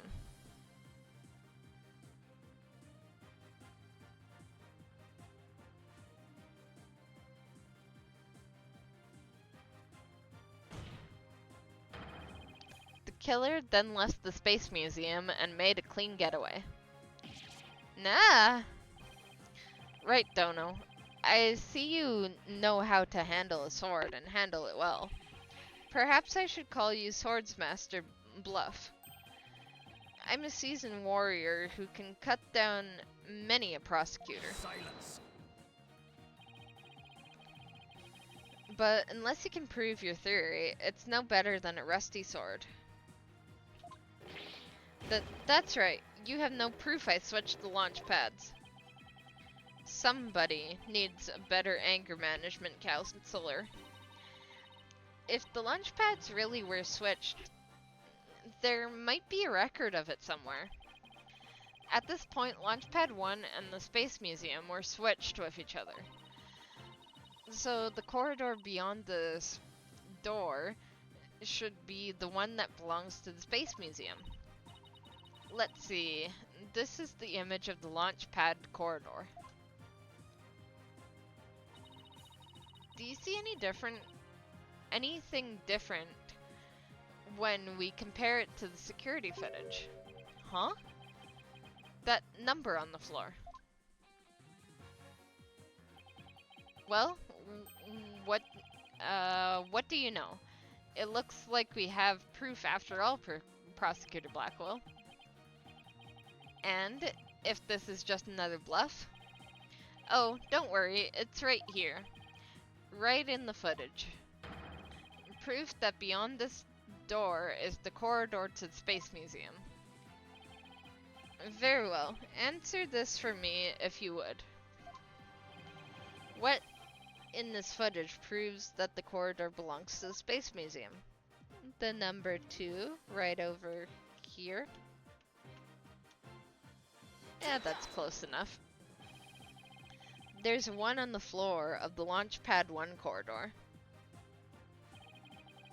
But take a look at the floor of the corridor in the security footage. Do you see the number on the floor behind the astronauts? It doesn't look like a 1, does it? That's because what you see is actually part of a 2. What? Why is it a 2 and not a 1? That's because the corridor you see is the one to the Space Museum. Yeah. Ah. And so that means the corridor in this footage is not filled with smoke. That's right, because the explosion didn't occur in the Space Museum. The explosion occurred in Launchpad 1 on the side opposite the Space Museum. And now that we know the 2 astronauts escaped from the Space Museum, the mystery from the previous trial of how they got down the ladders cleared up. Mr. Terrain carrying Mr. Starbuck simply took the elevator from the upper level to the middle level. Just incredible. The 2 launch pads were actually switched. But you'd think someone would have noticed an event of this magnitude. Everyone was down in the basement shelter when the launch pads were swapped back. There's no way anyone could have known what was happening on the surface. Nah. Yeah. Finally.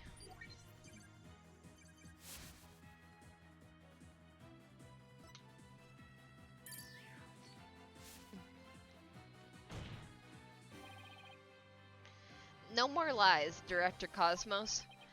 It's high time. You told us the truth. Gah. My honor, my glory, everything is slipping away. Time to deploy Galactic engine. Ignition. What? It's gone haywire. Ah! It won't stop. Gah! My stars, my glory, gah! Gah! Nah! No, not that way. God, nah!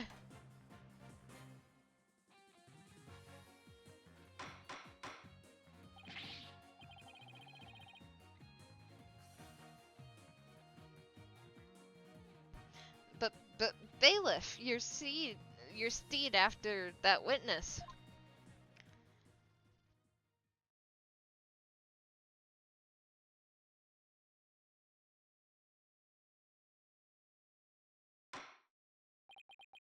Hmm. I see we managed to retrieve you before you came to any bodily harm. Director Cosmos, do you admit you switched the launch pads? Nah, I admit it's true. I switched Launchpad 1 for the Space Museum. Ah, it is good to hear words I can believe for a change. Before you do, Your Honor, two things. First, we don't know if Mr. Terrain had prior knowledge of the switch. As for Mr. Starbuck, he was unaware of his surroundings, thanks to his medication. Either way, Mr. Terrain would have realized the instant he stepped into the Space Museum that it had been switched with Launchpad 1. So my first question is, if the Space Museum was perfectly fine, why did Mr. Terrain feel the need to put on such a dramatic display? As for my second question, I'd like Director Cosmos to tell us why he switched the two launch pads to begin with. Nah, please, I can't. I exercise my right to remain silent. But I will say my hands were tied. I was only doing what I could to keep my men from getting caught in that blast. Nah, eh. The director is terrified. He must have one heck of a reason for not wanting to explain why. Probably not a good time to try to pry it out of him, huh? Excuse me, but would you mind if I picked up my stars? Without my badge of rank, I'm nothing. I wouldn't see why not. Bailiff, help the director retrieve his stars.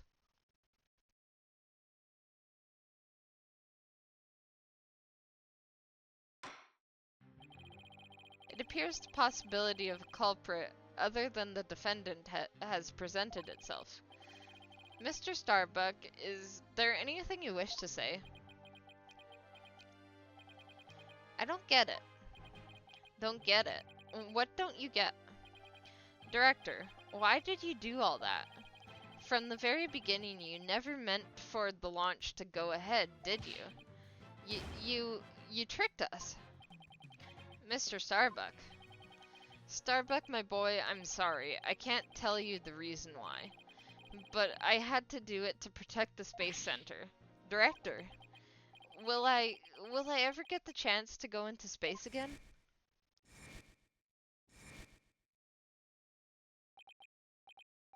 Yes. Yes, of course. I won't rest until it happens. We never did meet the last person on this photo. I will get you into space again, my boy. Then, the dream is still alive. Silence.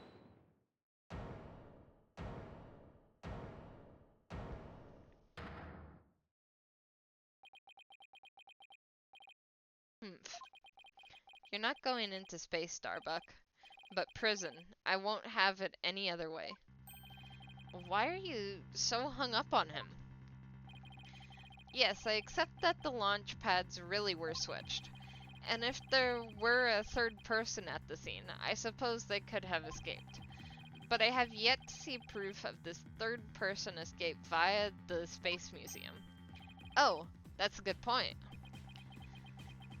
Come on. He's right. I don't have any proof. Starbuck, you will spill everything you know. What? Me? Ah! Where did you get those bombs? Tell me now. If you don't, my blade shall feast on your blood.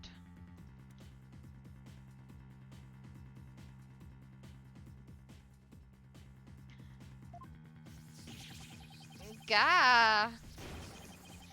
If I'm going to die, I want to die in space. I I have to do something. Solomon Starbuck. Prepare yourself. Ha ha ha ha. Now, you know violence isn't the answer, Prosecutor Blackwell. Nah, that annoyingly cheerful laugh. It can only be. It can be none other than. Champion of Righteousness, Bobby Fulbright here. In justice we trust. Detective Fulbright.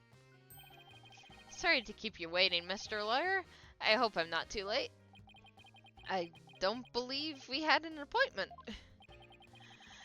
I tried to hurry, but I ended up helping a little old lady cross the street. And then I had to break up a cat fight. I tell you, justice sure is a full-time job. Was it a fight between cats, or... Ahem. Why are you here again? Because the defendant isn't the culprit, and I came to make sure that justice is served. I don't have any idea what you're talking about. Fulbright. I always thought you were a bit touched in the head. But have you finally succumbed? Nope. But it looks like you've succumbed to this phantom of yours. Open your eyes and let the evidence of justice uncloud your judgment. What evidence? Come to think of it, he did say something about finding some evidence. Thanks, you two. I feel a lot better now that I've been able to get that off my chest. I'm going to work extra hard to find that perfect piece of evidence for you. I didn't think he was serious, though. So, what is it, Detective? Is it something that will prove Mr. Starbuck innocent? It is indeed. Have a look at this. What's this? A lighter? That's right. A lighter thought to have been used by the culprit, no less. The Space Museum's cleaning robot picked it up. It has the victim Clay Terrain's blood, along with the killer's fingerprints on it. What? Gah! Alright. Whose fingerprints is it?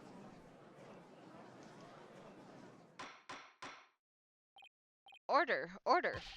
Detective Fulbright, can I assume that the fingerprints don't belong to the defendant? You bet. Mr. Starbuck is totally innocent. This is it. This is just what I needed.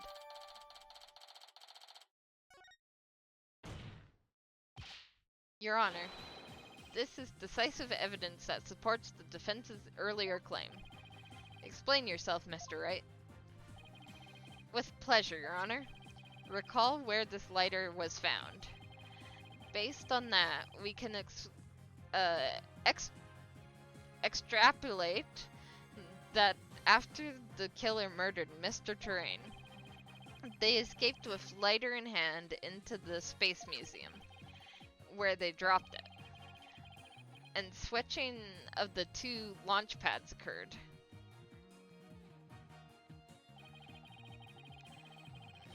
Then finally the killer left through boarding lounge 2 and made their escape. Meanwhile, Mr. Starbuck was found in boarding lounge 1 after the murder. A fact that Director Cosmos has testified to, therefore, Mr. Starbuck couldn't have possibly been the one to drop the lighter there. Silence. But the defendant had free reign of the area until Director Cosmos appeared. Could he not have dropped the lighter in the Space Museum during that span of time? Objection! I'd like that to be true, wouldn't you? But Director Cosmos testified that right after he saw the mysterious figure with a lighter, he went into the lounge and found the unconscious Mr. Starbuck. In other words, Mr. Starbuck wouldn't have had the time to double check to the museum. Or double back to the museum, I should say. No, Prosecutor Blackwell, this lighter could only have been dropped by the real killer. Nah. Most importantly, Mr. Starbuck's fingerprints were nowhere to be found on this lighter. I think you understand what this means, don't you? This piece of evidence unequivocally proves that Mr. Starbuck wasn't the culprit. Gah. This does indeed appear to be decisive evidence that proves the defense's claims. As for the remote switch that was found in Mr. Starbuck's pocket, we can assume it was planted by the killer on the unconscious Mr. Starbuck. No, there must be some kind of mistake. Frankly, Prosecutor Blackwell, I've been worried about you. You've been chasing this phantom for 7 whole years. I understand your urgency because tomorrow... Silence.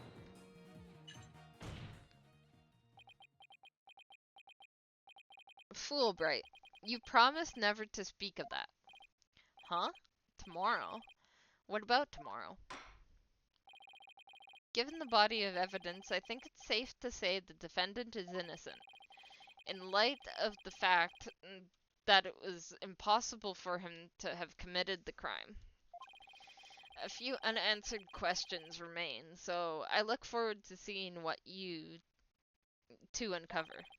But for now, the court finds the defendant Solomon Starbuck not guilty.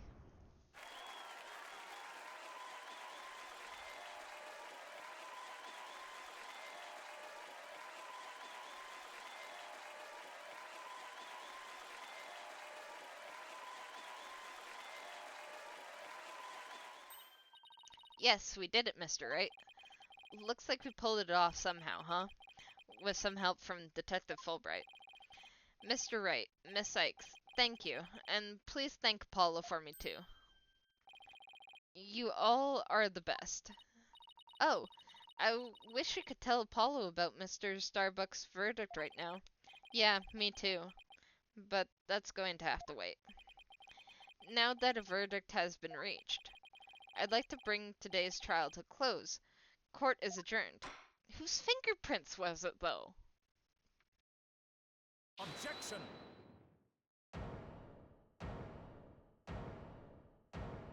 Oh, maybe we'll find out? It's too late to object, isn't it? It simply isn't possible. Something's wrong. Prosecutor Blackwell? Are you dissatisfied with the verdict?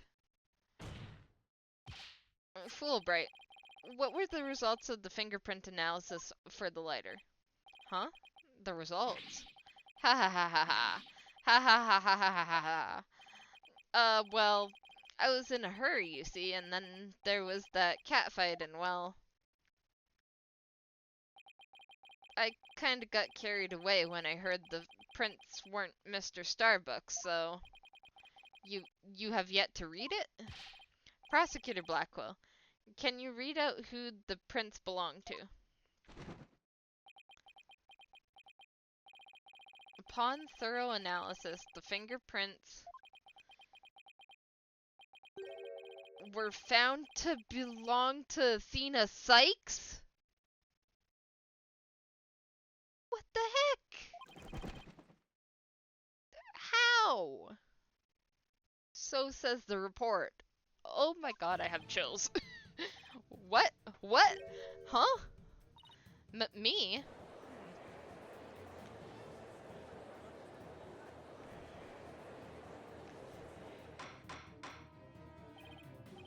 Order, I say order. Miss Sykes, tell me you have an explanation for this. We just finished proving that this lighter could only belong to the killer. So finding your prints on it can only lead us to one grave conclusion. I don't know how they got on there, but I know I'm not the culprit.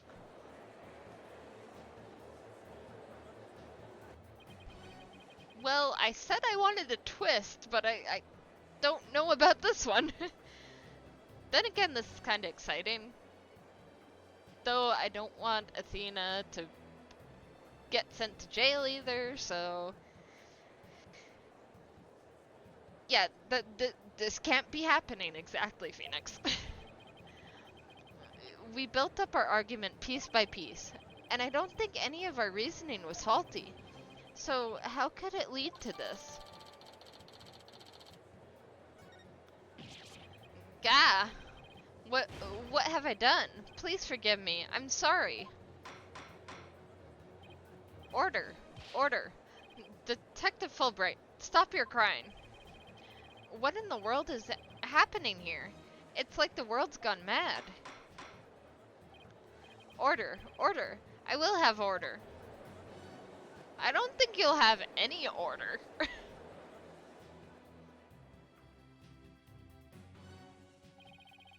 Confusion spiraled into utter chaos. After all we'd fought for, the truth had turned cruelly on us to accuse Athena of the crimes. Somewhere, somehow, everything had gone terribly wrong. We had stumbled over the edge of reason, and into the jaws of a twisted darkness. Great.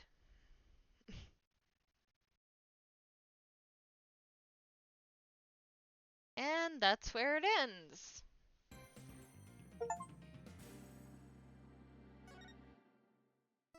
Well, definitely not how I wanted that to end, but that's the end of stream.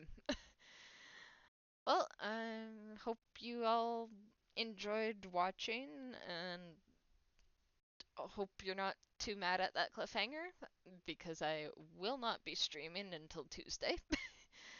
Sorry, but it is Icon, so I am taking Thursday off to prepare and get my pass and do all that sort of thing. So, yeah, and if you're going to Icon, then I'll see you there. Uh, Bye everyone, and yeah, see you on Tuesday. Bye bye.